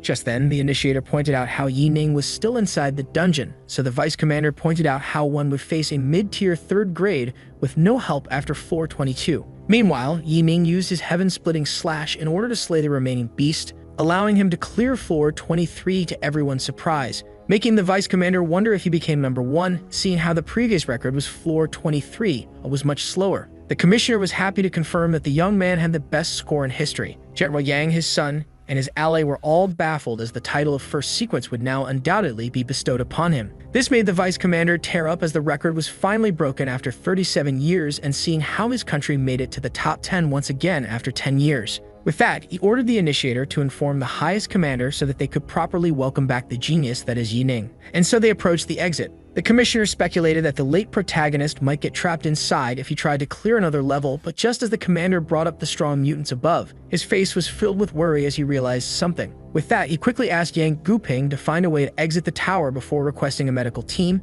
but the initiator explained that they couldn't contact him while inside. And so the commander started to pray, hoping that Yining wouldn't carelessly jump into danger. All were worried, but all felt relieved as the system informed them that the protagonist had stopped the trial of strength. The general was confused as he didn't see the young man exit the dungeon and that they couldn't see him on screen, so the initiator explained that he went to the agility trial. As the teleportation for the trial of agility was about to take place, despite his desire to conquer floor 25, our hero wanted to preserve his 2 remaining ultimate moves, seeing how the hidden rule of the trial would allow him to stack his success by passing many trials at once, which would guarantee him the supplementary reward. The trial of agility, called Maze of Monsters, consisted of exiting the labyrinth without harming the attacking monsters as fast as possible, with the rewards being based on performance. Seeing how powerful the SS-class talents of all those on the leaderboard were, especially the first and second, our hero realized that his power conversion wouldn't suffice. The genius of the agility class, Wang Lingyu, didn't completely mind that all the eyes of the high-ranking officials were on the protagonist, seeing how he defeated the first sequence. As long as she herself surpassed Yining in this trial, she could earn herself the title of second sequence, which would make the Xinyo safe zone proud. Seeing how she couldn't destroy the walls, Huang Lingyu decided to always go right in order to exit the complex labyrinth, regardless of the time it would take. The girl then used the head of the snake in order to get away from the beast, but the reptile tried to spray the genius with venom. Yet Huang Lingyu, with her S-rank agility talent, dodged the attack. The girl speculated that her talent would allow her to easily evade the lurking mutants. Meanwhile, our hero realized from the time given that the labyrinth must be small, despite its complicated design. Yining only needed to get to the center of the maze and use his dimensional slash in order to exit the dungeon. But to his misfortune, the number of mutants began to increase as he approached the center of the maze. He could luckily rely on his muscle memory to evade the beasts. Having faced all these mutants numerous times in his past life, our hero memorized the very way to counter all of them. Meanwhile, the genius girl stumbled upon an octopus-like monster. Seeing how the beasts were getting more annoying, Huang Lingyu decided to rely on her skill in order to get past the mutant, only to find another right in front of her. The surprised girl immediately used her skill Wind Blast. Huang Lingyu didn't dodge the attack unharmed and decided to run faster since she was almost exhausted in order to finish before Yining. But just then, at the center of the maze, Yining finally reached the heart of the labyrinth, which was infested with monsters. And with that, he used his dimensional slash in order to quickly locate the exit. The commander couldn't see what was going on, so the initiator stated that the results would appear in 5 minutes at most, while the commissioner stated that Yining knew his strength. Fang Ho was worried that the young man would be depressed like the general's son upon tasting defeat, but the initiator reassured him that it wasn't likely since he was a psychic type. Zheng Yang asked his father if Yining would finally be defeated, which he confirmed. But just then, someone passed the trial of agility in a world record-breaking time, and when the name appeared on the screen, both father and son were utterly baffled, as Yining cleared first place once again on a global scale by exiting the dungeon in 68 seconds. The commander looked forward to seeing his upcoming abilities. The wounded Huang Lingyu finally exited the trial,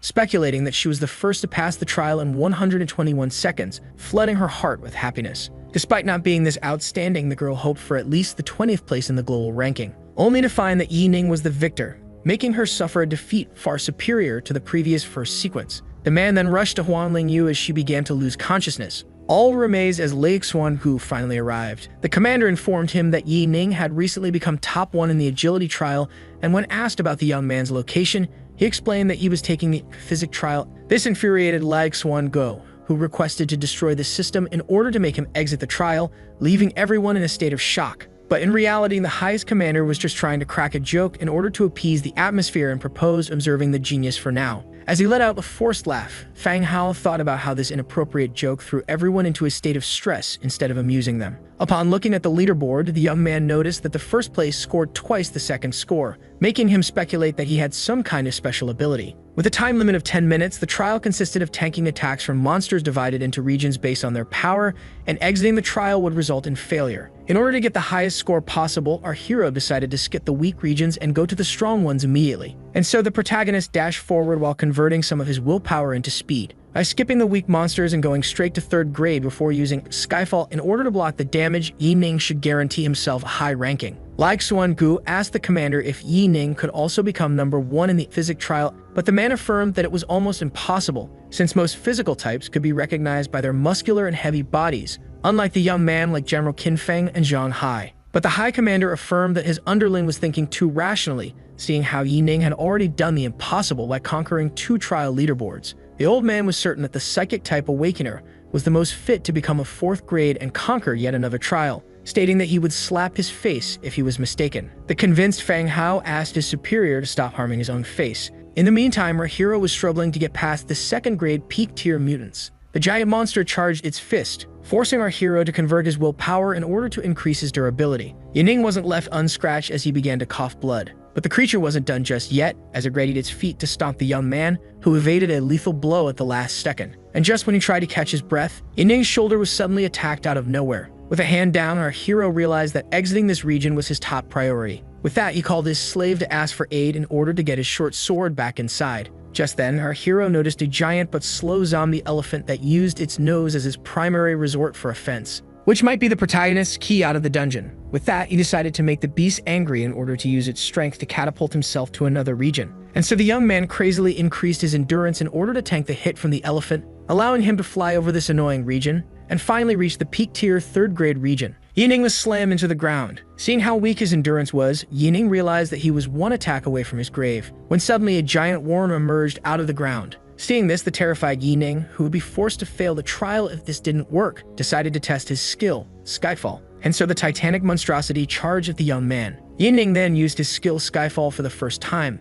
leaving him inside a powerful shield that would block the creature's fangs. The young man was left satisfied by the highest class of sword skill delivered by the system, seeing how robust his shield looked. Having long exceeded the number 1 ranker's tank value, our hero was left confused as the 10 minutes were still not done. And so the barrier began to crack. Yining had almost exhausted his spiritual power. Despite the skill having offensive effects, it would go to waste since the monster must remain unharmed. Just then, the shield was broken, as our hero jumped into the air, and to his fortune, the trial was finally over. With that, he accepted to retreat from the dungeon. All looked at his final score. Everyone was shocked to see that this young genius utterly dethroned the number 1 ranker in the psychic trial. But Lek Xuan-gu found the hero suspicious, leaving all the officials anxious. But the High Commander just speculated that Yining must be a part of divinity instead of humanity, giving everyone another sense of false alert. The system, which wouldn't give him the reward, wouldn't let the hero take a break, and it didn't matter that he was now 1-armed since his respective trial did not involve fighting. But Yining was determined to complete his elements trial.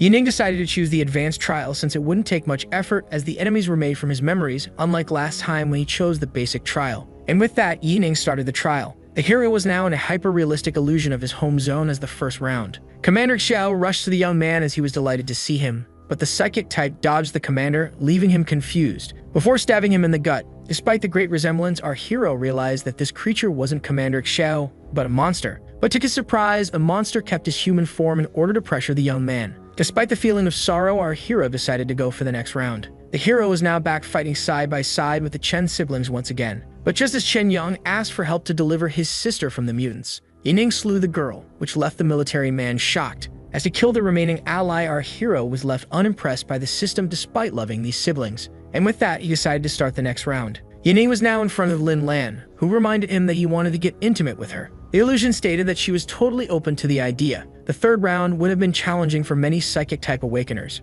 Yet as he killed the woman, he felt no remorse, unlike the previous 2, making it easier for him. Thinking that the system wasn't taking him seriously, Yining decided to take on the 4th round. The young man was now in front of the rich girl, stating that she only acted spoiled in order to anger her dad. The girl then opened her robe, leaving herself exposed to the awakener. Yining thanked her for her goodwill and asked her to close her eyes out of respect for her, before ending her life in order to access the next round. Many people were trapped in the chaos. The instructor asked the children to have courage as he promised to keep them out of harm's way. Yining, now a 14-year-old boy, recognized the place as his old classroom. The doors were almost opened. The hero recalled how he was the only one that left this room alive. His classmate Wan can also met her demise in this incident. To this day, he recalls how she offered him a slice of bread she didn't want. The girl then begged the hero to get her to safety. Yining confessed that he wished to save everyone that day, but all of this was in the past, and saving the girl now would result in a failure of his trial. And so with his eyes full of tears, he began to choke the life out of the little girl while deeply apologizing. As he killed the innocent child, the grown man began to curse and beg the system for mercy. All other children were thrown into a state of panic after witnessing the crime, and so Yining activated his powers in order to terminate all of them.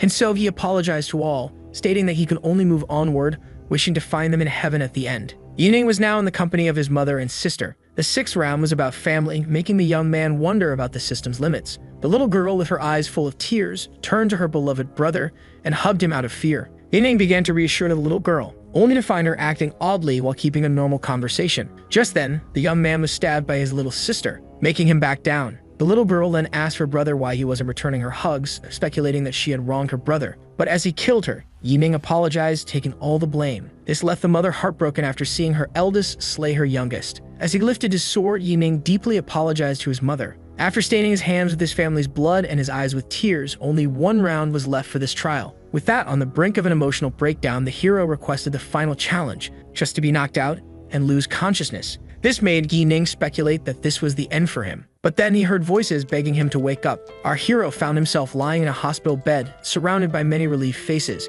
Yining was confused as he was supposed to still be inside the trial. Just then, one of the men stated that all hope was lost and that they were all worried about him since he went into a coma right after becoming a fourth grader. Yining finally understood that he had gone back to his past life. Not only had all his past injuries magically disappeared, but he also felt more powerful than ever before. The protagonist was radiating with a great, powerful spiritual pressure. This made the man see a ray of hope for humanity as he felt the pressure of fourth grader from our hero. But just then, a soldier informed Commander Yilan that the fourth grade mutant and his army of zombies had breached their defenses. This made the commander turn to the fourth grader and ask him if he was ready to fight, stating that they were ready to sacrifice themselves in order to give him time. This left Yining confused as he had supposedly hit the end of the road after facing the powerful fourth grade mutant. But just then, he recalled how he was left on the brink of death for third graders to save him. Our hero then fell into a coma after forcing himself to break his willpower core in order to attain fourth grade, yet he couldn't recall any of it, making Yining speculate that this sudden amnesia was the result of a forced promotion. Nothing made sense as the hero began to question the reality of his second life and if it was fused with his memories, making him lose control over his immense power in a moment of weakness. The commander behind his shield asked Yining to take some time to accustom himself to his newfound strength, since he was their only hope, before ordering everyone to join the front lines in order to give the young man time to prepare. And so Yining tried to get himself under control and retake mastery over his own breath, since for him to regrasp reality, he first had to exit the room. Meanwhile, the city was thrown into a state of complete panic as the defenses were almost crushed, with the underground bunker being the only safe zone. As all rushed there, a pack of mutated birds appeared. These flying atrocities flew above the front lines in order to attack the citizens. Meanwhile, an awakener was assaulting a normal woman and her child as they stood in his way, showing no mercy to the defenseless. Some awakeners started to push aside the normal civilians, and even kill them in order to guarantee safety for themselves, when suddenly, two blue lights fell from the heavens, pulverizing two of the troublemakers. All were left in awe, as the protagonist finally arrived at the scene. Yining ordered them to get into the bunker in a civilized way, stating that he would kill any killer like a mutant. The young man noticed a swarm of flying monsters approaching, and so he formed his spirit blade, before easily getting rid of the beasts. Yining felt more powerful than ever, with the strength of a fourth grader dwelling inside him, ready to face his killer once again. The city was thrown into immense chaos, yet some awakeners were determined to hold their ground as one of them led the attack, only to be pinned down and bitten by the zombies. So the man decided to give the atrocities a taste of their own medicine. With that, he bit off some of the monster's flesh, pointing out how repulsive it was. The man used his last breath to declare humanity as unkillable. Seeing their commander lose his life while fighting motivated the soldiers to fight until the end. Meanwhile, the flying high commander, along with many other powerful figures, decided to try his best in order to slay the fourth grade beast, or at least mortally wound it. The commissioner reminded him that they still had their fourth grade awakener in case of failure, while the commander found it disappointing to see Yining unable to master his own power. Fang Hao regretted not scouting him earlier, but the High Commander pointed out with a laugh that if they could reverse the past, he would now be a grandfather to many, and with that ordered them to get ready as they were about to arrive. The high officials decided to strike the monster's head. The soldiers felt hopeful to see Daxia's strongest 7 attack all at once, thinking that they could win once the fourth grade mutant was gone. And so they all charged at the anomaly with their strongest moves. It was left unimpressed, as it easily evaded the blow, before capturing the 7 men who were rendered powerless against it, and finally putting an end to their misery, which broke any hope the regular soldiers had left for their country to see another day. Meanwhile, at the headquarters, Chu Tian, Daxia Zhen, who was commander, couldn't fathom this tragedy and ordered that Yi Ning escape with the last of their kind in order to preserve hope. But just as he was about to send his last message to the world, the soldier noticed Yi Ning on screen as the young man charged at his killer, ready to settle their old score. All were happy as the hero finally arrived, and seeing that his spiritual power was enough to scare the hordes, the Awakeners' morale was boosted as they prepared the counterattack. Yet the biggest enemy wasn't impressed. Seeing how the monster remained despite him being a 4th grader made Yi Ning have his doubts. Yi Ning wondered if he should slay the 4th grade monster and satisfy himself in order to pass the last trial. Just then, a soldier asked the young man to slay the monster, and Sir Yi Ning hesitated to kill a monster and end all this suffering, when suddenly, he heard a familiar voice as 2 feminine figures began to form behind him. Both mother and daughter asked the protagonist to slay the beast. Even his old classmate appeared, asking him to do so. With that, Yi Ning understood that the system wanted him to take revenge on his killer, giving him a great idea on how to pass the final round. Meanwhile, in the control room, the commander and the initiator were both worried since the one who instantly cleared 3 trials had spent 9 hours in his respective one. This made the commissioner conclude that Yi Ning must have opted for the advanced trial, meaning that he was proud of his willpower. Yet despite choosing the hard way, Yi Ning shouldn't have so much difficulty passing the trial unless he was tired, so the highest commander decided to grant him more time. But just then, a fist was slammed on the table. Zhang Meng stated that there might be another explanation behind our hero's struggle, which piqued the curiosity of Fang Hao. But the man insisted that what he had to say was on a national level, so he asked to cut off all communications in order to preserve his confidence, and that only those under first-class control could hear what he had to say,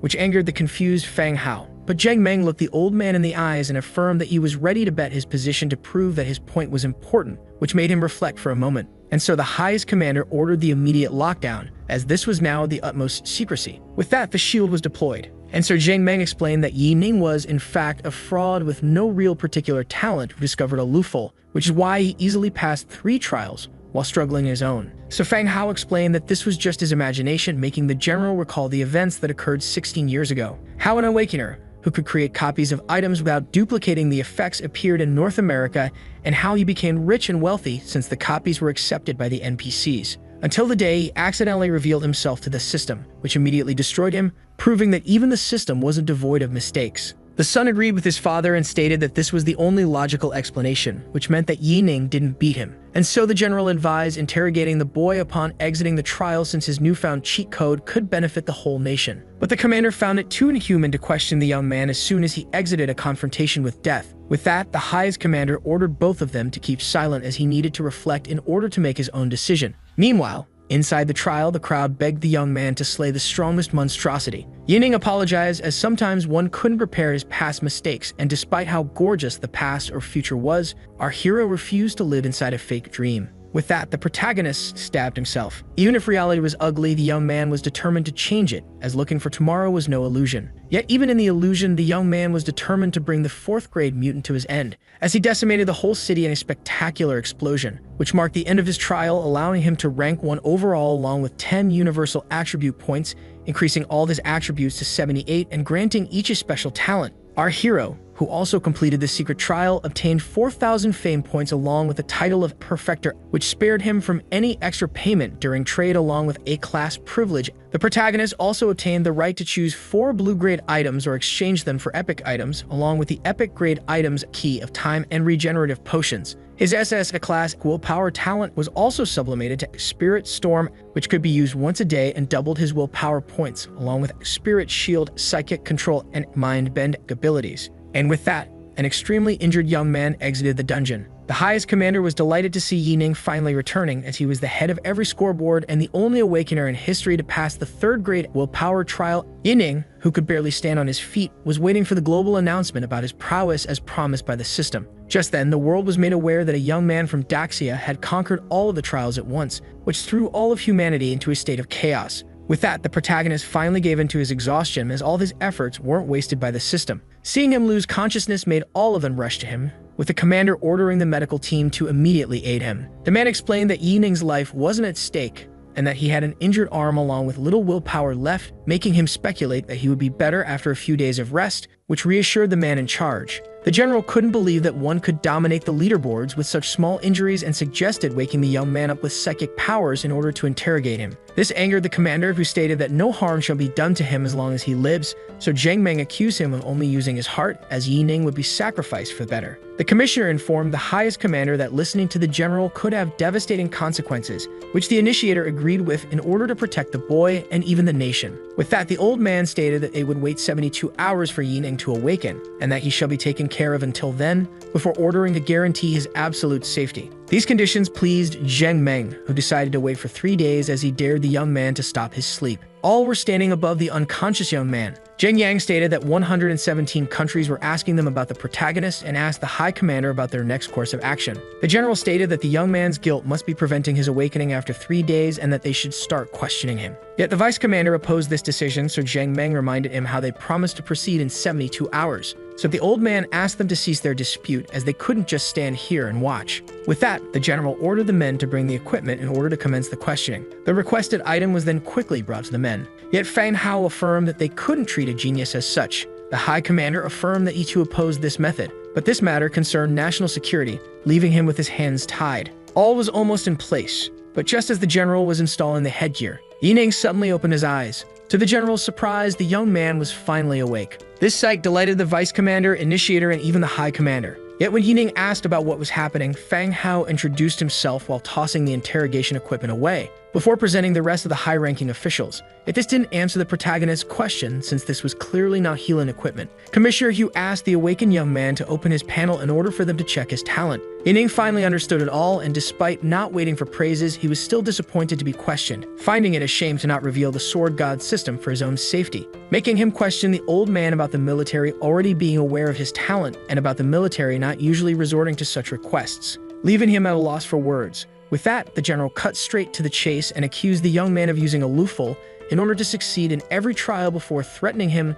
not to hide any intel from them, making him point out how he was being accused of cheating. Yet when the commander tried to explain, the highest commander confirmed his suspicion since his results were unimaginable. Like Xuan Gu thanked the young man for bringing pride to their nation and promised to let him keep the title of first sequence in exchange for his honesty, since the bug could benefit everyone. But the general opposed such a decision, since it would be catastrophic when foreign awakeners contact him, leading to Lake Xuan Gu silencing him as he was showing his true face. Zhang Yang speculated that Yi Ning refused to reveal his panel since he was too afraid to admit to having used a bug, that he would still get his son's title, which revolted him. The protagonist understood that the general was the root of the problem, yet he was still disappointed in human nature for doubting him, determined not to repeat his past life mistakes. And so he agreed to reveal this so-called bug to them under the condition of bringing him the finest talent testing crystal. Fang Hao rushed to get the requested item. This pleased Zhang Meng since, no matter the results, and even if the young man possessed an SS talent, he couldn't explain how he dominated all scoreboards, thus denying cheating. The hero then turned his eyes to the questioning man, stating that he would be happy to answer all of his questions after the trial. Just then, the Vice Commander brought Yi Ning's requested crystal, and so he asked all of them to feast their eyes on the test as he uncovered the so-called bug. With that, he began to channel his energy into the crystal. All officers were baffled as an impressive spiritual pressure filled the room. As the crystal began to crack, it was announced that the young man possessed an SSF rank talent, which shocked every person in the room. With that, he presented his strength as his cheat code. Both the commander and vice commander were delighted to see that the genius was truly exceptional, while the commissioner and initiator still couldn't fathom the existence of the legendary SSS terror, while the baffled general realized that there was no more room for him to argue. Yi Ning, who was well aware of the high official's point of view, stated that one must duel another in order to be declared first sequence besides the trial. But General Yang explained that there was no use since he was undoubtedly the most powerful, and that Lai Xuan Guo had already granted him the title. So the young man turned to the general, stating that he was someone who was fond of justice, which is why he would duel his son in order to make the matter fair, since, according to the rules, a sequence had the right to challenge a superior one, which is why he would reject his earned title in order to duel the previous holder to the death, which terrified Zhang Yang. Like Xuan Gu thought of how the young man rejected his reward in order to earn it, yet found the death of Zhang Yang to be an excessive punishment for his father. This made the man realize that he had hit rock bottom and that he should just yield in order to keep himself in the High Commander's favor. And so he began to apologize to the young man, stating that his talent far exceeded his son's, and that there was no reason to proceed with the duel since the title was rightfully his. But the protagonist affirmed to Zhang Meng that he wanted to do things according to the book and that he didn't want to be called arrogant for being above the law. With Zheng Yang's formidable talent, they would finally see who was the best between the two of them. Just then, the general was conquered by fear, fearing for his youngest's life. He was pleased by the idea, stating that they should wait for the end of the duel in 72 hours to make the new sequence list and give prizes since he needed time to adjust his new powers. This surprised Xuan Guo as the old man took Yi Ning's side more than Fang Hao, making him speculate that he must have a reason, but he had some time to prepare for it and so he agreed, which threw the general into a state of panic as he was determined to protect his child from Yi Ning's blade, who aimed to send them both to the fiery pits of hell. After that, Xuan Guo confronted the old man on the rooftop about his decision, so he reminded him of the state dungeon that would occur in 10 days from now. Due to past losses, the military lost many of its reserves, making this raid vital for them, as without bringing enough energy reserves, the combat jets would be useless. Xuan Guo realized that Hu wanted Yi Ning to partake in the raid, so he explained how he would have to face foreign third-grade awakeners along with powerful mutants. He wanted to see if the young man had the guts to take a human life, seeing how it differs from killing a mutant. But the commander was worried about the general's reaction to his son's death, so the old man explained that he deliberately gave him 3 days in order for Zheng Meng to mentally prepare himself and also give them time to make backup plans. Xuan Guo praised the man for his brightness, who stated that they should pass Yi Ning as an SS-class awakener in order to protect him, which the highest commander agreed with. At the same time, the door was opened, revealing a dark room with a man swallowed by darkness. The saddened Zheng Yang was happy to see his father return, expecting to hear the news of Yi Ning cheating from him. The broken young man rushed to his father, dying to hear that protagonist was imprisoned and that he kept his title of first sequence. But the sighing of the father made the young man realize that this wasn't the case. The father affirmed that the young man who challenged Zheng Yang to a duel to the death used his own talent to best him in the trial, which shocked him to see how powerful Yi Ning was. But just then, the Broken Awakener was filled with fear as he realized that he would have to fight the genius to the death, and so he renounced his title in order to escape certain death. The general affirmed that he had already offered him the title, yet the hero declined as he was determined to clash steel with his youngest, which baffled the young man. And so he ordered his father to get rid of the protagonist before the duel started in order to preserve his life. Yet the general affirmed that it wasn't possible to assassinate him, as he was granted a third-grade guard to guarantee his safety. So Zheng Yang proposed to use his family for blackmail. Hearing his father affirm that they were already under military protection, so they couldn't reach them in time, made the child lose all hope. But the general affirmed that he would protect him by contacting high-tier third-graders to aid him, and since he had contributed much to the country, those in charge wouldn't punish him for it. This made the young man speculate that his father would give him special equipment in order to guarantee his victory. But the man explained that equipment was forbidden in duels. But he also affirmed that they could use the rules that Yi Ning was eager to follow in order to beat him, which intrigued the young man. And so the general explained his Machiavellian plot to the young man, which made him crack a deranged smile as he was now sure to win. 3 days from that day, a massive crowd was gathered in the capital city military zone. Who explained to the highest commander that all was in place as the high-tier third-grade referees were in position and the shield was activated, and so he ordered to notify the 3 third-graders. As the protagonist entered the arena, the young man became the object of the spectators' judgment, seeing how young and weak he looked in person despite all the rumors about his great power. Luwan Zhao, the main referee, prepared to greet the prodigy, as he handed him a list filled with the names of all the participants in the duel, stating that if there was no problem, they could proceed. This confused the young man as the past first sequence should be his only opponent. The man discovered that he would fight his main opponent after 9 other third graders, so the referee explained how other seeds had the right to challenge him while his duel was ongoing. But just as Luwan Zhao explained what would happen if he couldn't beat the 9 opponents, Yi Ning interrupted him, stating that they should commence, before raising his voice and challenging his 10 opponents at the same time, which made him a mockery for the crowd due to his absurd arrogance. The shocked referee knew that the superiors wanted to save Zheng Yang by creating the list, yet the man was now in an impasse as neither young man was allowed to die today. Hearing this, the initiator rushed to the young man and affirmed that there was no need for this all-out brawl since he had the right to refuse the other duels while keeping his title. Yet Yi Ning insisted, since there was no rule preventing him from doing so, as he speculated that all of his opponents were insignificant against him. This left Fang Hao fond of the young man's madness, while the commissioner grew worried. The highest commander, who saw his younger days in the protagonist, agreed to his demand and asked the referee to act wisely, as this would be a great experience for him to grow. This made the main referee realize that the man in charge wanted them to shield the young man, and so Luwan Zhou ordered all of the opposing awakeners to enter the arena. Zheng Yang was left annoyed by Yi Ning's arrogance, but his father explained that this was to their favor, as he could use the 9 others to tire his target before slaying him. And so the duel was about to start, with all equipment effects being cancelled as the countdown began. The crowd had never seen something like this, as some began to make bets on how many seconds Yi Ning could survive. As the duel started, Zheng Yang ordered the 9 others to charge at the young man and finish him off. But Yi Ning acted quickly and used his sword burst stream. instantly slaying 3 third-tier awakeners in a matter of seconds. Seeing this, the terrified son of the general begged the hitman to save his life. With that, an awakener charged at the protagonist, prepared to sacrifice his life in order to take him out. But the protagonist easily slashed the suicidal man in the middle of the air. This awakener exploded upon getting cut. Yining was left amused as his enemies had smuggled a small nuclear bomb into the arena. This left the young man open to Yining's devastating attacks. With that, the referee team was ordered to shield Zheng Yang from harm, but Lu Wanzhao had a hard time believing that Yining's immense power was third grade. But his colleague affirmed that they must protect the general's son from harm regardless of the others in order to keep their positions.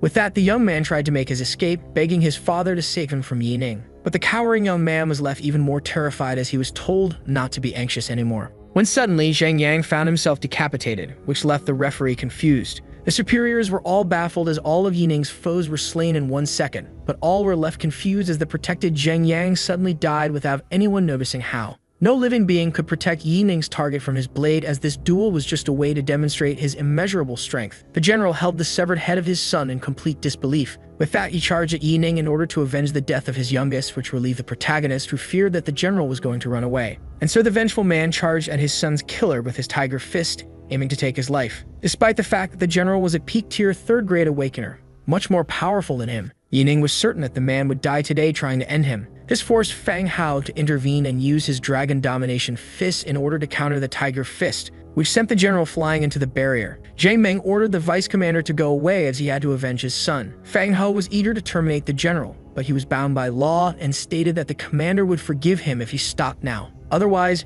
he would have to end him. Seeing the man get filled with hesitation and fear didn't please Yining, and so he gave him the middle finger as he began to insult his late child, which triggered the general. So Fang Hao had to intervene once again as he knocked the crazed man out with his aura alone. This made the general fall to the ground and cough blood, and so he began to beg the commander to avenge his son, since he always risked his life for their nation. The high commander was left silent as he thought of how absurd all this was, since the mourning general had already yielded. Seeing this, the protagonist began to taunt Zheng Meng once again. As he began to think, unlike most cases, he had to drive his target into desperation.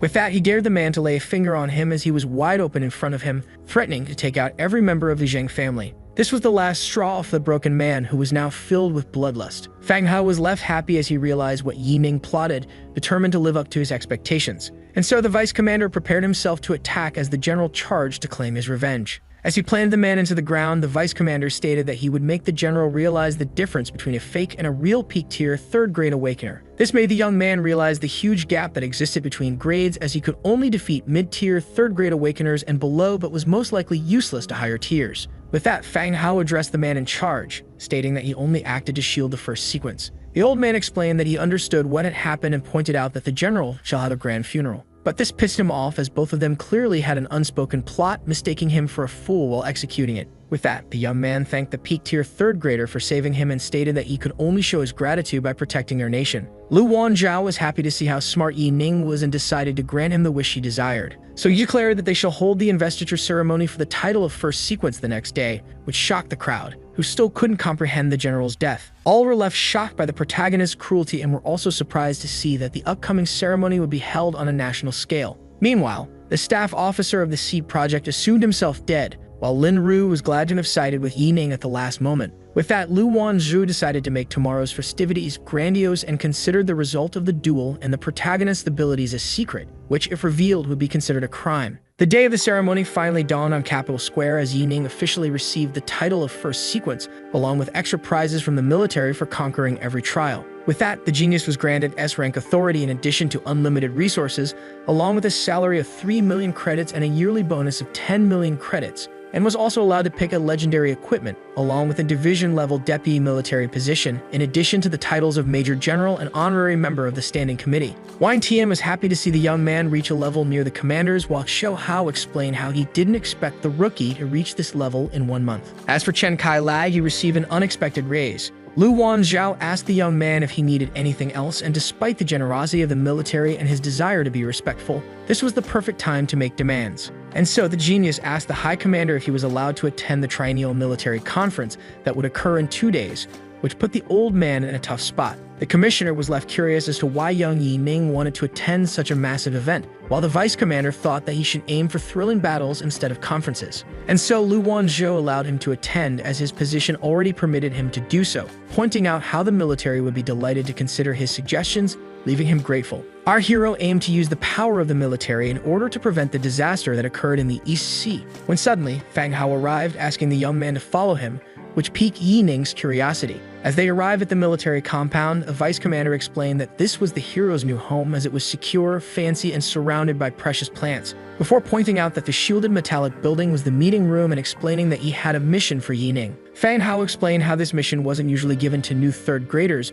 but Yi Ning was an exception, as he was the most suited for it, and so the boy asked the man for the mission. He informed him of the A-rank dungeon Zombie Nation, where each nation had to send 2 mid-tier third graders and 8 first-tier third graders, who would have to fight everyone and everything for energy mines. Yi Ning recalled how he ventured into this state dungeon in his past life and how it was just a regular dungeon deprived of energy mines. Just then, the Sword God system informed him of an obligatory mission where he would have to obtain the highest authority in the said dungeon to acquire S-class war weapon blueprints. Just then, Fang Hao informed the young man that their strike squad would shield him from harm while inside, and just when he was about to explain the consolations in case of failure, Yi Ning interrupted him, stating that he would surely be victorious in the said dungeon, which left Fang Hao grateful as he explained how Yi Ning had the right to reach into the national treasury. But Yi Ning had no other choice, since the system forced him to conquer the dungeon, aside from the fact that the space carrier blueprints were far too important to refuse. With a gigantic weight and a titanic size, with 26 spirit cannons on the sides, 2 main cannons in the front and back, and a shield and walk-on system, it could carry 64 fighter jets and 7,000 people. This description thrilled the young man, as he was now determined to get his hands on this blueprint. The third grade, who unlocked 2 additional skill slots, decided to use his new title in order to take 2 S-rank sword skills from the treasury to increase his power for the next dungeon. But just then, the young man felt a non-amical peak-tier third grade aura approaching him, and so he turned around to see the face of his attacker, only to find a gorgeous girl introducing herself as Personal Guard 009, here to serve. When suddenly, the personal guard hugged the surprised young man, as she explained how she was assigned to be his personal bodyguard. Yi Ning pushed her away, demanding an explanation of her employer's identity and her tactile manners. 009 revealed that she recently discovered from the study materials that the vice commander was her employer, which intrigued the young man. But he grew even more intrigued as she struck a weird pose, followed by another appealing one. Yi Ning had to put her limits as she tried to kiss him, which confused the personal guard. The protagonist sighed as he realized that the higher-ups feared that he would do something rash due to his youth. With that, he resorted to his psychic observation. After careful analysis, the girl turned out to be more machine than human, as she was deprived of a brain and controlled by a chip. And so he asked the girl for the reason behind her robotization. 009 suddenly grabbed the young man's head and gently put it on her forehead. Just then, 009's head began to glow. This was a fingerprint recognizer that allowed Yi Ning to unlock the command update. With that, Yi Ning's attention was turned to Fang Hao holding the hand of a little girl on a hospital bed. The young one, being aware of her father's love for the nation, asked him to donate her dying body to science in order to keep fighting even after death in case of success. The vice commander explained to Fang how this fate was far more agonizing than death, and how the experience never succeeded, and if it did, she would become a soulless machine. But as she wiped away her father's tears, the girl explained that she shall do the inverse of the story's heroes and sacrifice her soul in order to put her flesh on the front lines. Fang found an unsatisfied death far more agonizing than the experiment's pain. This made the vice commander's paternal heart sink into a dark sadness. But the daughter tried to comfort her father, stating that she trusts him to give her the best orders after she becomes a robot.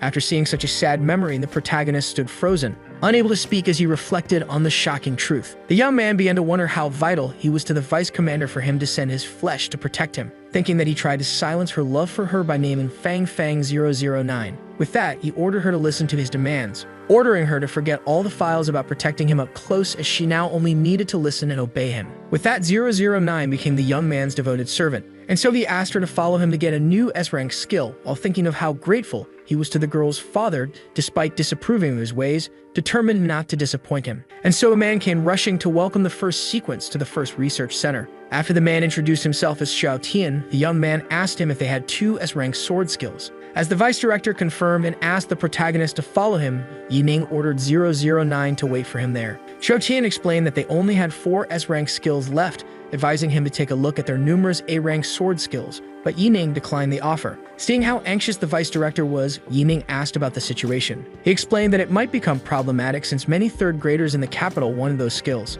Yet the first sequence decided to check the skill books regardless. The 4 S-rank skills left in the research center were Desperate Slash, Hellfire, Death Hymn, and Annihilation. The first required a one-foot-in-the-grave situation to use, while the second needed a proper place, the third consumed too much energy, and the fourth would turn him into a still target. After seeing the disappointment on the first sequence's face, the relieved vice director proposed that he take a look at the 800 A-rank skills available, which were almost as effective as the S-rank ones. But to his surprise, the young man suddenly learned 2 of the 4 precious sword skills. Xiaotian was left in complete shock as he witnessed him learn Death Hymn and Annihilation, making him demand an explanation. So Yining, who was in a hurry, explained that he didn't have the energy to search through the inferior books. As Yining thanked the man while going on his way, the vice director was left too shocked to understand the young man's alibi. Xiaotian was left confused since all third graders, including Yining, had a limited number of skills they could acquire, yet the young man learned them without giving it a thought. Since Death Hymn could trap souls and Annihilation granted immense power, the young man decided to take the risk and learn them, as they were labeled S-rank despite their flaws. Just then, the Sword God system sublimated both S-class skills to SS class, turning Death Hymn into Mortal Asura and Annihilation into God's Rage. The first one, with a 2-day reset time, could turn any deceased targets within 100 meters into an undead while retaining the same combat power as in life for 20,000 spirit energy. As for the second, it could summon a 4th grade shadow for 10 seconds in order to deal devastating damage for the same cost and cooldown. Once again, the protagonist was delighted by his God-given system, as on top of his already monstrous skills, he could now use Mortal Asura to make an enemy zombie army his own, and God's Rage, which could slay a peak-tier 3rd grader, and with his ability to use them without consuming mana, Yining gained his own set of skills different from those given by the system. Despite his burning desire to put them to the test, the young man had to wait for the upcoming event in order to use them. But just then, a woman came out of nowhere, screaming that Yining had taken 2 S-class skills according to the system. But with a smug smile on his face, the young man asked her if he was forbidden from doing so. The woman affirmed that he was allowed to take the skill books under the condition of leaving a combat power record after doing so. The intrigued protagonist asked if he was forced to leave the combat power record, which she confirmed. Xiaotian then arrived running and apologized for Chief Director Wanru's behavior, affirming that he had no reason to leave the combat power record of the 2 skills if he didn't want to. But Wanru affirmed that the young man was forced to have all of his skills tested, including the ones he had before, which the man found absurd as she was only doing this for her son. Yet when the young man refused, the woman burst out in anger, stating that despite Yining's importance, he was under military command, which was why he had to take several tests. The annoying protagonist, as he realized she only perceived him as a test subject, began to wonder how many she had sacrificed for her own personal gain, making him determined to kill her. Wanru was left even more angered as Yining pulled out his sword in front of her. The vice director tried to ease the tension, politely asking him to exit the place, yet the angry chief director affirmed that she had the right to arrest Yining for rebelling against orders.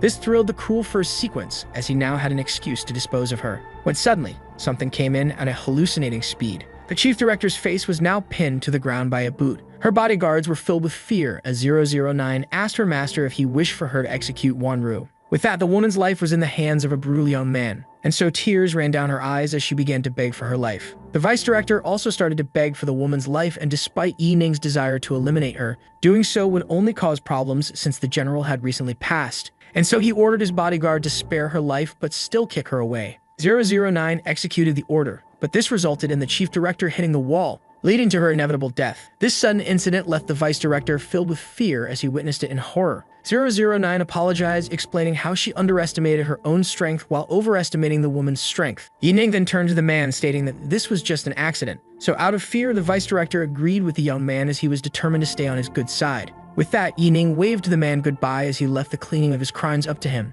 Later on, Fang Fang asked her master if she did the wrong thing, but Yining affirmed that he also wanted the evil woman dead anyway, regardless of his superior's opinion. 2 days after this incident, the day of the National Committee Conference finally arrived, and all were shocked that the young man actually appeared with files in his hands, and while some couldn't believe that he aimed to make a proposal, others only saw it as a show. With that, the protagonist gained his seat, but just as he was sitting down, Yining was spotted by the vengeance-filled husband of Wanru, Fang Tang, the minister of the armed forces in the East Sea, who aimed to kill or sabotage his wife's killer. The receptionist handed the honorary member of the conference's agenda, explaining how he wasn't allowed to leak any intel from inside after giving him his serial number. Yi Ning grew annoyed as he now had to pretend it was his first time despite hosting numerous conferences in his previous life. The receptionist then continued explaining how he could vote after the proposal and how he could press the red button in order to make a suggestion. But Yi Ning assured her that he would just be making his own proposal as he dismissed her, stating that he didn't require her assistance. This made her grow anxious since she was tasked with keeping the young man out of trouble.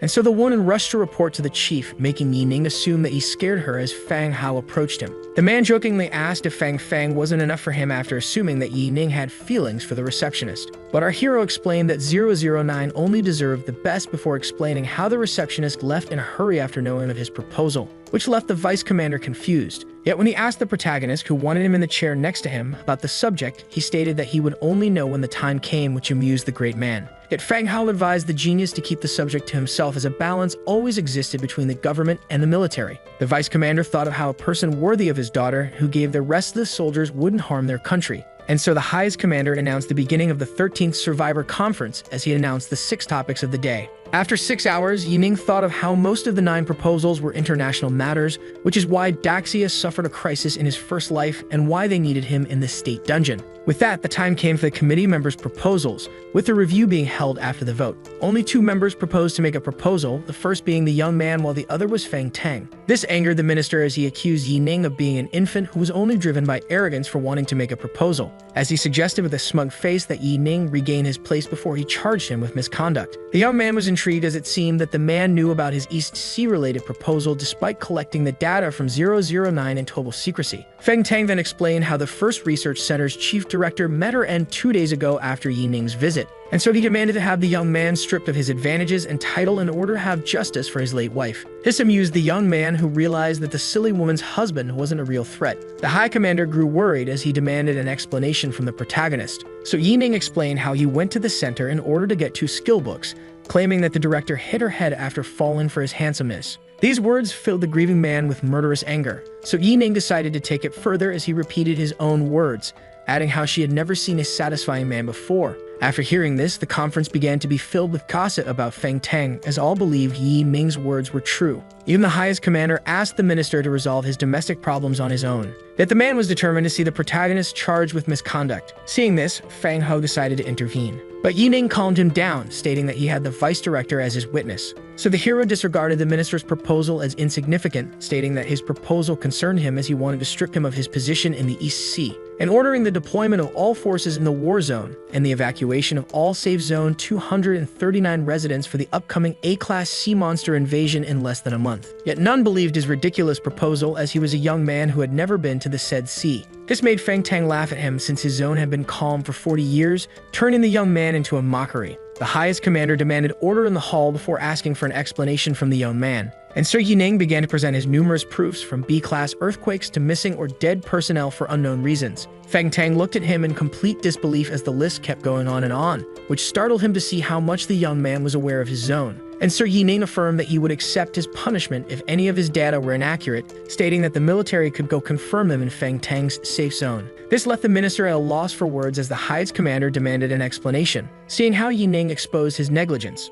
dooming him to certain execution, the minister decided to avenge his wife and himself right here and now. The murderous general climbed onto the table, stating that he wanted the young man disposed of. With that, he knocked him back with a punch, before charging at him in order to continue his assault. This left Fang Hao no choice but to intervene. So the minister, out of desperation, claimed that he wanted the protagonist broken beyond repair. Such actions angered the highest commander, who took it as a sign of treason, ordering the arrest and execution of the minister. 009 charged at the man, considering him a level 1 threat. Despite the protagonist's desire to fight on his own, the vice commander refused since he could easily end it, punching him in the direction of 009, who detected her target and broke the man's back with her knee, permanently putting him out of his misery. The peak-tier vice commander and almost peak-tier guard eliminating a high-tier 3rd grader in such a short time amazed all, as Yi Ning was now considered a well-protected person. With that, the highest commander ordered the disposal of the body and ordered the commencement of votes regarding Yi Ning's trivial proposal after discussing the matter in 3 minutes. As the body was being dragged out, some took the minister's actions as confirmation of Yi Ning's intel accuracy,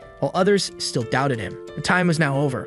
With the majority of the votes supporting the young man, the old man then ordered the evacuation of the East Sea before demanding to dispatch specialists in order to grasp the situation. After the conference day, Fang Hao explained in front of Yining's home how the state dungeon was only reserved for Tier 3 intermediate and lower, forbidding Fang Feng from entering alongside the young man, but Yining reassured the man that he would be fine. The vice commander then handed Yining the legendary set as a promised reward, along with 2 of the 4 items requested by Yining from the National Treasury, leaving him confused. So the man explained how these items were too rare to reside in the National Treasury. The human-faced falcon who murdered numerous innocents in the South China war zone was rumored to have escaped 4 powerful awakeners that chased him, while the Ice Ghost Core is said to have had supernatural origins. Fang Hao then added that you would have to wait for the 7th Research Institute to gather the data, so Yining explained how he accepted to wait while mastering the 2 available items. Seeing how the remaining materials weren't currently within reach, the protagonist understood how challenging subliming the Sword God system was.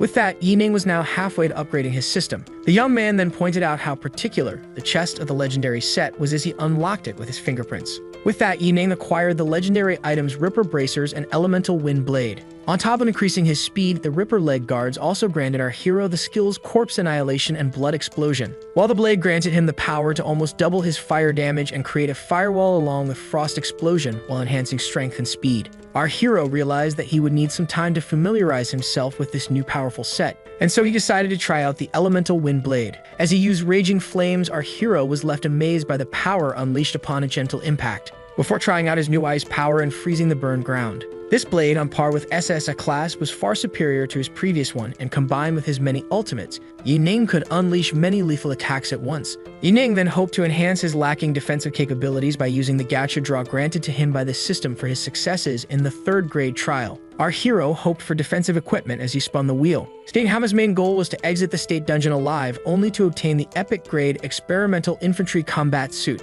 But Yining was left confused, seeing how thin it was compared to the regular metallic armor, making him speculate that the system was making fun of him. It took his delight the thin piece of cloth offered a large variety of immunities along with numerous types of damage reduction. Yining couldn't be happier as he had never possessed such magnificent equipment even in his past life. The suit, which was greatly valued in the Spirit Peace world, could make Yining a target for Outworlders despite its skill, Hell Without Limits, which turns enemy souls into shields. This paired well with the soul-collecting Underworld ruler's judgment, yet Yining grew worried about the Outworlders related to the ring, speculating that they were at least Tier 5. Yet our hero, who harmed no one, decided to face them with courage when the time came, as he was backed up by the Sword God system, before deciding to focus on the dungeon. Meanwhile, at the Air Force base of the capital district, one of the soldiers pointed out how Yining was, and that they couldn't afford to wait any longer as they risked missing the dungeon's opening after a 4-hour flight. Captain Ming Lu asked them to address the high-ranked young man politely, while the anxious Zhang Keiming stated that he should have met them in order to coordinate. But the man was left surprised as Huang Yin informed him that the higher-ups tasked them with prioritizing the first sequence's safety. Meanwhile, Liu Bin, another squad member, began to think that Yining was scared of death before mocking him for needing protection despite his immense power. Zhen Cheng, the vice captain, was left in awe in front of Yining's entrance, who was ridiculously escorted by 6 mid-tier 3rd graders. And so the captain saluted His Excellency before introducing himself and asking Yining, who discarded formalities, for a resume, which he accepted. So the Strength and Agility type Awakener explained how he and the Agility and Willpower type vice captains were mid-tier, while the 3 marksmen and 4 frontliners were low-tier, and how their main goal was to gather shining ores in a dungeon where killing was favorable. And having reviewed the dungeon data, Yining asked about the opposition. So the captain handed him a list explaining how this would be their toughest battle, as they were up against 6 powerful enemy nations. But as he went down the enemy list, Yining began to speak of his future opponents as normal strangers. Such an attitude shocked the soldiers, making the captain politely explain how they should be taken seriously, seeing how many of their strongest fighters have fallen to their hands. The words of the soldiers triggered the young man, as he was now determined to avenge the fallen by taking their killers' lives. After that, in front of the state dungeon gate, the Awakeners of the different nations began to argue about their country's share of the rewards, until Yamada Chijo, the R Nation battle chief, intervened, pointing out how their priority wasn't profit but to forbid Daxia from collecting any resources, explaining how vulnerable their safe zone would be once deprived of its spirit energy reserves and powerful air force. An Awakener agreed with the man, fearing seeing Daxia's most powerful warriors at the R Nation wasn't worried since their strongest remained inside his defenses. Jin Yu, the captain of the Ed Nation squad, claimed that he could single-handedly slay all these A-rank talents alone, as he was equal to a high tier according to his assistant. And when the Awakener pointed out how Daxia possessed the all-class Awakener, Jinyu remained unimpressed as the new third grader would most likely be absent. Just then, a mysterious powerhouse came in, scaring everyone with his murderous aura, explaining how glad he would be to collect the young man's severed head. This psychopath, who was none other than the Warzone vice captain, would be happy to collect a 7th Daxian skull for his collection. Just then, the protagonist's strike squad entered the dungeon Zombie Nation, which was a perfect copy of the real world, but blessed with third-grade tier technology while deprived of awakeners. With that, the enemy forces decided to enter the dungeon. Yining began to get back on his feet, while all of his allies remained lying on the ground. Our hero just realized that he had entered the state dungeon, which still gave him a hard time despite his willpower, as expected. But he was quickly left confused by the temporary spaces that prevented the teams from attacking each other while the system confirmed the number of fighters in each team before commencing. This further intrigued the young man as it meant that they still weren't inside the dungeon, which only added confusion seeing how this procedure didn't exist in his previous life. Just then, a foreign awakener woke up, shocked to see the young man back on his feet before him despite his senses detecting Yining as a simple beginner. This feat also impressed the vice captain, who had just woken up. Yining took this opportunity to ask the man about the odd domes, so he explained how they were an advantage that would allow the weakest team to enter the dungeon first. Shortly after that, all weaker awakeners began to wake up feeling dizzy. The warriors of the R Nation immediately began to make fun of the protagonist and his allies with their vice captain aiming to collect the head of the squad's captain. With that, the captain of the R Nation Warzone proposed to give their targets an appropriate welcome, as he began to mock them for returning to the state dungeon despite their past heavy casualties. And after insulting the squad as a whole, the bald cannibal affirmed that he slowly cooked their past captain, who turned out to be delicious. His vice captain then joined the mockery, claiming that all of them were only qualified as fuel for their septic tanks. This triggered the Daxians, who were determined to repay the citizens of Arran blood, while the bald captain affirmed that they would all end up on his plate. Seeing this, the leader tried to calm his team, as this was all a strategy to make them lose their composure since they were the first to enter the dungeon, which impressed the protagonist. Jinyu took this opportunity to point out how this new leader, whom the previous one had sacrificed himself to save, had no battle instinct as he crossed to the other dome. But all this was pointless to him, as he was certain that they would all die at his hands. Seeing how the other teams could enter each other's domes made them realize that they had resorted to the rare team-up option,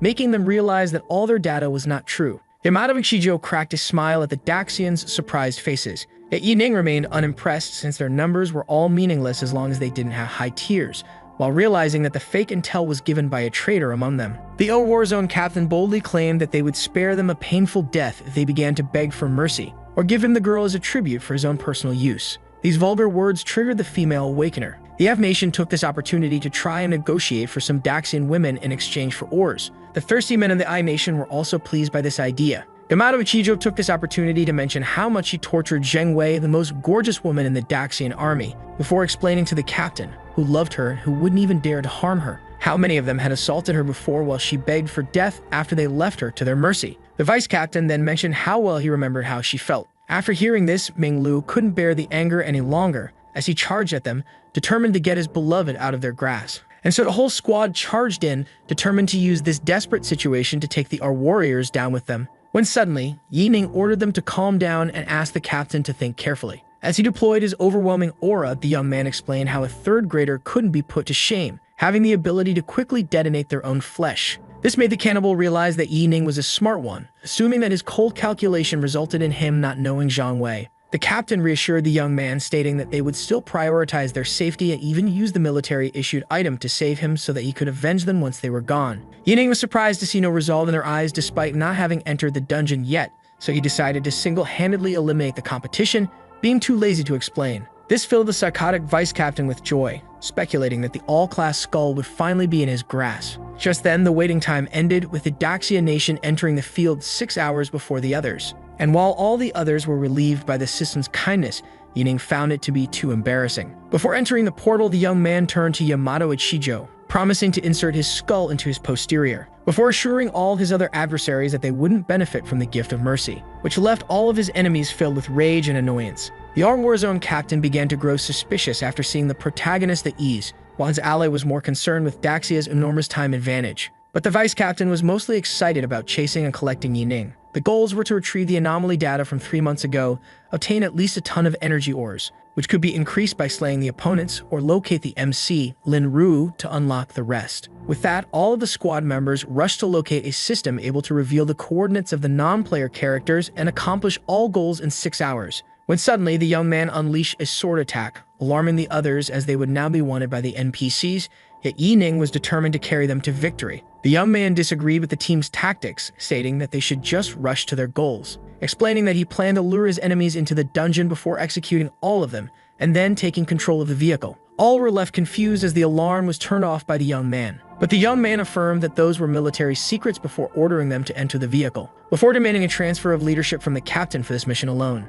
This shocked the devoted man, who ordered his men to follow our hero's commands. Such a hasty maneuver worried the Awakeners who were tasked with his safety, while others didn't care since they were all doomed anyway. The team's destination was the Layson Manor on Champs Elysees Avenue, number 91. The captain was left impressed by the young man's sharp skills, who decided to prioritize the Sword God System's mission in order to get the legendary blueprints as a trump card in the apocalypse, seeing how his individual power wasn't enough. Just then, the team received a new mission consisting of changing this world's fate after obtaining full control without harming the protagonist, Lin Kan. The young man decided to take control of the local authorities in order to complete the mission and face the 6 nations, and according to Ghost Eye, seizing the governor's house was the best way. Just then, the captain realized that Yi Ning planned on using this world's powerful figures to their advantage against their enemies, which the young man confirmed. But the man explained how this was a waste of time, seeing how they couldn't locate and ambush the spawn point of the numerous opposing 3rd graders. But Yi Ning explained how easy it was with the triangulation method, as this system wouldn't separate them from the enemies,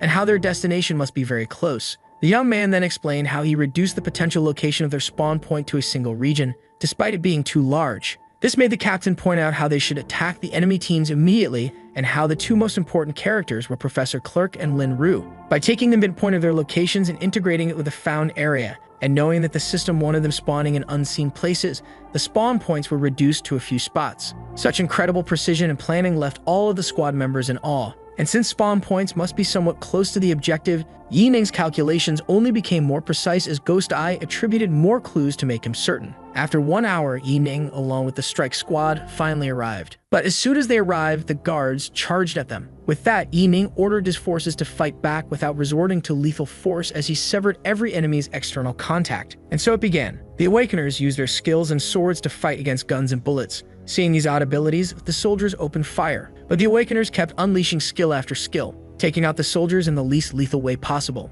resorting to physical and mental attacks. The strike squad members were left amused as they faced simple humans, wishing their fight against the 6 nations was this easy. As Yi Ning created a path with the steel of his blade, the young man was pleased as the soldiers bombarded him with bullets, seeing it as the perfect chance to test out his suit. The soldiers were terrified as their bullets merely tickled the odd young man. And so he decided to waste no more time and resorted to the right amount of cryomantic power from his blade. With that, a powerful wave of cold energy was unleashed inside the hall, instilling a cold calm inside. As the soldiers rushed to help Yi Ning, they were amazed by the beauty of his non-lethal ways, seeing how all fragile humans were left immobilized by a gentle freeze. After that, Yi Ning and the others met with Governor Blade, with the young man affirming that he would be spared if he cooperated. The terrified man pointed out how no group of humans, normal or modified, could have dealt with his many guards so easily. And so Governor Blade agreed to work with them, but first asked about their identities and intentions. But the man was left shocked, as Yi Ning claimed that his squad and himself were from 10 years into the future, here to put an end to the future crisis, using the safety of his immobilized guardsmen as a token of goodwill, before asking him to deploy all of the Oba province armed forces in 3 hours along with the Scannet systems in order to locate and terminate the time travelers who were here to cause the apocalypse. Yet the man had a hard time believing such a ridiculous story, speculating it to be a dream. The annoying protagonist threw a small object at the governor's face to prove that this was reality. Yet the man affirmed that his position didn't allow him to deploy that many forces, making Yi Ning ask for an exact number of available A-class mechs. Seeing how these mechs were no match for the regular 3rd grade Awakener, Yi Ning aimed to use around 100 of them, but the governor affirmed that they could only resort to 120 B-class mechs he controlled and 3 A-class mechs that would open fire only when they saw fit, discouraging the Daxians. With that, the young man ordered to bring him Anna, the governor's daughter, leaving the man terrified for his child. Yi Ning explained that the man had the right to enter wartime status and use all of the available Oba forces, including 60 A-class mechs and 600 B-class mechs, ordering him to use any excuse to do so. Yet the terrified man affirmed that he could only enter wartime status after getting the approval of the undeceivable mainframe artificial intelligence. But the governor had no choice but to obey when Yining demanded the order be issued, as well as sending people to exact locations to install surveillance. And with a backdoor command he obtained from a non-playable character in a hidden sub-story, our hero could now handle the issue of the mainframe. Seeing how his fake request was accepted by the difficult system, the fat man was left in awe, now convinced that Yining truly came from the future. As the soldier brought the struggling young lady, the old man demanded her release. But having no time to calm parental anxiety, the young man knocked the governor out with a single tap, startling his daughter. Yining revealed to the girl how her father had committed crimes worthy of death, but promised to spare him if she helped locate her admirer classmate Lin Ru in order to protect him. 4 hours later, at the 077 National Highway of Oba Province, the newly spawned enemy teams mocked our heroes for not daring to set them a trap, as they had decided to use NPCs to find them. Yet the our Warzone captain felt that something was odd, noticing how bizarre the surveillance camera looked in the freshly turned soil. But as the cameras began to glow red, the Awakeners quickly understood that they had spawned in a deadly trap. With that, many mechanical creatures began to march their way. Yamato Ichijo was shocked to see the Daxians use such a great portion of the local military forces to their advantage. The toxic fog bombs were quickly unleashed into the sky, choking the enemy Awakeners. With that, the our Warzone captain immediately ordered all the psychic-type Awakeners to raise their shields, allowing them to protect the men from the poisonous gas until it disappeared. But the assault wasn't over just yet, as the air forces deployed their airburst bombs, along with the electromagnetic mechacorps beginning their attack, putting the enemy in an agonizing and challenging situation. Seeing this, the our Warzone captain ordered the weakest Awakener to stay on support, while the intermediates joined him on the front lines. Yamato Ichijo easily got rid of the gigantic machine. As he sliced through the machinery, his ally stated that he had kept himself from ascending to high tier for 7 years for a precise purpose. The mid-tier Awakeners were quickly turning the tides of the battle by using their skills, the low third-tier equivalent of mechs, and their weaker B versions. The our Warzone vice captain even used his special powers in order to reach the air forces, and easily took them down with his Golden Dragon dance. Meanwhile, the Daxians were watching the battle from afar. The captain pointed out how Yining's plan of taking down the enemy by using the local forces would soon fail, yet the young man revealed that this was never his purpose. This left the soldiers intrigued about their true main weapon to slay the opposing Awakeners, and so Yining revealed that they were counting on his blade this whole time in order to kill them all. The captain tried to stop the young man, as this plan would be total madness, explaining how they were tasked with guaranteeing his safe return home, and so he invited them to join him, for the sole purpose of preventing any enemy from escaping. And when the captain tried to argue, Yining walked away, stating that rebelling against his will would end in punishment. After that, the Awakeners grew confused as a mysterious figure rushed to the battlefield. Yining activated his hunt mode in order to take down the weakest members first. Shortly after the men identified their opponent, the protagonist began his carnage. Yamato Ichijo was startled by this sudden surprise attack, and immediately activated his psychic shield to protect himself from the devastating slash. Many struggled to keep their shields on while being injured. The Daxians watched as Yining's ultimate shattered the shields of the enemies, leaving them in awe, amaze, and intrigue, as these foes weren't beginners in 3rd grade like the previous first sequence. The captain explained this feat by the Awakeners being tired from the mechs and asked them to ready themselves to save Yining regardless of his orders. Having caused many casualties on the opposing side, Yining found himself being rushed by many 3rd tiers seeking his death. Yet the mechs stood between him and the annoyed our Warzone captain. But their countless numbers did not discourage the young man, preparing a powerful counterattack against his aligned enemies. And with that, Moonlight Slash had been unleashed. Just then, the opposing vice captain appeared behind Yining. Two of his allies took this opportunity and immediately launched an attack in Kei's direction. Yet the two skills only frazzled the degenerate's arm, continuing their course towards the protagonist, which raised his suspicions. And so he used his pyro powers in order to counter the misfires. The vice captain revealed that Yining only possessed 2 ultimates, ordering an all-out attack on him while leaving him the kill. This only raised Yining's suspicion even more after the misfires, as the man was certain of his claim. With that, the Awakeners charged headfirst at him, but little did they know he still hadn't used up all of his tricks. As he activated his new power, the Human Realm Reaper, which consumed 35,000 energy points, the surprised psychopath tried to escape into his spirit void. The Daxians were left amazed as they recognized this skill as one of the 4 S-rank skills in the research center. This unique technique was even more impressive as it consumed a tremendous amount of 20,000 spirit energy. Yet the enemy captains remained unimpressed, as they were determined to end Yining and the rest of the Daxians. The young man was left amused as they began their ridiculous claims before he could start the final part of his skill, allowing him to summon the spirits of the dead. Yining ordered his newfound minions to slay Jinyu for him. This situation left the targeted man utterly confused. The young man then turned to the bald one, asking him if he was aware of the reason behind not targeting him with the ghosts. The captain claimed it was due to the spirit's inability to harm him. But the protagonist affirmed that this wasn't the case, seeing how he was determined to put Yamato Ichijo's skull in his posterior as promised. The captain charged up his fist, looking forward to the upcoming battle. Yi Ning resorted to the power of his blade and attacked using Frost Dragon. Yamato Ichijo used his Tiger Soul Fist, making the two attacks clash in the most spectacular way. But the young man wasn't done just yet, as he snuck back behind the man's back and attacked using Raging Phoenix, unleashing a powerful flame bird in the bald man's direction. But the enemy was quick and immediately used his Nirvana Wing Shield, fending off the volatile flame attack. The young man expected no less from the durable body of a berserker, making him want to toy with him a little longer. Just then, our hero noticed a bunch of shurikens launched by the vice captain targeting his back, and immediately paired his telekinesis with his dagger in order to counter the sneak attack.